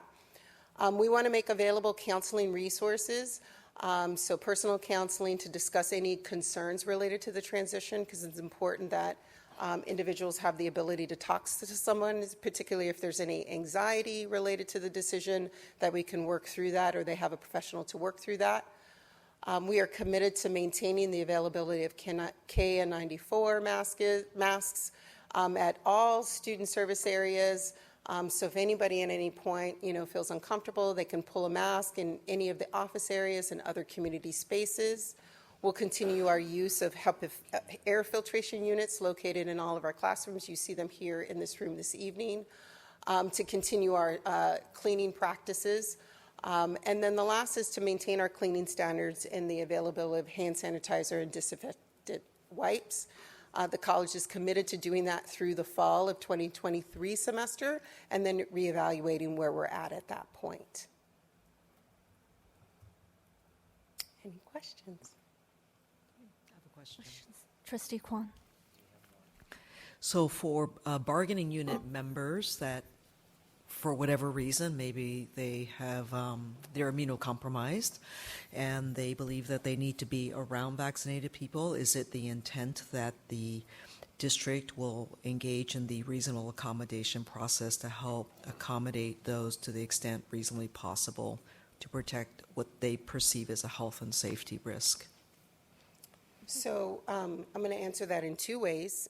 So bargaining unit members would always work with their union representatives to discuss whatever concerns that they have, and then their union representation would bring that to the district for consideration. As it relates to accommodation practices, those practices always go through our Human Resources office, and anyone could engage that interactive process related to their health. Thank you. You're welcome. I'd like to move approval of the administrative recommendation. Second. Any other discussion? I just have a quick thank you, VP Jones, for this presentation and the collection of data from every segment of the community here on campus. I just want to recognize that the pandemic isn't over. I think it's important for us to recognize. It is true that jurisdiction after jurisdiction have been executing rescissions of COVID-19 orders and states of emergency and things of that nature. But I want to recognize that, it's certainly not over. This morning I woke up and there was news of a newly transmissible variant that's manifesting in different ways. And I also want to recognize the fact that the feedback that we get as very often is the case, is split. And so that I appreciate the thoughtful recommendation here. But I also just wanted to recognize for my colleagues here, we just heard from the associated students about incorporating student perspectives and preferences.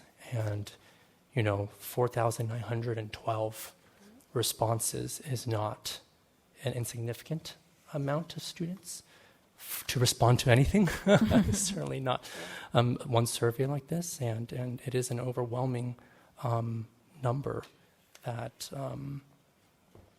does not want to see the vaccine mandate end. And these students are the ones who are going to be in the classrooms impacted by this. So, I just want that to be food for thought. I don't think I'm pushing either way in this case, because I think the recommendation makes a lot of sense, and I want to recognize, the respect for individual choice. I want to recognize the need to reduce the administrative burden, especially as CARES funding and things of that nature start going away, it is already in that process, but I just wanted to call attention to that before we make this vote. Thank you.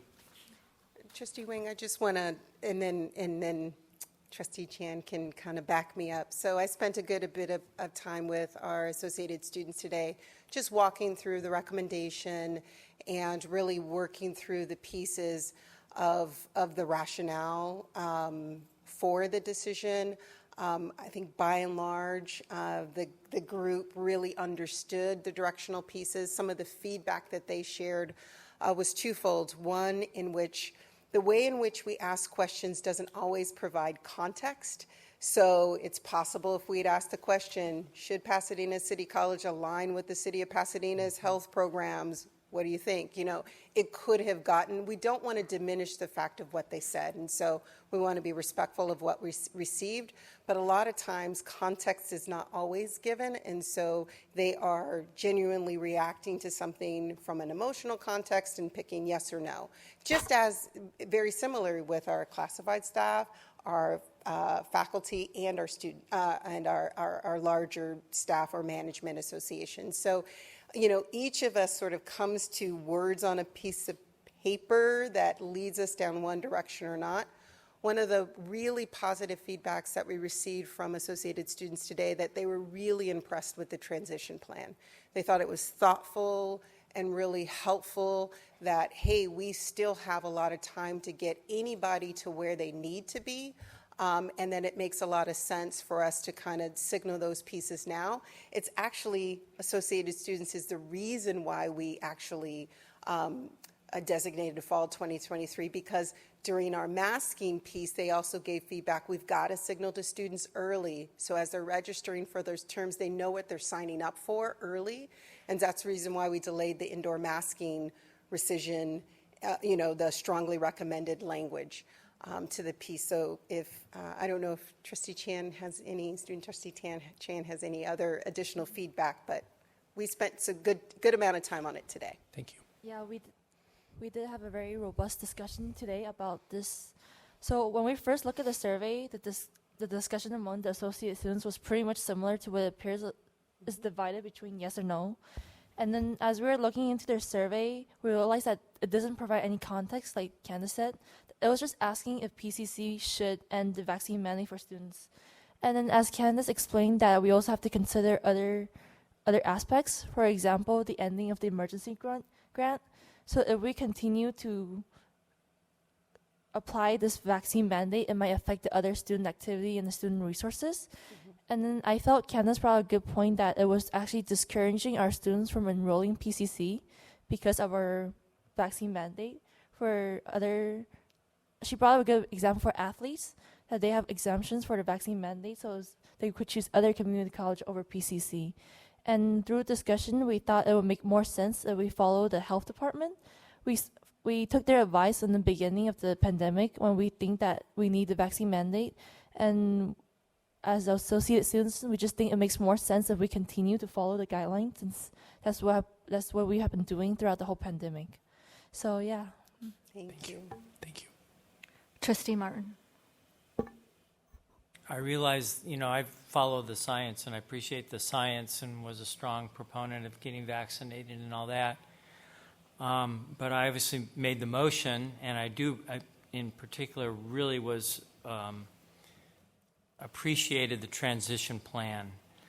But I'm also sitting here tonight knowing a close African American friend of mine, shortly after being vaccinated, suffered a very severe heart attack, and we thought we were going to lose him, and we didn't. And my wife's aunt is in the hospital on a ventilator at this very moment in ICU. That all originated after she got a vaccination within just a couple of days. And I know the science points to the wonderfulness of the vaccinations, and I've been vaccinated and boosted in the whole deal. But it's hard for me to make people do that. And I can tell you one other less fortunate friend, again, African American, I just think that might be coincidental, who didn't make it after being vaccinated. There is that side to it. So it was easy for me to make this motion. I'm going to call a vote on this. Trustee Chan? Aye. All those in favor? Aye. Aye. Abstentions? Respectfully, nay. Okay. 1 A and I abstain. 1 abstention. Okay. Thank you. Thank you. Thank you. Next, we have the resolution in recognition of Asian Pacific American Heritage Month.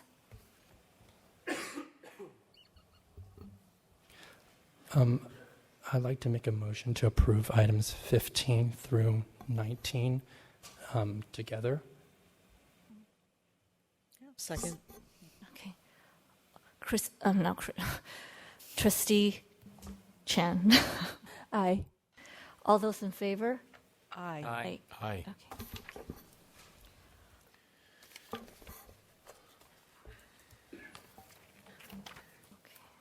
Okay. Superintendent President's Report. Okay, so good evening, everyone. Commencement season is here. We are very excited to celebrate with all of our graduating students. If you are a graduating student and you can hear me, because they're watching this, I know, GradFest is tomorrow at the PCC bookstore. It's a chance to purchase PCC swag and your cap and gown if you haven't already, so don't miss out. The main event, just for everybody's review, is Friday, May 5th, Robinson Stadium at 7 p.m. We will have the honors ceremony preceding that at 5 p.m., and there's a reception prior to that at 4:30. So basically, 4:30 reception, 5 honors, 7 graduation. But we also have some additional celebrations. This coming Friday, we have the International Students graduation, Friday, April 21st at 4 p.m. Then we have the Black Excellence Celebration, Friday, April 21st at 5:30, starts at 5:30. And then the Asian Pacific Islander Desi American Celebration, that's also Friday, April 21st at 6:30 p.m. So many of us up here, I think, are going to be doing the mad dash across campus to make it to all 3 of those events on the same day. But that's okay. We've got a lot of people to celebrate. And then on Saturday, Pasadena City College and the PCC Photography Program will be hosting the first ever William G. Erickson Photography Competition and Scholarship event. This day of celebration of photography will feature a panel discussion with industry-leading photographers, Jana Ireland and Texas Isaiah, an exhibition of competition finalists in the college's Boone Family Gallery, and an exhibition of William G. Erickson's photographic masterworks, and the announcement of the 16 competition award winners and an open reception. The event and competition are funded through a generous gift from the William G. Erickson Foundation. This opportunity that culminated in a gift of $1 million to the PCC Foundation was brought to us by former PCC trustee Linda Waugh, who is a member of the William G. Erickson Foundation Board of Directors. The PCC Foundation and Visual Arts, Media Studies, and Library Division work closely with the Erickson Foundation to coordinate the event. Competition prizes will total over $20,000 in scholarships, and the judges will include photographers Ireland and Isaiah, as well as PCC photography faculty Chris O'Leary and Erickson Foundation trustee Nancy Lem. The exhibition of student finalists will be open to the public in the Boone Family Gallery on April 17th and will feature 60 works of competition. And we will do this reception will be on Saturday starting at 3:30. And if you're interested, please let Chris McPeak know so we know you're coming. And then on Monday, the President's Latino Advisory Committee Noche de Excelencia event, Monday, April 24th at 6 o'clock, where $10,000 in scholarships will be given out. The Veterans Resource graduation will be Wednesday, April 26th at 5:30 p.m. The undocu graduation will be Wednesday, April 26th at 6 p.m. So again, lots of running in between, especially because they're in two different physical locations. The Lavender graduation will be Thursday, April 27th at 6 p.m. and the Latinx Latino graduation will be Friday, April 28th at 6 p.m. And the core Continuing the Journey Day of Celebration will be Saturday, May 6th from 12 to 4. As well, the PCC Hall of Fame, the PCC Foundation will be hosting the Pasadena City College Hall of Fame celebration at Robinson Stadium at 11 a.m. on Saturday, May 13th. The inductees are J.C. Barnett, Jim Lejay, Walt Butler, Jesse Roberts, Dennis Gassard, Elizabeth Haskett Holsheiser, Joellen Zwaniger, I don't think I said that correctly, sorry, Elise King, James Griffin, John Rudd, who unfortunately is not with us, Biljana Bozanak, and Kelly Hall, who's now Kelly Guzman. And they will also be inducting the following teams: the 1974 football team, the 1977 football team, and the 1978 track team. So again, the foundation is the contact point for that. So clearly there's a lot going on in the next few weeks. Also, in addition to the resolution passed by the board this evening on Monday, April 24th, the Armenian Students Association will be hosting the Armenian Genocide Vigil in the Quad at noon. We had the honor of distributing more than $873,000 in grant funding to the second cohort of Community Excellent Grant recipients earlier this month. Many thanks to the PCC Foundation for administering this program. We received 63 proposals and 31 projects received funding. There are too many projects for me to cover each one of them, especially because it's late.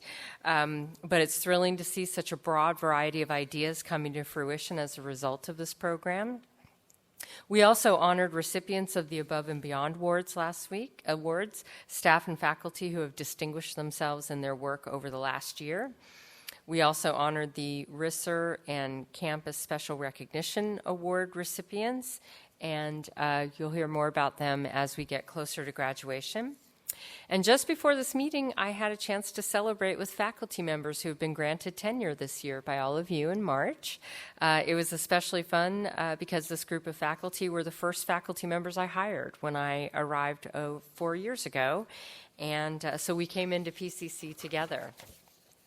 I also want to highlight chemistry student Selena Yu, who is one of 413 students nationwide to earn a Barry Goldwater Scholarship. Congratulations to her. Also, a huge shout out to chemistry professor Dr. Jillian Blatty, who will deliver the Distinguished Women in Science seminar at Stanford University in May. This is typically given by professors at four-year institutions. This student-driven seminar series gives the opportunity to interact with prominent female role models in the science community, according to their website. So excellent job, Dr. Blatty. And from the economic development area, PCC has been awarded a Regional Equity and Recovery Partnership grant of $53,000 from the Chancellor's Office. This will connect us with workforce development boards locally and at the state to help folks find high-quality work in the wake of the pandemic. And finally, the PCC Small Business Development Center is providing outreach and technical assistance to small business recipients of the economic opportunity grants given by the county. We're also hosting 2 local events, April 24th at PCC Rosemead and May 1st at PCC Northwest. That concludes my report. Thank you. Enrollment strategies. Dr. Ramirez and Dr. Alatwani. No, I think it's going to be Dr. Ivelisse. Oh, okay.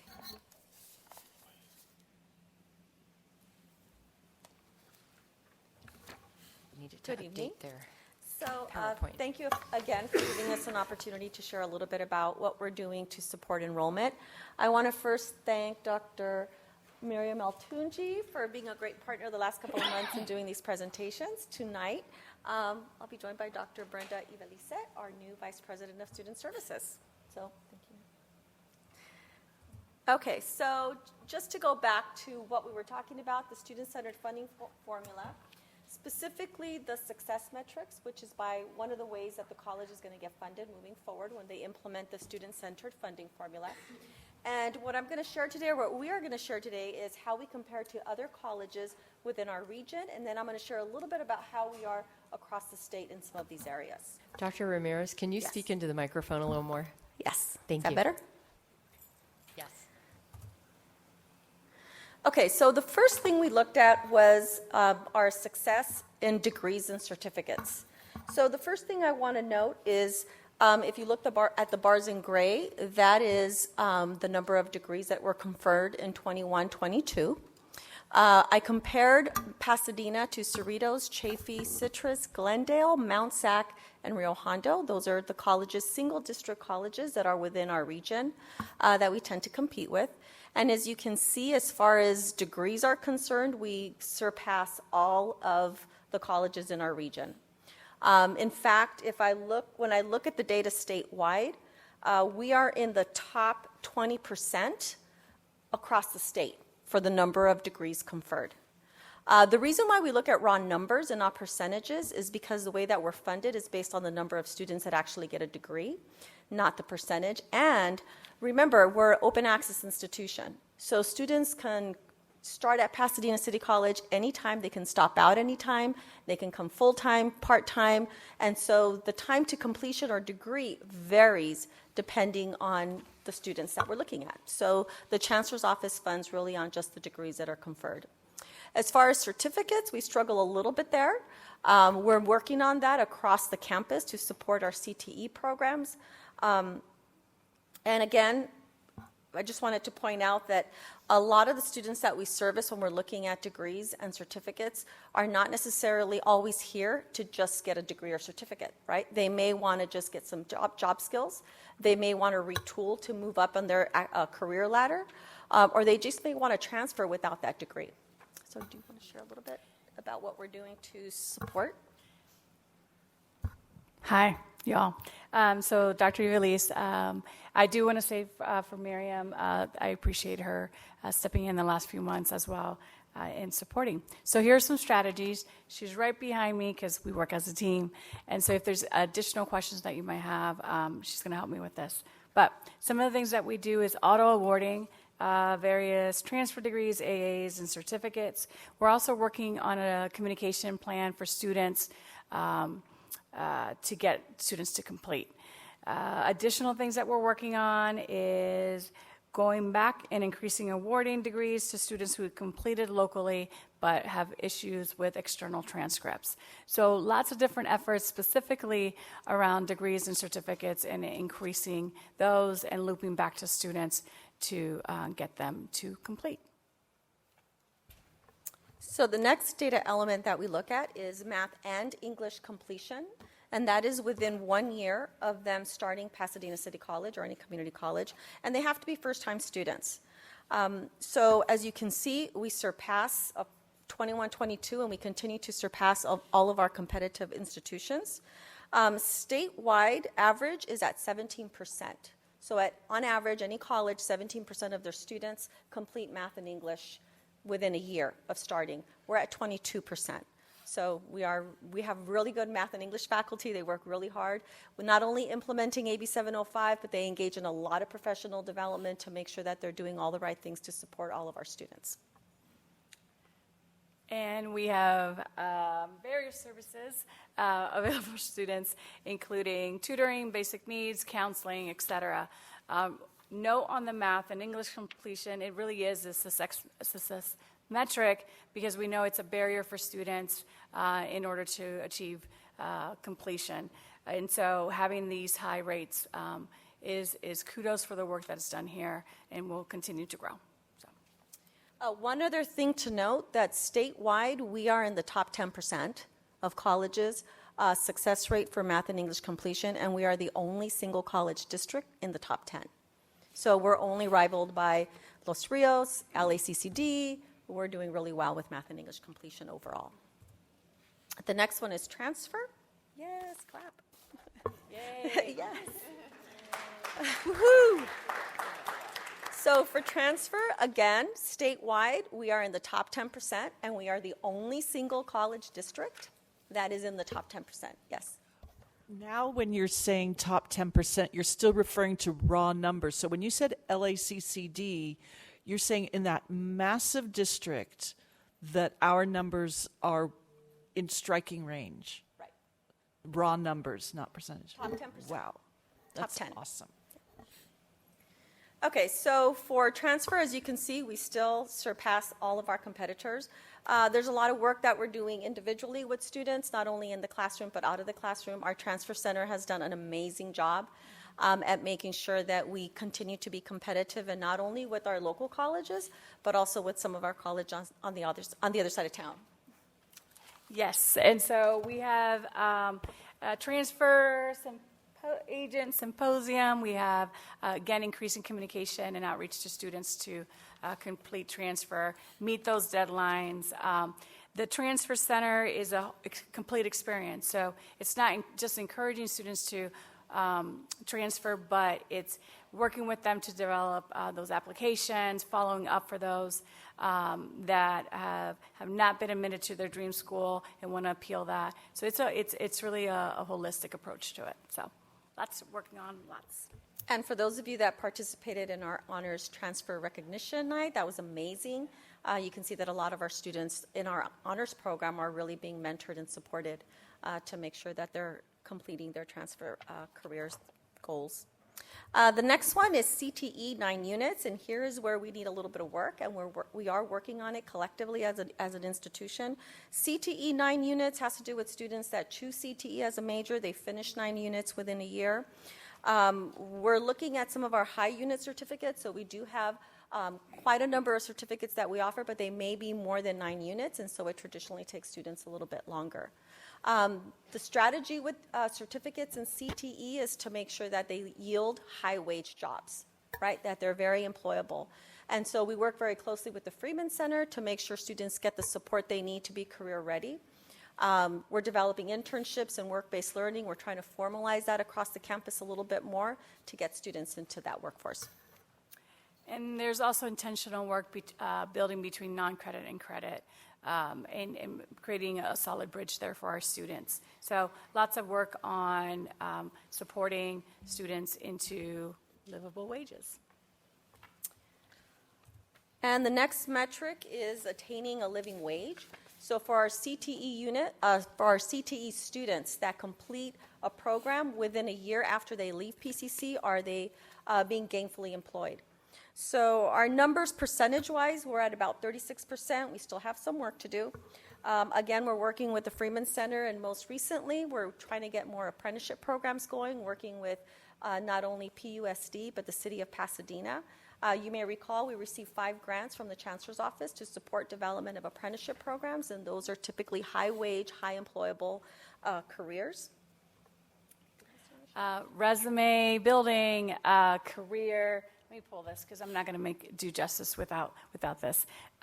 We have events that went through the Freeman Center and other places, the career advising appointments, resume building, as well as the annual spring job fair and other events that bring in over 800 employment opportunities for our students.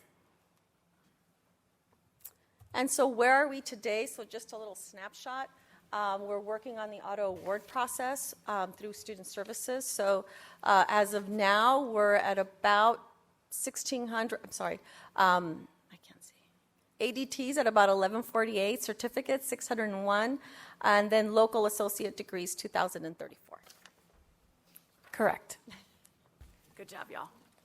Any questions? No? Kudos to all of our administrators, staff, and faculty for really making sure PCC is in the top across the state. Yes. Yeah. Yay.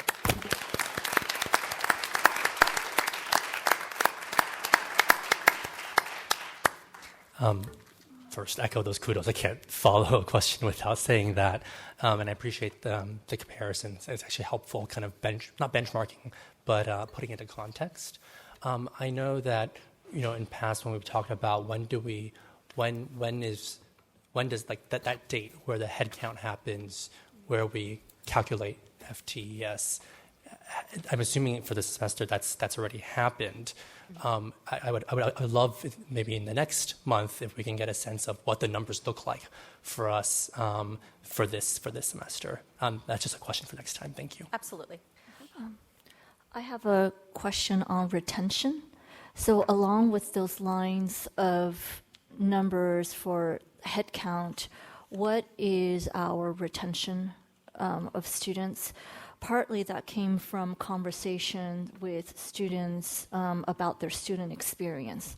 And what was shared with me was that, when Emmanuel talked about business, he talked about students being the clients and that the students being customers. And so whether it's next month or the following month, if you can talk a little bit about student retention and student experience, I would appreciate that.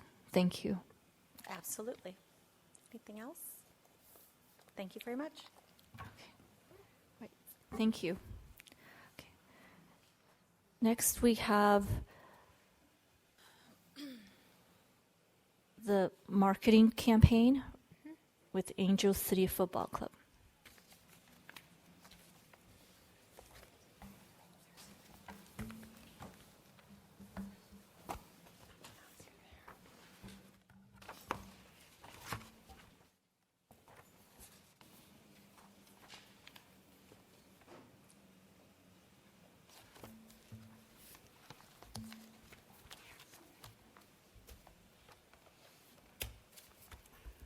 Good evening. David's telling me I should tell you we're going to do this in less than 40 minutes, and we'll stay away from lease back tonight, so just, bear with us here. My name's Alex Bucklehead. I'm the special assistant to the superintendent president. To my left is David Steinman, our director of marketing. We're here to talk about our marketing programs, and specifically with an information item for possible action related to a partnership with Angel City Football Club. And we'll dive right in. We've got some other partners here that are going to jump in from time to time. So we wanted to talk about marketing at Pasadena City College and what that looks like, and so we're just going to do that. First of all, when the Office of Strategic Communications and Marketing was founded about 8 years ago, we came into a space that was a little unsophisticated in its marketing program. We had a lot of semester-specific surges in marketing, but nothing steady. We had a lot of reactive actions, but nothing proactive that you'd call a marketing strategy. Our work was limited by geography. We were holding ourselves pretty closely to our own district. And then I think most importantly, we were sort of stuck in a back-of-the-bus mentality. We use that metaphor because a lot of times with community colleges, you see them taking up ad space on the back of transit buses because it's very cheap and it's very cost-effective.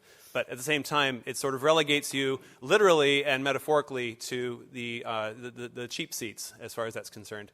And so we really wanted to come in and kind of change that up. And we also had a minimal consistent marketing budget at that time.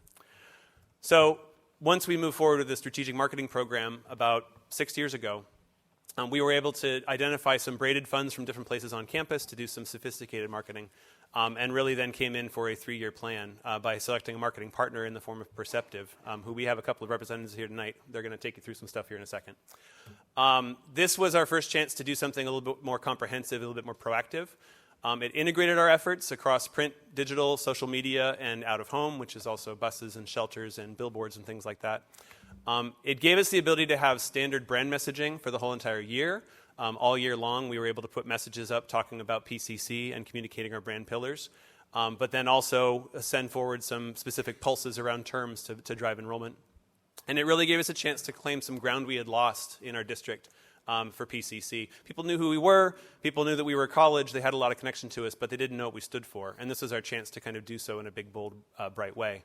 And you can see from the art here, we did try to move off the back of the bus, primarily, literally, by wrapping the bus. We took over the bus. We took the bus instead of sitting at the back of the bus. And we were glad to be able to do so and make that kind of splash with the work we started about 6 years ago. Our goals were to own the district that we were in and then push our own boundaries. And we've been doing so ever since. So David will take this next slide. Yeah, so now this was our next iteration. We established ourselves back in the community. Now how do we take it a little bit further? How can we break away? We don't want to look like anybody else as a community college. We want to look different. We want to look like a four-year. As Alex said, we don't take the back of the bus. That's for rear-end colleges. We're not that. We stand out. We're special, so that's what we want to show. And so we kind of looked at our DNA of who we are as Pasadena City College, and one of the things that comes up is our commitment to social justice and how we break barriers. When you think of barrier breakers, you think of Jackie Robinson first, but we have so many: Jaime Escalante, Larry Shinoda, Dustin Lance Black, right? So we have no shortage of Octavia Butler, right? It just keeps going, but it's not just about the people who are household names. It's about our students, who are the first in their family to break that barrier. It's about that single mother. So it spans everywhere. And so what we want to do is put a spotlight on our students, on our staff, on our faculty. And so you've probably seen these, around town, hopefully, or on your computers. So you can see, this doesn't look like other community colleges. We stand out. We get recognized for it.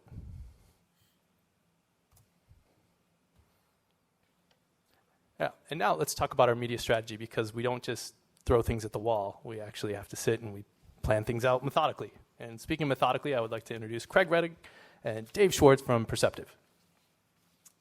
Hi, thank you so much for the opportunity to speak. Before I talk about this media plan, I want to say that I am a proud resident of South Pasadena.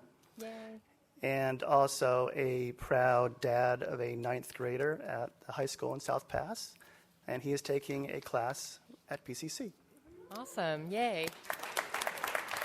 So thank you for what you're doing for my community and for my family. What you see here on your screen is a bit of an eye chart, but I'll try and take you through at a high level at what this is.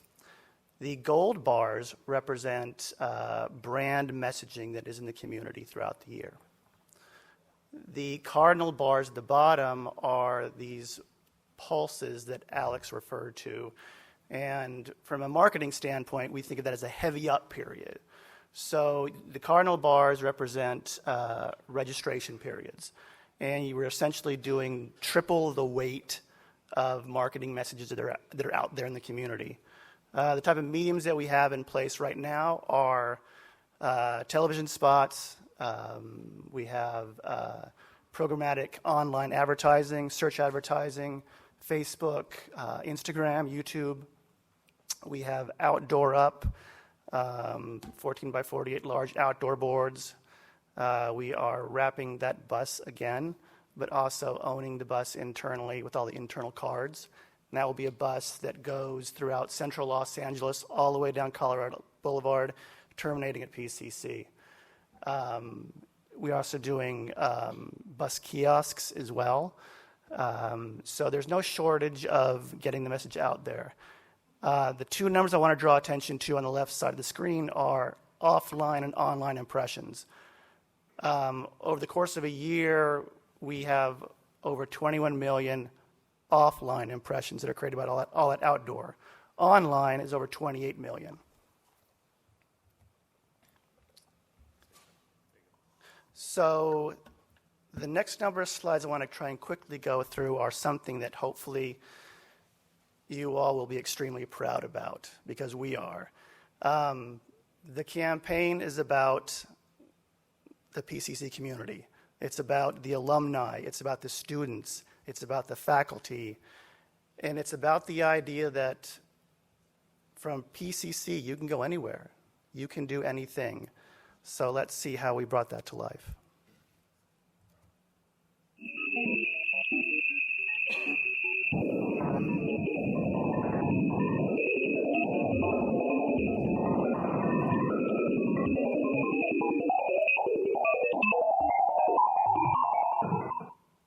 So what you're seeing here is a planetary geologist that works at JPL that started at PCC. We had to get her approval to do this video, and she said, I have one change. We originally had audio from Houston, Mission Control, and she said, that's not my audio. And she said, I'm going to send you my audio. And that's the audio of her satellite circling Jupiter. And it started at PCC. The next one gets a little more granular of what a PCC education can do for a student.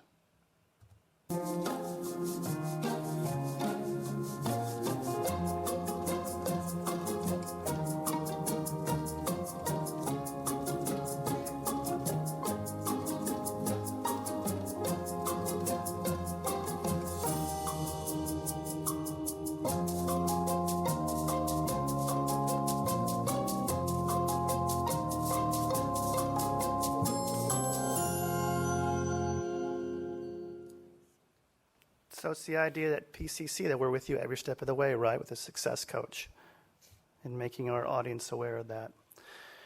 The next two things you're going to see are animated online banner ads that are pushing spring and summer registration. You see some quantifiable data about what PCC can provide, free laptops, $200 bookstore credit, things like that. So it's not only qualitatively why PC is the right place for you, but also quantitatively as well. This second one on the right is for a certificate. And then what you see are just a bunch of stills of other ads that are out there that talk about the amazing students that are at PCC, whether it's a Paralympic athlete, a student that has moved on to MIT, or the ever ubiquitous Ryan Liu, that is a Yale and Oxford graduate and started at PCC. What you're seeing here are two snapshots of non-credit outdoor. That's those 14 by 48 large vinyl boards. These are across the street from non-credit. And these tout things like ESL, job training, high school diploma. We have also gone way beyond wrapping that bus. We have wrapped the Gold Line train. And so you see here the entire train wrapped both sides, and then a close-up shot of one of the entrances. We're also not on the sides. We're not on the back, we're on the side. A thing called a bus king. And those are strategically running across different streets in district and out of district.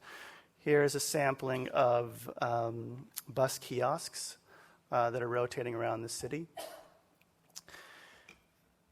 We are also very cognizant of our current student body, and they are our best advocates, right? So take advantage of every opportunity.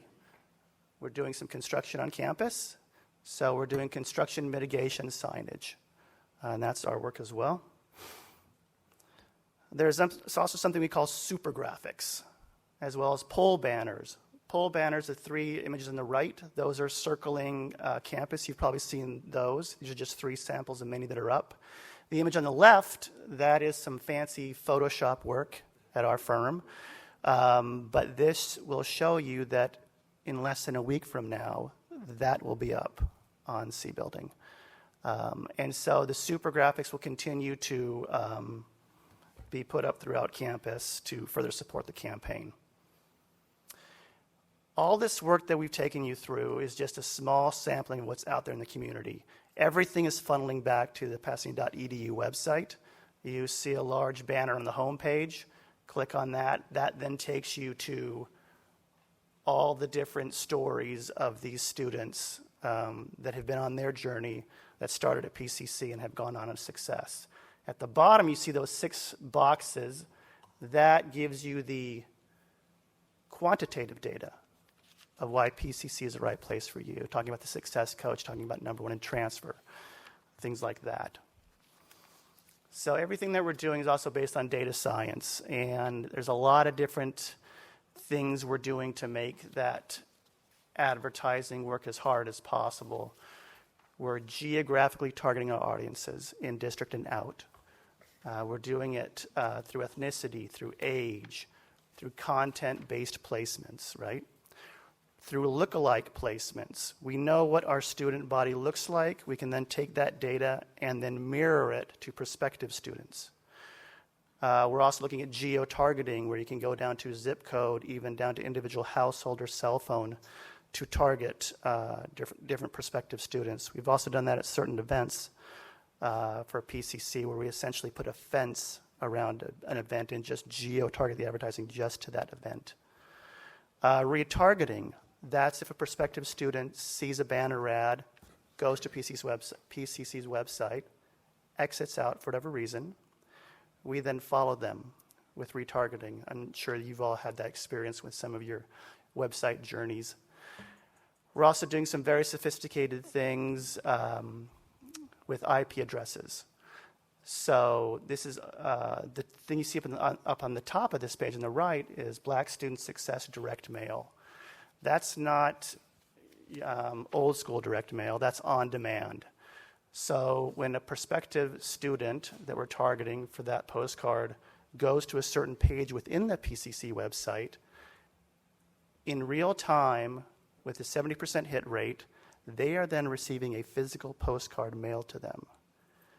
And then that then in turn gets the 50% response rate of getting them back to the PCC website. So what you see here on these pages are some campaign metrics. We're looking at year-over-year data from 2022 to 2021. And we're seeing 1.8 million new visitors coming to the PCC website. We're seeing a 54% increase in page views. On the right, you see a couple of screen caps of top 10 markets, and we're seeing a 30% increase of in-district and out-of-district traffic. New versus returning visitors to the site, we're seeing a 21% increase in new visitors. The world, no surprise, is going more mobile. We're seeing a 33% increase in mobile use, so we need to be cognizant of that from a marketing standpoint. The one on the right is really interesting to us, and I think this really supports increasing efforts around CTE. And that from a visitorship standpoint, we're getting a little older. We're seeing a decrease in 18 to 34, but conversely, an increase of 35 to 54. We also wanted to benchmark how we're doing against the state as a whole. And we can say that year over year, our data says that there's been a 2% increase at community colleges statewide. But for PCC, it's been 11%. So I think the numbers are telling us that we're going in the right direction. I'm sorry, before you move on, yeah. Can you go back one slide really quickly? Sure. For that enrollment increase number, that is year over which year? It's 2023 versus 2022. 2023 versus And that is specifically for spring. Okay. Yeah. Thank you. Sure. Now I'll turn it over. So to piggyback on that question, this is certainly a lot of work in terms of producing the videos, producing the plan, and certainly you're tracking. And I appreciate the fact that you're tracking enrollment increase, because at the end of the day, the outcome is how are we going to increase enrollment, right? And so, 100%. So while it's terrific to have the 28 million impressions and 21 million, what I would be interested in would be, can we continue the rate of growth with the year-over-year enrollment increase, even though it's 2% statewide and 11% at PCC? What is the projected growth rate for the next, for the duration of the campaign? I will tell you that the becoming older data on the right, it's something I want us to all really look at, because I do think CTE is something we really need to watch. And I think I think we are getting older, and I think we do need to be cognizant of that and make sure that, from a funding standpoint, that we're supporting those programs appropriately and that we're marketing them appropriately. So that's something important that we're looking at. Thank you. Sure.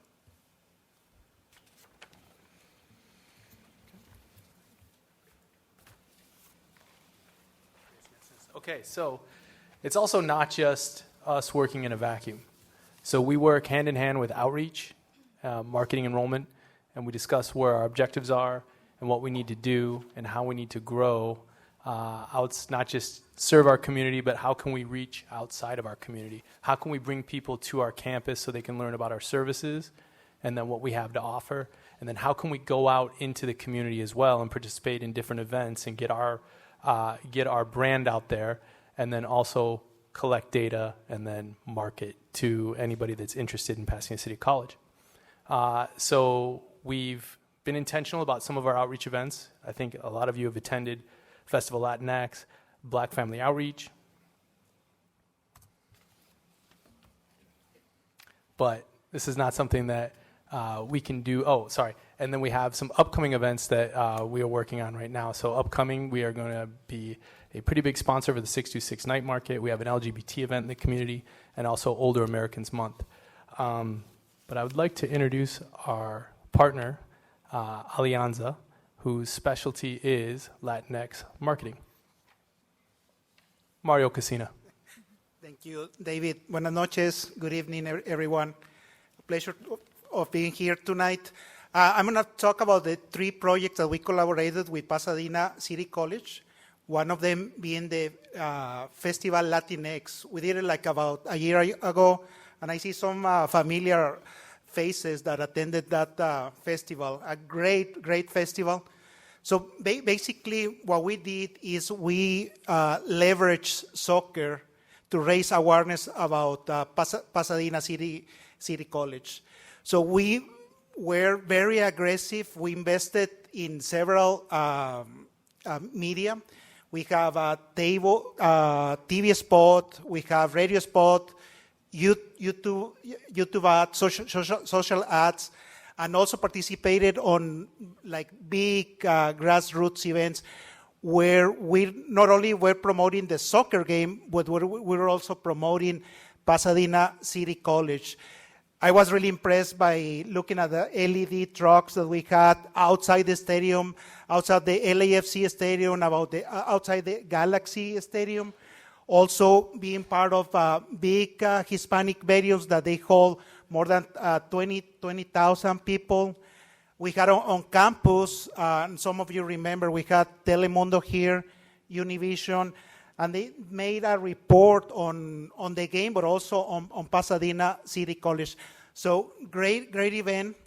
Also, we brought to campus a couple of clients that we have, one of them being Takis Snack and Tampico, which are very relevant to the Hispanic community. So that helped us a lot. That was before the event. Now the week of the event, I was glad to see a lot of people coming into campus and have the opportunity to talk with the students and also see the facilities that we have. We had the mayor of Pasadena here doing the coin toss. And more important, we created a database of more than 2,000 people, which are considered very solid leads that we want to bring them and increase the number of students that we have on campus. And just real quick, just to finish this, we participated on a couple of big, massive events, one of them being Fiestas Patrias, which is the biggest Mexican heritage celebration in Los Angeles. More than 20,000 people attending the event. So basically what we did is we took the PCC campus out to downtown LA. And we want to continue to do that, as Alice and David said. We just don't want to be the brand that is on the back on the bus. We want to be all over Los Angeles to increase the enrollment numbers. we took advantage and raised awareness on the Rompiendo Barreras campaign on that event. And if that was not enough, we also participated on a very popular event for the Latinx community, which is called Calibas. They've been doing this festival for 16 years. It's sold out at Crypto Arena. Previously it's called Staples Center. So I was really happy by getting more than 900 entries because we did a Register to Win. We're Register to Win campaign where we were encouraging consumers to register to win tickets to see Calibash. And the day of the event, it was amazing. We had a 10x10 booth promoting PCC, capturing information about people. And then on top of that, we had, if you see the screen on the left-hand side, we have the spot that we just ran about PCC that was run during the night in front of sold-out crowds. So more than 30,000 people saw that advertising. So at the end of the day, one of the things that I want to accomplish, and I share this with Alex and David, in our agency, we did, I think we did a pretty good job with Takis, position Takis, as when people in the Hispanic community thinks about the snack, they think about Takis, or when they think about beer, they think about Modelo beer, which are one of our clients. So what we want to do is, at the end of the day, is when they think about college, they think about Pasadena City College. Thank you.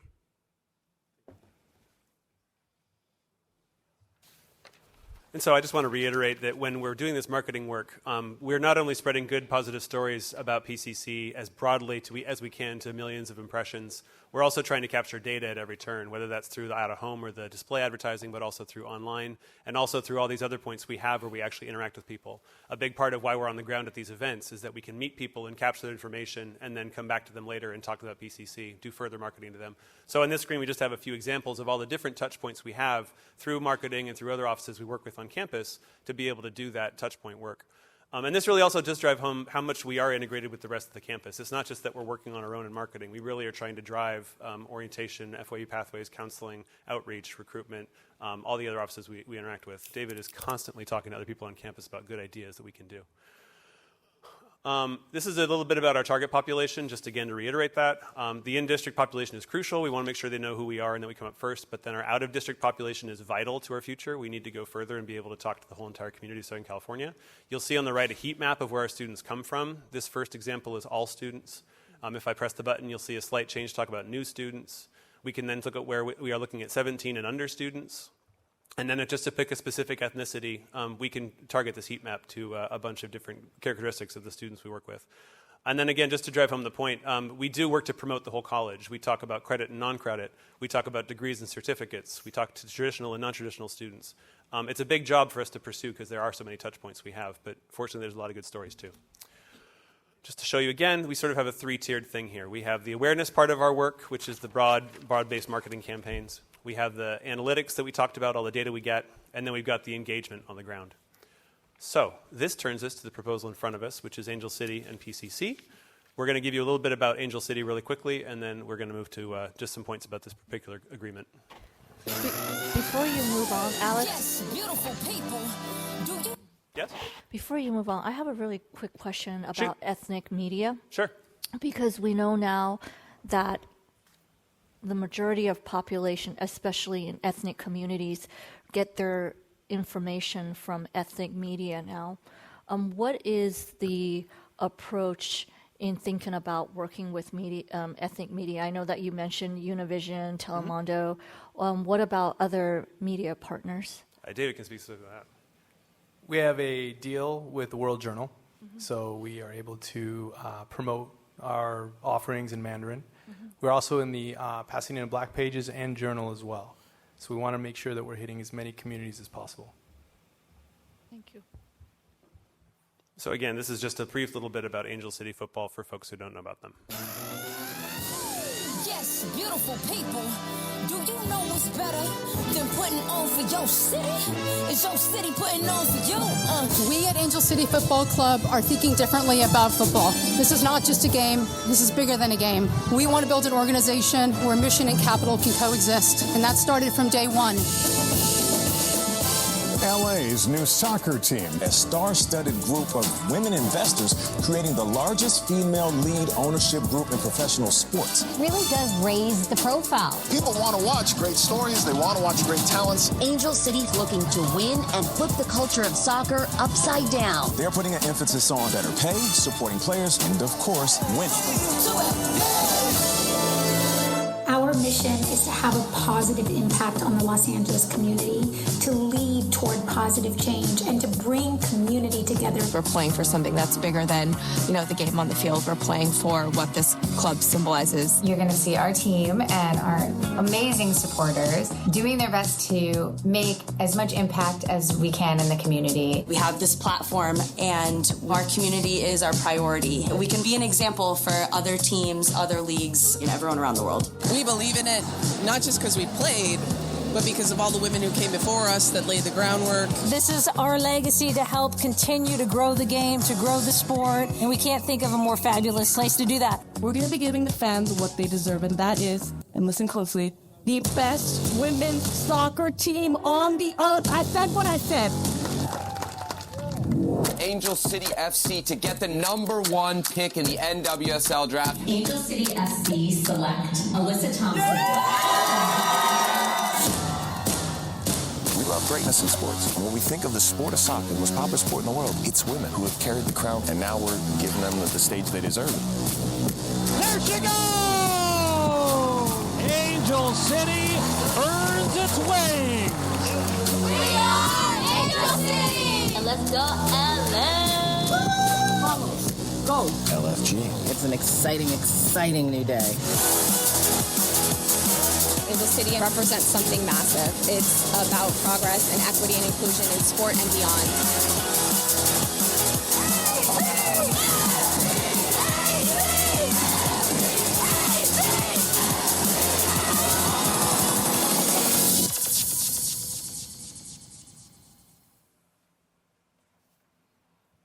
So as we mentioned, PCC is special, right? We don't do things that other schools do. And we have an amazing opportunity right now to really break ground. So as the marketing, the specialists, the people who think about this stuff all the time, how we can get into new markets, how we can grow beyond our district, this is where I think we should head. And so what we can do is we can get in the arena, right? First off, we have LED advertising that elevates our brand and puts us on par with brands that you're familiar with, whether it's Gatorade, Chevrolet, Sprouts, DoorDash, but products that you use. It's not like Joe's Jewelry. These are legitimate brands, and we are on par with them in people's minds when they see that zipping across the stadium. We will have the ability to have our students as co-branded Pasadena City College, Angel City FC ambassadors. So when you walk into the stadium, that's who you see first, is our students. We have, before you get into the stadium, we have a Fan Fest booth, and which we've talked about with outreach about how we want to theme that out, per game. It could be non-credit, could be CTE, could be, financial aid. Whatever the theme is, it doesn't always have to be just general Pasadena City College. So we have a way to get eyeballs, and I think this is one of the most hottest brands that exists right now. Last year was their first year. It's an amazing ownership group who is very active. They're socially justice active, and that aligns with who we are. And just the hype that this team has, especially women's soccer as a whole, as we head into the World Cup this summer. They have, as mentioned, an 18-year-old, Harvard Westlake right now. She's still in high school. She's their #1 pick. She scored on their first game, and she got called up to the Women's World Cup team. This is who we want. When we see her score a goal, we want Pasadena City College behind her. That earned media is huge. And I can tell you as a sports fan, I watch sports. And I can tell you that Johnson Community College is the college in Kansas or Missouri that is behind home plate at the Kansas City Royals game, because that's what you see on TV and that's what they see in the stadium. And I think this does something that other community colleges absolutely do not get.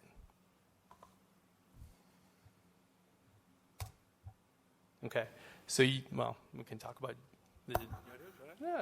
let's tag it. I'll take it. So just to run through some of the fundamentals, they play games at BMO Stadium, which is Exposition Park. It's a short drive from our district, as you can see from this map. They have about 19,000 attendees per game. They have a season of about 28 games, so 14 at home every year. They have 16,000 season ticket holders, and Pasadena, Glendale, South Pass, and Altadena are the top cities that are season ticket holders, so it's an audience that we're very familiar with. And they have an active fan base in our area. They have watch parties. They have, what do they call them? The Ultras. The Ultras. They've got draft parties at Underdogs. They're in our community. They're very local. Just again, with that heat map, this is just an overlay of their season ticket holders in the San Gabriel Valley and our students in our area too. So you can see there's a real correlation there. Demographically, they align with us. We're really happy to see that 64% of their season ticket holders have only a high school diploma. There's an opportunity there to get some work done. And then 60% of them have children in the household. So that's another way for us to reach out and talk to these folks. And then beyond what would happen in the stadium, there is a real on-campus interaction component to this partnership. We would be able to benefit from Angel City executives, some of the folks who are working with the people we saw in that video, to come to campus and do career talks and introduce our students to the future of sports that they're trying to charge out there and do. We would be able to have their street team come to PCC women's soccer games and hype up the work and get their own networks activated around our soccer teams here. We would be able to have the players talk to our athletes. And then just again to reiterate, we have a progressive, historic, women-owned team that really aligns with our mission, vision, and values and can inspire our students. But you don't have to take my word for it. Good evening, Pasadena City College Board of Trustees. I'm Angela Heathleys-Mangano, General Manager of Angel City Football Club. And I'm Catherine Davila, Head of Community for Angel City. We are so sorry that we can't be there with you tonight. We likely just kicked off our match as you are watching this, just a few miles away at BMO Stadium. And even though we can't be there in person, we wanted to tell you all how excited our team is about the partnership that we've been working on with David, Alex, and your incredible team at PCC. Community is at the core of everything we do, and over the last 3 years of building Angel City, we've developed a strong community and a fan base that includes over 16,000 season ticket holders and 6 supporter groups, many of whom live right there in Pasadena and Glendale area. In fact, we host watch parties near you regularly, and we are so excited about the opportunity to engage more with your campus and your students through our partnership. And now, as a former U.S. Women's National Team member and professional player myself, I know firsthand the opportunities that weren't offered during my time as a player that we are constantly striving to provide to your players and staff. One thing we love about this partnership is the opportunities that we will create to allow your students to learn firsthand from our front office and be integrated into our game day as a part of the ACFC Welcome Crew. And as with all of our partnerships, we give back 10% of every dollar that comes in through our partners to benefit our impact pillars of equity, essentials, and education. We are so excited about the opportunity to support the LGBT Center of Los Angeles and their workforce development program with PCC. We really aren't your average professional sports team. We're here to integrate into our community and create real change through real impact, and would love to partner with you all to do that as well. We appreciate you all giving us just a few minutes to say hi and be a part of your meeting tonight. We would love to have PCC join the Angel City family. And we look forward to hosting you all at an Angel City match very soon. Oh, there we go. So just to run through again some key points here. It's a very high quality partnership with some great potential. We get some new audiences in a very high profile setting. It works with our marketing strategy, given that it is mass market, attention-grabbing outreach, and also on-the-ground event-based work with some real good data components to it. There are really wonderful opportunities for student involvement, and it aligns with our core values. So on that note, we're happy to take some questions and even possibly entertain a motion if you care to. Thanks. Any questions? Yes. Okay. I like to see a proposal as to how much this will be on a yearly basis, the duration of the agreement, and also commitments from this league to actually do the things that they are promising that they're going to do. So when they agree to come on campus. They're going to do career talks. I like to see it in writing, such that it's an actual commitment.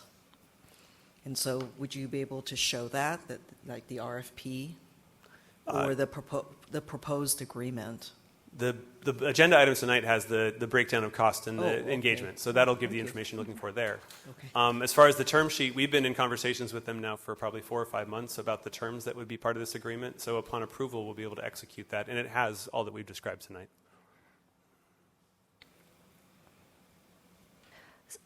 Let me just say that when David and Alex first brought this to my attention, I was a little skeptical about the type of partnership. And part of this was to understand the partnership and the team itself. So I appreciate very much the thorough presentation, on this, letting us know about the demographics that this potential partnership can serve, and certainly, I think embedded in this, the overall marketing strategy and how this fits with that. I appreciated seeing the entirety of where the marketing plans are going and how this can be integrated. What I'm really excited about is that this is supporting women-owned business and also women of color. I think oftentimes the number one barrier for women-owned businesses is access to capital, access to this type of sponsorship. So this is really exciting, and I appreciate the hard work that, and maybe some, lost sleep time that, David, you may have had in putting this together. So once we get the RFP or the term sheet, we can definitely put this on the agenda for May. Thank you. It's actually on the agenda this evening, so with possible action. So you can make a formal motion to approve. The contract has gone through our purchasing area in terms of the negotiated pieces, along with Alex and David in terms of the pieces that fit and have been described here tonight. That's all covered in those pieces. And so if there is a desire by the board, you can motion to approve and then second and then vote on it. Any questions? I have John? a question. Yeah, so obviously this contract has a lot of residual benefit around it beyond student attendance. Potential exposures to good experience for students, greater relationships, all the education that could come from executives, et cetera. I'm going to just politely lay that all aside for a moment. Love the concept we're talking about, but let's just get it down to raw attendance just for purposes of discussion. So round up, say 200,000 a year. How many additional students or how many additional FTE, and break that down into how many additional students attending a standard class, would we need to generate from this to make back our $200,000? And I don't know if you can do the math in your head, because I'm trying to remember what an FTE is, and then I'm trying to remember how many hours of instruction that is, and I can't do that sitting here tonight now, but maybe somebody closer to it can. It's minimal. Ballpark.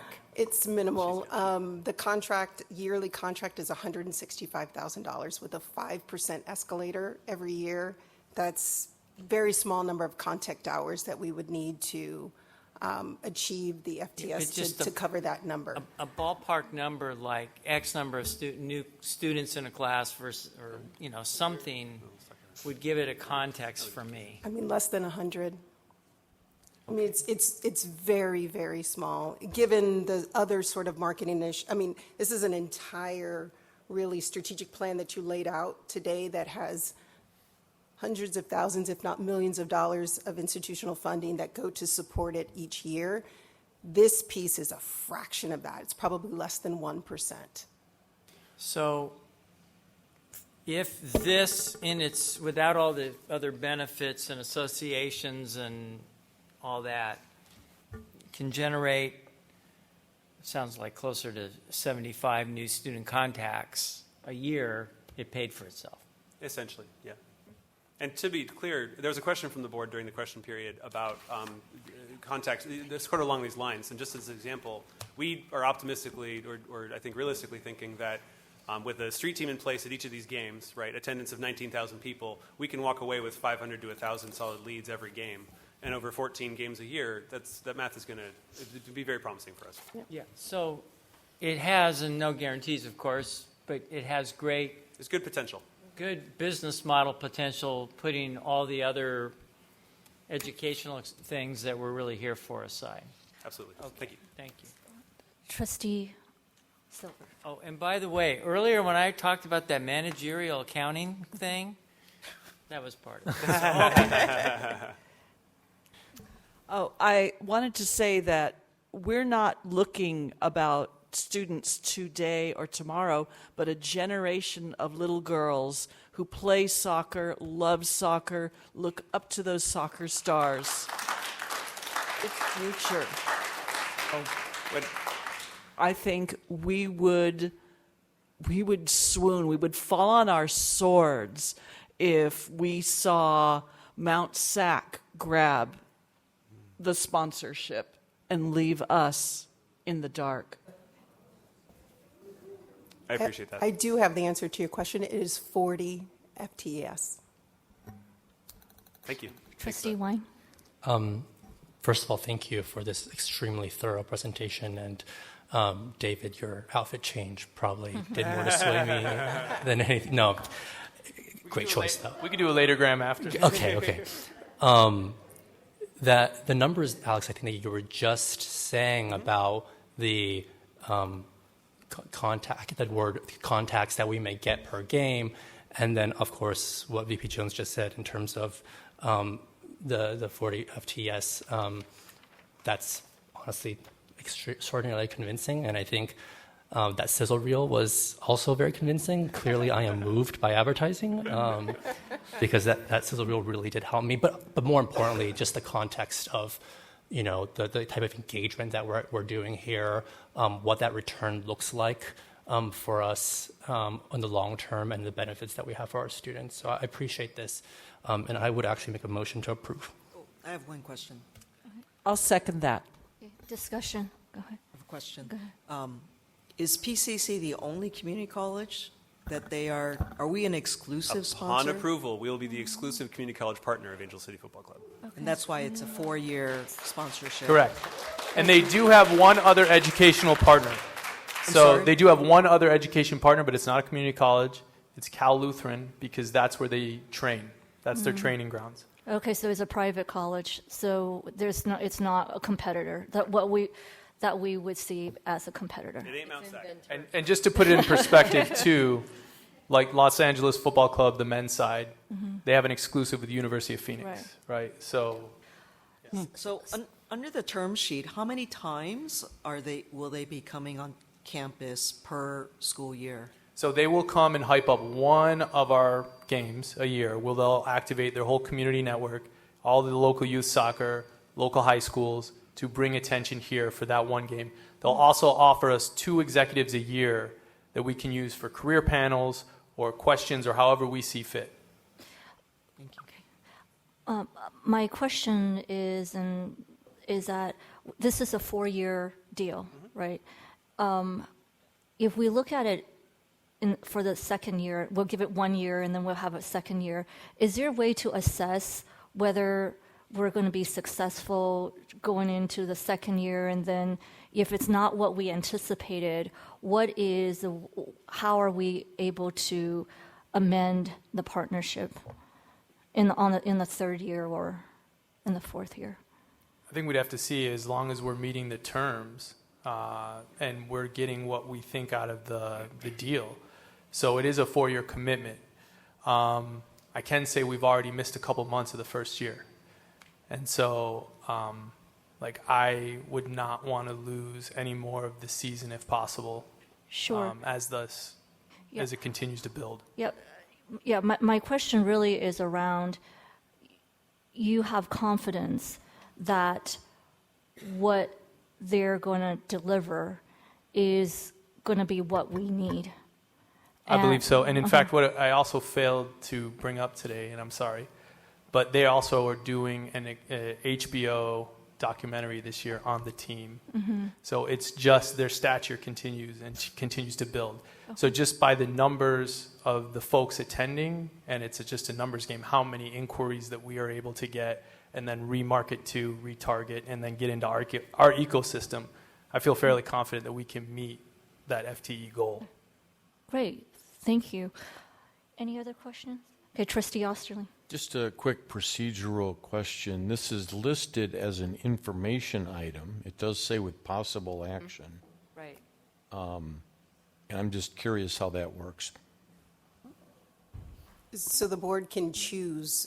So the informational item there with possible action allows you to make a motion for approval. Which has already been done, correct? Yes. So there is a motion on the floor and a second.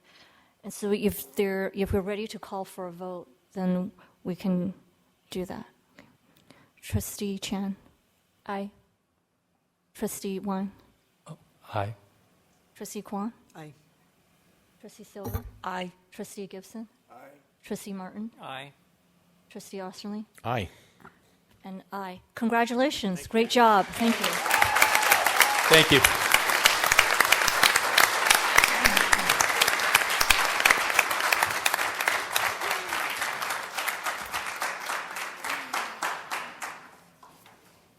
Okay, now we have another information item. McDougall.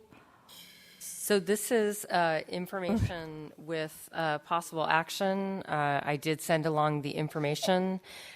This is the contract that we have talked about in the past. It is a name change, and it is necessary because we need to pay bills for charges that we've incurred. And this is a contract that actually has already been authorized by the board at their August or July 2022 meeting. So the services of this law firm have already been authorized. This is just a name change because the two law firms merged.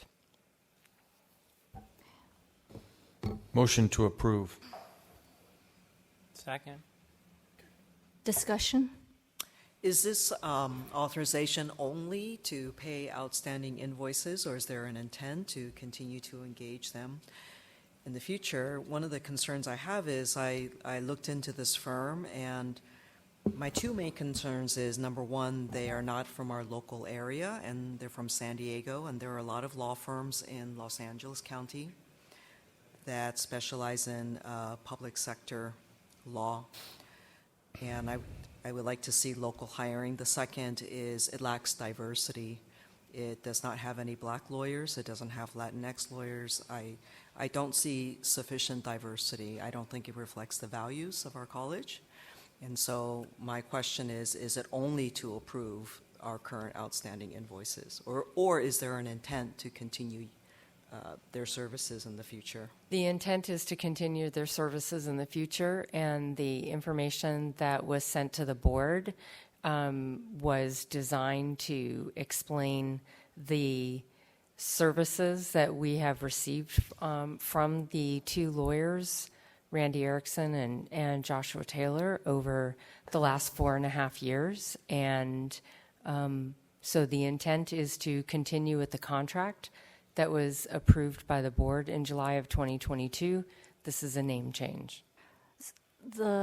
Is it possible to pay the firm for the work that they have done up to this point? Without passing the name change, no, it is not. Is it possible to amend the motion to approve only to the extent necessary to satisfy our outstanding financial obligations only? Vice President Blazinski, would you like to address that? So we have done we've done business with this firm for 4.5 years with no no issues as it relates to the DEI component. We did do at one time when the board asked for this information from this firm, and it was the only firm they asked for it for, there was a demographic information presented to the board. As all law firms have been experiencing, especially the smaller ones, they've been experiencing a lot of turnover by the larger firms that have. So Mr. Erickson's firm did have representation from all areas at the time when we hired him. He's just been unable to maintain that because that's the reason why he had to merge with the larger firm. To address the issue of out of area. That has not been a concern. Actually, we get better service from Mr. Erickson than we do our local firms or any other firms that we do business with as it relates. We've done business as far as their travel time, for example.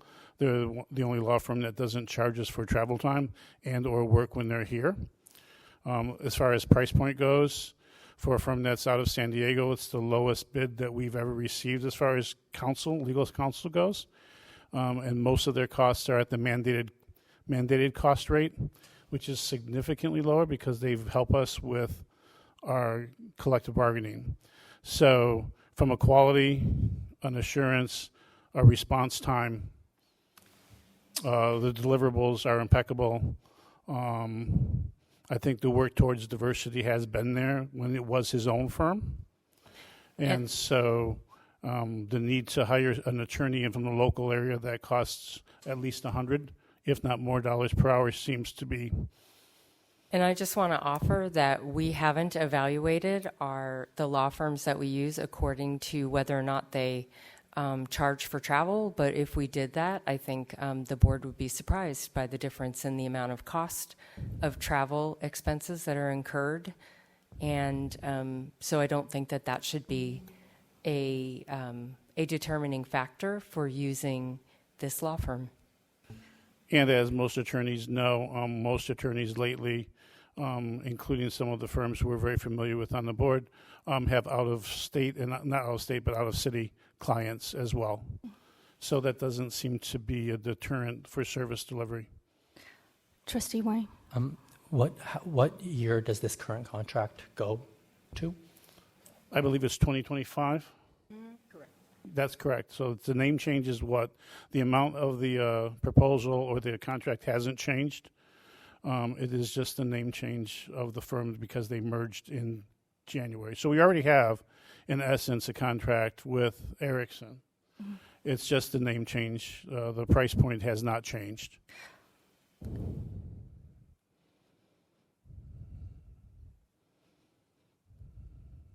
Is there a amended motion on this, or we're going to do a roll call vote? I do like to comment that there are concerns with some of the services of this firm that we can't disclose due to attorney-client privilege that I have. I mean, I'm not speaking on behalf of the other board members. So I would like to amend the motion that we pay for the invoices up to the point of their work at this time. We currently have retained one of his attorneys and his firm to do the work that you were speaking about regarding the case you're talking about. So that is ongoing work, and they are still employed. So I'm not sure. Are you suggesting that we fire the attorney so that we stop paying for him? No, I'm suggesting that the contract does not go to 2025, that we can amend this motion to have it be either to June of this year or to, whichever time for them to complete their current project. Why don't we vote for the motion on the Sure. floor? Mm-hmm. Sure. So motion on the floor is to have the firm be, to approve the name, not the name change, they changed it, so we don't have to approve it, but to approve the contract to 2025. I think the motion on the floor is to respect their name change. Exactly. And the name change. I'm surprised we have to vote on it at all. If they legally presented papers to us saying there was a name change, and we have a legal contract with them. It seems like, why are we voting on it? But you asked us to, so. It's more than that. The firm merged. So it's actually a brand new law firm. It is not the former firm. The former firm doesn't exist anymore. So this is a brand new law firm with a brand new engagement letter that goes to 2025. And when I looked into this firm, it lacks diversity. There are no black lawyers. There are no Latinx lawyers. I did not see any API attorneys. And they come outside of Los Angeles County. And I know that there are plenty of qualified law firms in Los Angeles County that are very diverse, that represent the values of this college. So you're assuming that your research means that they don't respect the values of the college? They're not diverse. They also don't charge for coming here, unlike some firms that are currently being used. I call for the vote. Okay. All right. Trustee Chan. Does Trustee Chan vote on this? Okay. Trustee Chan. I will abstain. Okay. Trustee Wang. I will say this conversation has left me more confused than I was going into it, so I will also abstain. Trustee Kwan. I abstain. Trustee Silver. Aye. Trustee Gibson. I'll abstain. Trustee Martin. Aye. Trustee Osterling. Aye. And I abstain. So the motion does not pass.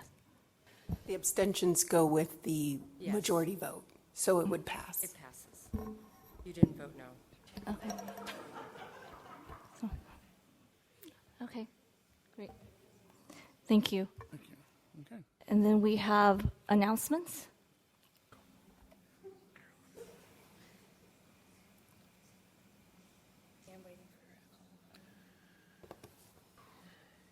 Announcements by shared governance representatives. Okay. Ms. Joseph.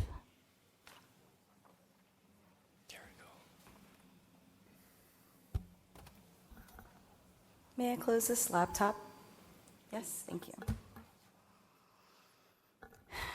Board of Trustees.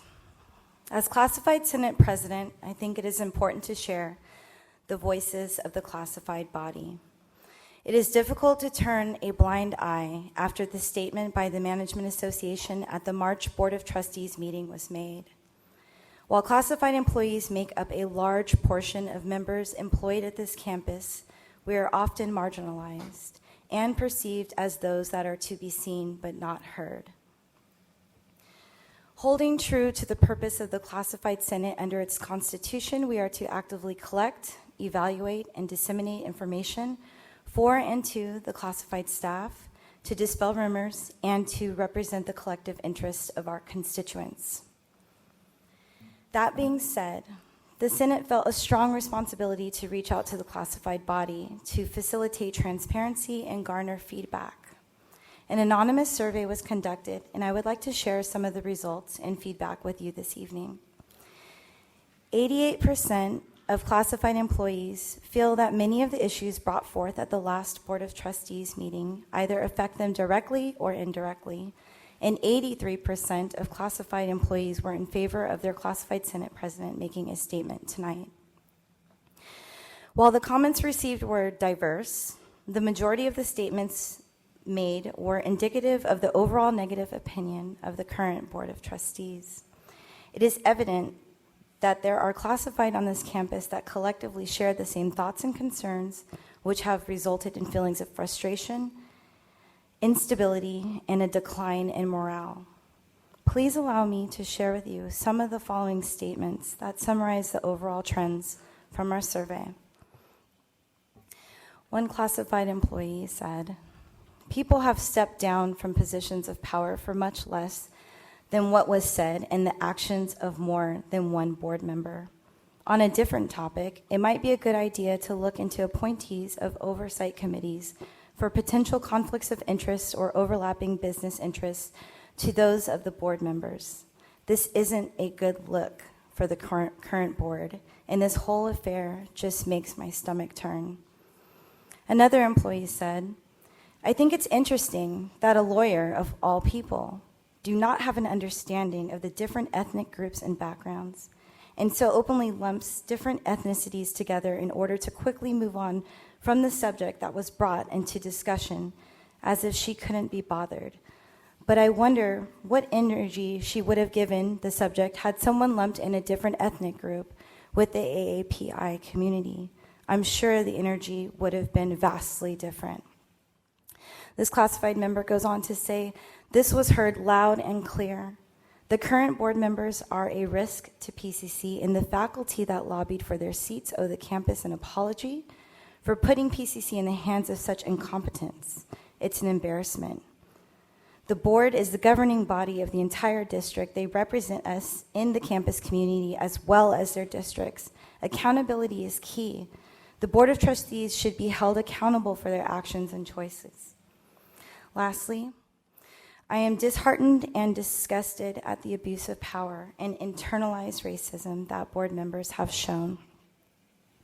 In closing, we would like to remind the board that classified employees assume responsibility not only for college business and student services, but for fostering a workplace climate of inclusivity for students, staff, and faculty. We demonstrate a high commitment to our individual roles at PCC, our overall institution, the students we serve, and our colleagues we work with every day. We, the classified employees at Pasadena City College, expect each of the trustees in front of me to do the same. As you reflect on your own words, behaviors, and attitudes relating to diversity, equity, inclusion, and justice at PCC and in our community, we would like to formally request a response to this report at the May Board of Trustees meeting. In your response, I hope that each of you will think about the following. What are you planning to do differently? What do you have to say to the overwhelmingly negative sentiments of distrust where individual classified employees describe workplace hostility, feeling invisible, and waning confidence in the board?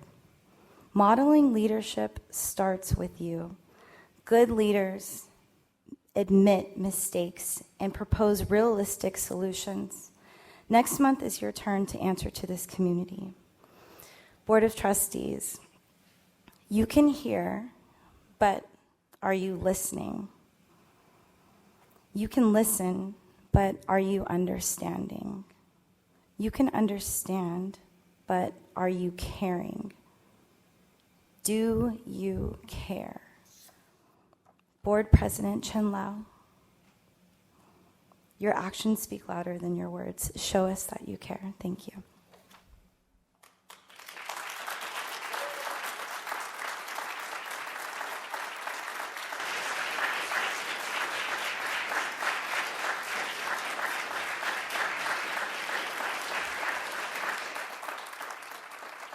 Management Association.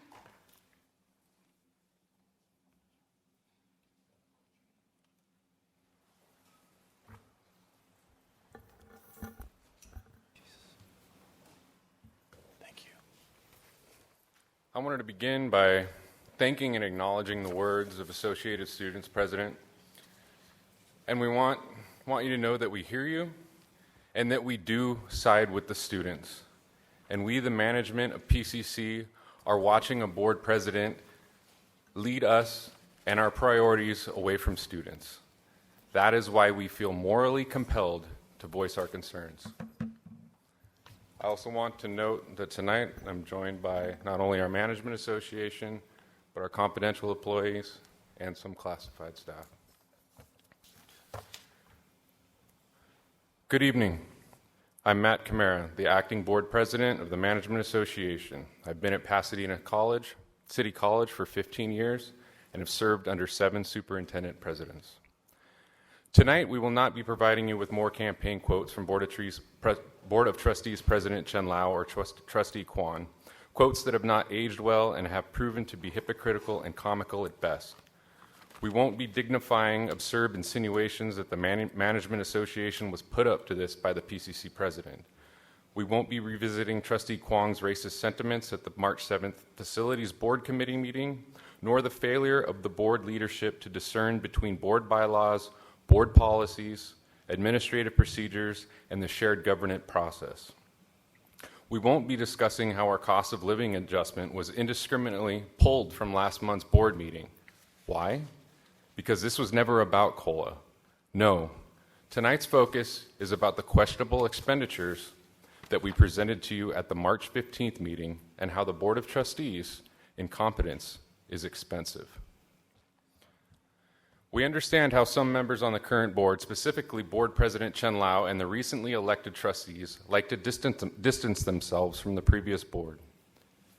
For instance, when it comes to precedents with the collective Me Too bargaining agreements or the superintendent president's current contract, but make no mistake, the current fiscal waste and legal expenditures abuse is solely the current board's fault, specifically Board President Chen Lao. It's also worth pointing out that Trustee Chen Lao has served on both the previous and current boards. At the risk of being whistleblowers, we'd like to draw your attention to the gross misuse of public funds by our very own Board of Trustees. Even though the district already has legal representation, the board decided to inexplicably retain their own law firm, Atkinson, Andelson, Loya, Rudd, and Romo, the Atkinson firm. The move has duplicated the district's legal efforts and is now costing us twice as much in unnecessary legal fees. As COVID relief funding dwindles and post-pandemic belt tightening becomes a reality, this money would have been better served supporting the very reason we are here, our students. From December 2018 to August 2022, almost a 4-year span, the Board of Trustees spent approximately $10,000 to $13,000 on attorney's fees with the Atkinson firm. These fees might have been spent on structuring the contract of our newly hired superintendent president and or other types of consulting fees. Nothing necessarily out of the ordinary. But then something interesting happened.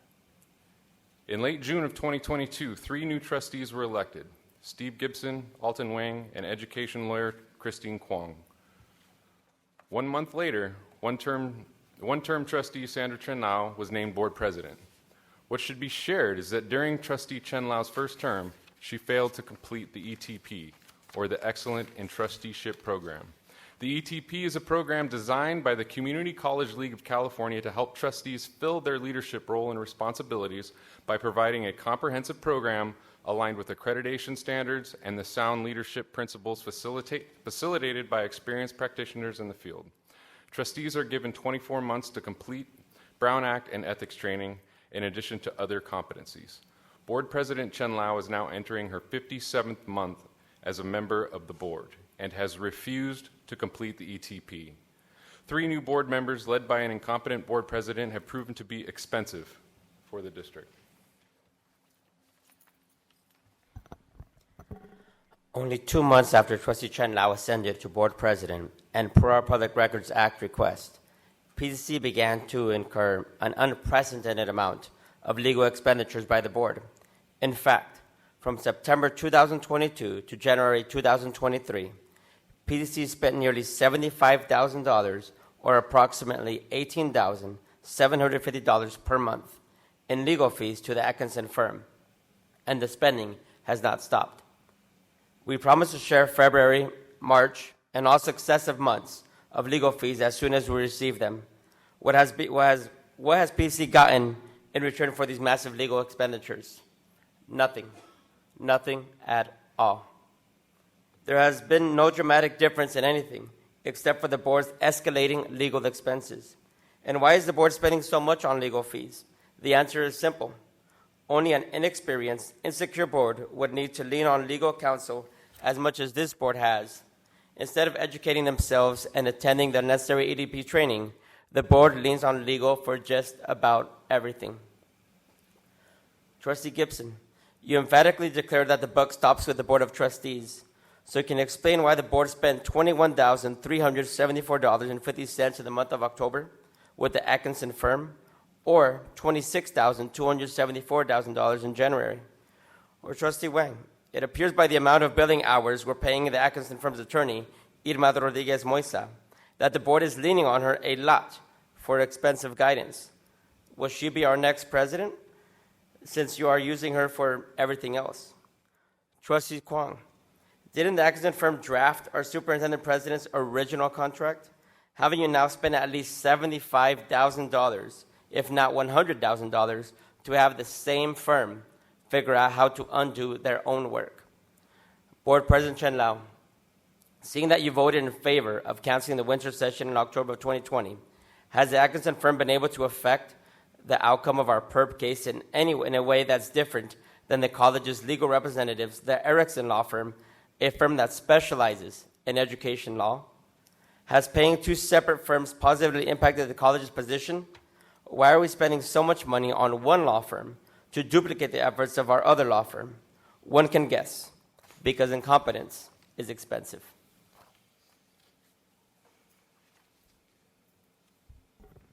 Board President Chen Lao, on March 23rd, you provided ColoradoBoulevard.net news outlet, not the Management Association, a response to our letter of concern.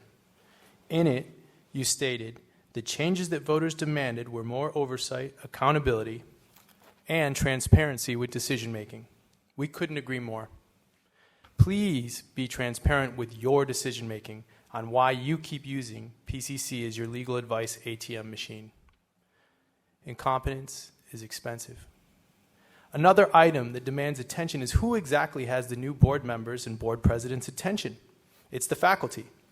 It goes without saying that our faculty members are our front line with students, and we would not have a top-ranked college without them and their life-altering skill sets. However, it's also worth pointing out that we would not have a top-ranked college without all of our caring student support services, which include our hardworking facilities and grounds maintenance staff and the dedicated people who do everything they can to keep the campus running. The issue again is with some of our burn-it-all-down faculty, like the ones who make their monthly board appearances like this earlier this evening, and claim to represent all faculty of the college. Their specific political contributions create an unavoidable conflict of interest for some of our board members. Per lavote.gov, here's a sample. Trustee Kwong's campaign's contributions, $15,000 from the PCC Faculty Association, $1,000 from Dan Haley, the former PCC faculty, and also of note is a $5,000 contribution from Trustee Sanderson Lau. Trustee Gibson's campaign contributions, $10,000 from the PCC Faculty Association and $2,500 contribution from Trustee Sanderson Lau.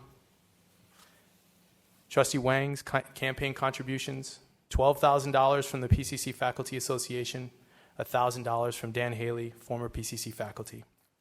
Between three newly elected trustees, more than $45,000 in campaign contributions were received from PCC faculty or Board President Chen Lao. To put in perspective, PCC faculty and Board President Chen Lao's contributions to the three new board members was about $15,000 more than the total cost of former incumbent trustees Berlinda Brown and Anthony Fellows' campaigns combined. So yes, incompetence is expensive.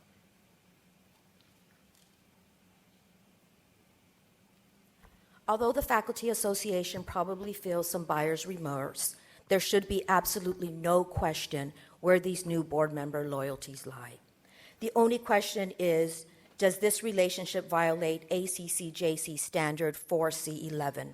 The standard clearly reads, the governing board upholds a code of ethics and conflict of interest policy, and individual board members adhere to the code.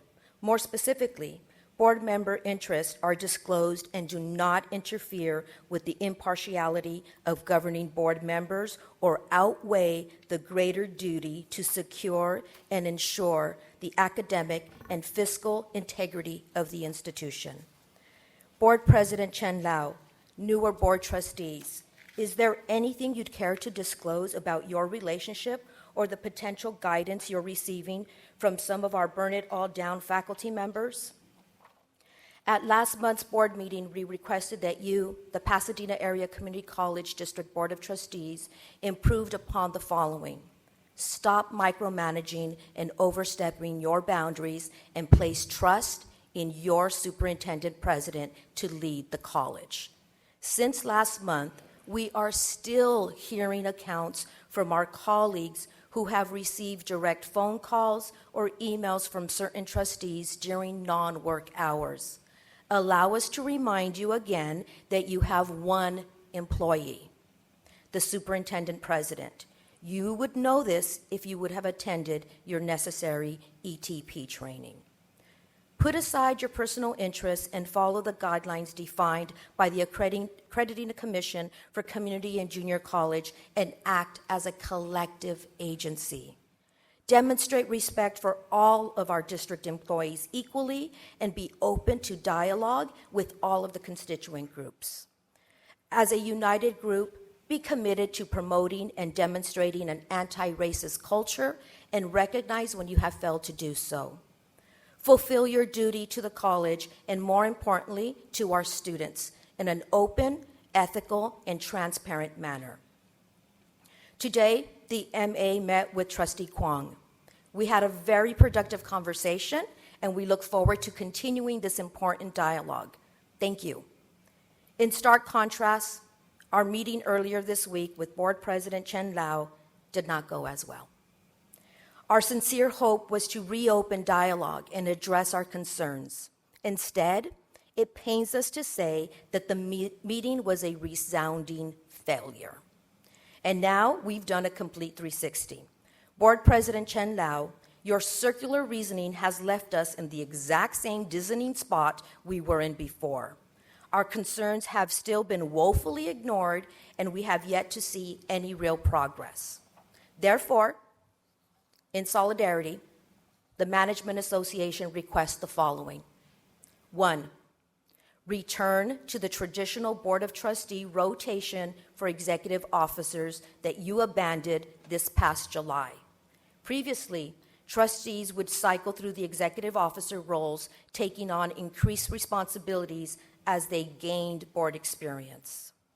2, new trustees who rotate onto the Board of Trustees executive need to complete the Excellence in Trusteeship program, the ETP. Most of these recent issues might have been avoided had our current trustee president participated in the training herself.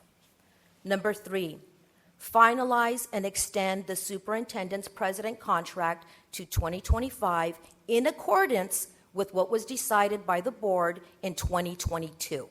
You have broken with past protocol and most likely the law, given that you have not honored the satisfactory evaluation previously reported by the board. Your gross mismanagement and treatment of our superintendent president will most likely result in a future costly legal settlement for the district. Incompetence is expensive. Number 4, the agenda review process should consist of 3 Board of Trustee officers in consultation with the superintendent president. This will ensure that the college's business items are appropriately discussed and not censored. The current practice of only 1 board member deciding on approving agenda items is authoritative and censorship. Number 5, finally, we ask that Board President Sandra Chen Lau resign immediately. Trustee Chen Lau, you ran on a campaign promise to build a strong working relationship between the trustees and the superintendent president to restore stability, morale, and civility on campus and practice fiscal responsibility. That promise is obviously a lie. Your leadership and time on the board has delivered none of these. Board President Chen Lau, you have done enough damage to Pasadena City College. Please resign immediately for the good of PCC.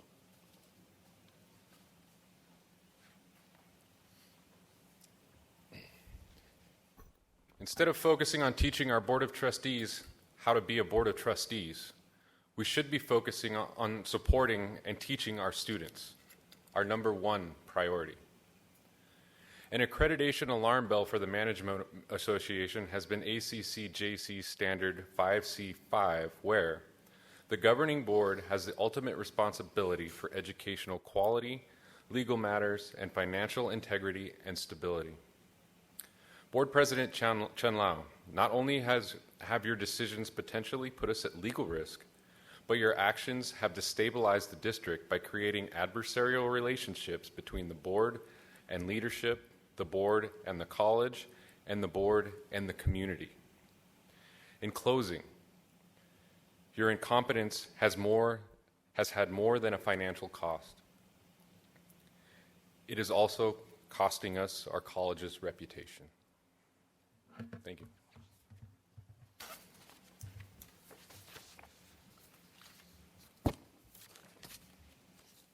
Academic Senate.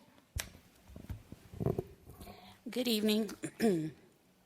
I'm Dr. Gina Lopez, the President of the Academic Senate. I would firstly like to remind the board that the only faculty members who have been voted to represent the PCC faculty at these meetings in regards to academic and professional matters occupy this seat.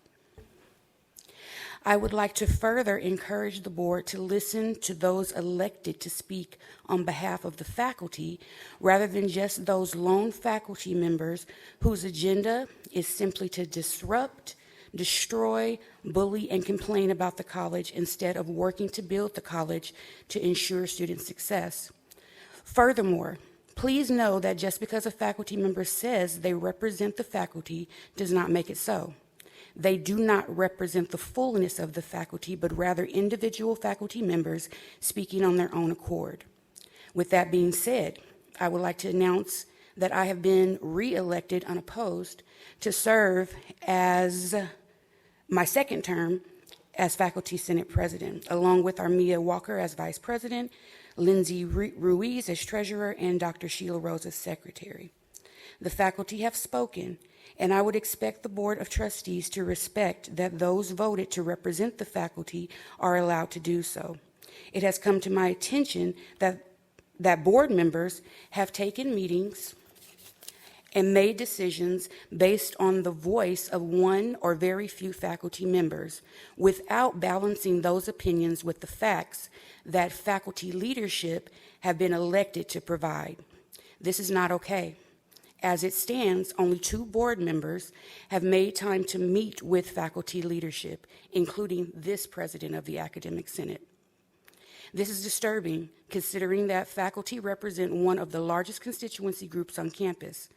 Again, I would encourage the board to reach out to faculty leadership that were elected to serve and speak on behalf of the faculty, especially if you have questions or concern about faculty issues. With that being said, the faculty are pleased to announce that the Academic Senate has unanimously approved PCC's first ever anti-racist policy led by our Social Justice Committee chairs, Professor Armia Walker and Professor Lindsay Ruiz. We are currently presenting this policy to all constituency groups for feedback, and we are excited to present this policy after our proper due diligence and vetting to this assembly. Our Academic Senate Scholarship Dinner is also on Monday after our Academic Senate meeting. That's a shameless plug. We have one last meeting, which is sure to be eventful, for this academic year before we are out of session. We are gearing up for the fall semester, where we will continue to focus on our goals of liberatory education and trauma-informed pedagogy. I would also like to let the board know that the Ujima and Blackademia programs are hosting PCC's first ever Black Prom, which is going to be directly after the Black Excellence Celebration. And also I would like to invite you to PCC Ujima Program's annual Rites of Passage celebration on April 27th at 6 p.m. That concludes my report. Thank you. Trustee.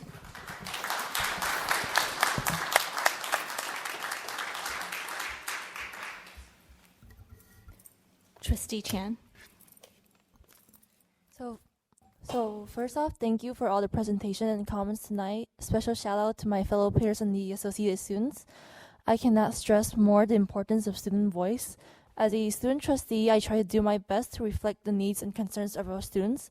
But again, I am just one person. It is so great tonight to have more student leaders to question and to demand action. I ask that these questions raised to be taken seriously and be a part of the ongoing discussion so forth for this college. It is essential that PCC and all colleges fosters a culture of inclusivity, diversity, and respects the voices of its students. The division we display recently in our meetings and colleges creates a discouraging atmosphere and stealing the spotlight away from the important issue of student needs. It is heartbreaking that students feel disempowered and unheard because we weren't prioritized in discussion for PCC. We're not here to take sides, but to fight for our education with the quality that we were promised and so rightfully deserve. I'll conclude my report tonight by asking the college to never forget its foundation, which is to serve the students, for which nothing here can exist without the students. So I ask to prioritize us, include us, and support us during this process. Thank you. Trustee Wang. Thank you. First, I recognize that it's been a long meeting tonight, and I will try to keep my remarks short. I want to first appreciate all the comments that have been presented to us today. I look forward, as I have since being sworn in as trustee, to continue to engage and have conversations with all members of our community and all constituency groups. Everybody who is in this room today. I think that's an absolutely critical role that we play as trustees, and I look forward to continuing those conversations that we've already begun. I wanted to just note that Dr. Najonas mentioned a lot of the graduation celebrations and commencement that's coming up, and I'm really excited and looking forward to participating in as many of them as we can, knowing that some of them do conflict a little bit, so we will be running back and forth. I was really privileged to participate in a few events in this last few weeks. One is, as aforementioned, the Honors Scholarship Ceremony, which was a really incredible event, full of energy. Of course, also the Above and Beyond Awards. I was grateful to have the opportunity to sit on the committee that helped determine those very deserving. I mean, everybody that was nominated was deserving, but of course the folks that were selected, wanted to recognize them as well. I wanted to thank VP Candace Jones for giving me a quick tour of her areas a few weeks ago, helping ground the context of what powers the college and the folks sometimes behind the scenes, but very much make the college work.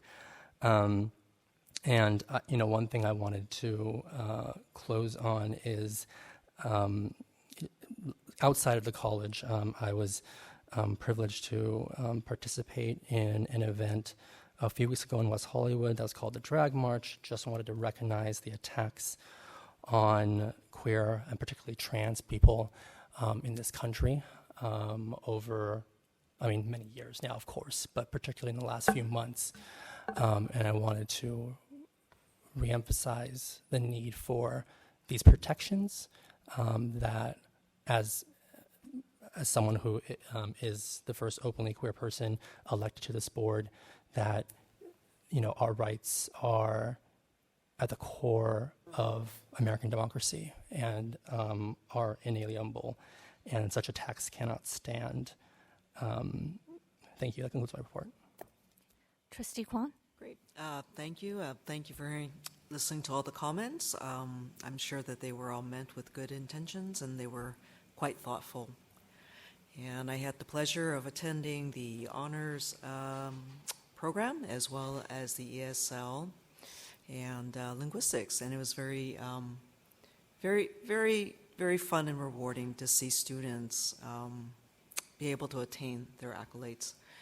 The Math Lab, Math Academy by the 9-credit division will start in South Pasadena Middle School this summer, and the South Pasadena Chamber of Commerce has agreed to help publicize and to make it visible, and asked for additional information, which Dean Suarez provided me, and it will be posted on the South Pasadena Chamber website. So I'm very grateful for our community that makes such an effort to help form a stronger alliance with us. Thank you. Trustee Osterling. Thank you. It's been a long night. We might set a record for meeting closing time, at least during my tenure, maybe not during Trustee Martin's. I was, in hearing the comments today, I was thinking back to when I first got elected way back in 2015, and before I ever got involved with Pasadena City College as a trustee, I knew that PCC was an awesome institution what was interesting to me is sometimes things look bright and shiny from the outside, but when you get inside, you see all the warts and the pimples. I had the opposite experience. As I came to know PCC from the inside as a trustee and got to meet our faculty, our classified, our administrators, the managers, I became more and more impressed at the dedication of all of these people to our goal for student success.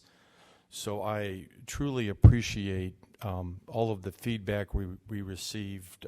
These are people that are very committed and to PCC, and I take your comments with great sincerity. I'd like to finish now. It's been a long night, but I can't just yet. I have to get one more item. Last week, I attended, with a very heavy heart, a celebration of life for a great trustee, not only here in the state, but in our country, Kenneth Brown. He was a trustee at El Camino Community College. He died too young. He was also our immediate past president for our statewide board, CCLC, and very active on the nationwide board. He was a good friend. That's not a very exclusive club. Everybody that got to know Ken became good friends with him instantly. He was our leader during COVID and George Floyd. He was an inspirational leader in our statewide DEI task force, and he was an incredibly Renaissance person. Not only was he a trustee at El Camino Community College, he was a scientist in his day job. He was part of the team that invented the GPS system that we all use in our phones and in our cars. He was a university professor at Cal State Dominguez and a devoted family man, and he will be missed greatly. And with that, I'll conclude my report.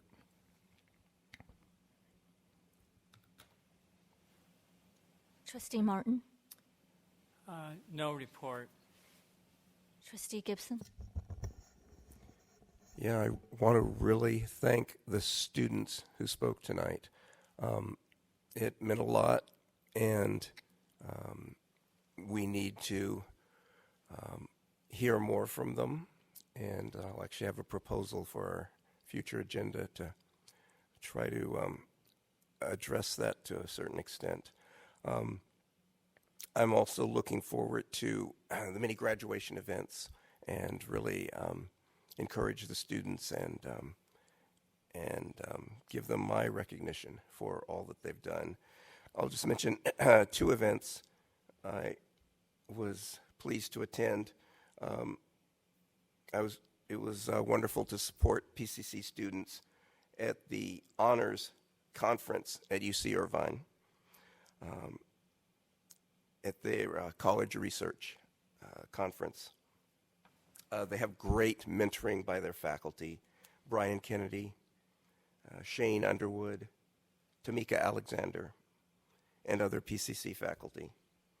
And I really want to congratulate some of the students, like Mary Leong and Brandon Yo, who received recognition with exemplary achievement awards. I appreciated their presentations and all the other students. There was also a great turnout for the Men of Color Conference here on campus in April. It was thanks to the hard work of some of the staff here, Ronan Desai and Matthew Williams and other staff who made this possible. It was excellent panel sessions. I saw one on supporting formerly incarcerated students. That was a great panel at the Men of Color Conference. I want to congratulate Emmanuel, who received a scholarship award there. And there were profound talks from the speakers Dr. Frank Harris III, and Jason Chu. So I want to thank all the organizers and panelists there. That concludes my report. Thanks. Trustee Silver? I'd like to ask that we adjourn our meeting in memory of Trustee Ken Brown. That's all. We have proposed future board business meeting dates. Yes, I'd like to put on the agenda a discussion regarding Trustee Kwong's discussion with board council regarding the PCC Foundation. Trustee Silver, those are attorney-client privileged information. I am the client.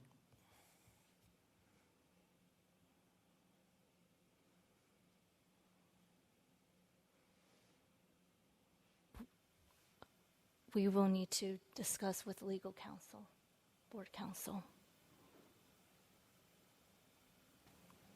Well, depending on what legal counsel says, if it can't be on the open session, it could be requested on a closed session. So the items that were requested on those invoices are client privileged items. So they should not be brought out to a public session. Yeah, my point is, and I'm not going to be the legal one here, we have legal counsel that you can ask. We can discuss in closed But session. there may be an avenue where we can honor Trustee Silver's request through closed counsel meetings. I don't know why I couldn't. As Yes, part of attorney-client privilege, that's what you do in closed session, so. Yes, I'll let the legal counsel that we extended their contract tonight answer that question. Or rename their contract tonight. Trustee Gibson? I have a proposed future item. I'd like to talk about the possibility of starting a new committee called Student Success and Strategic Planning, where we can focus on the student success that the Board of Trustees should be focusing on and get more input from students for that. Trustee Wine?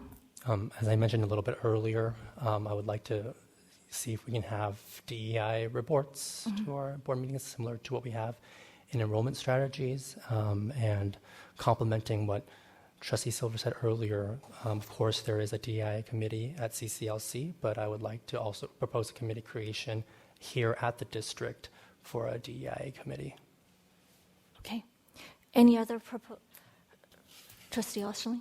Yes, I'd like to expand upon Trustee Silver's request and have us as a board look at and evaluate all of the matters of business that our board legal counsel, AALRR, is pursuing on behalf of the board. Yes. And we can do that in closed session if that's the appropriate way to do it. Yes, we will agendize in closed session. Thank you. Any other future items? Okay, so we will adjourn in memory of Trustee Brown. Thank you.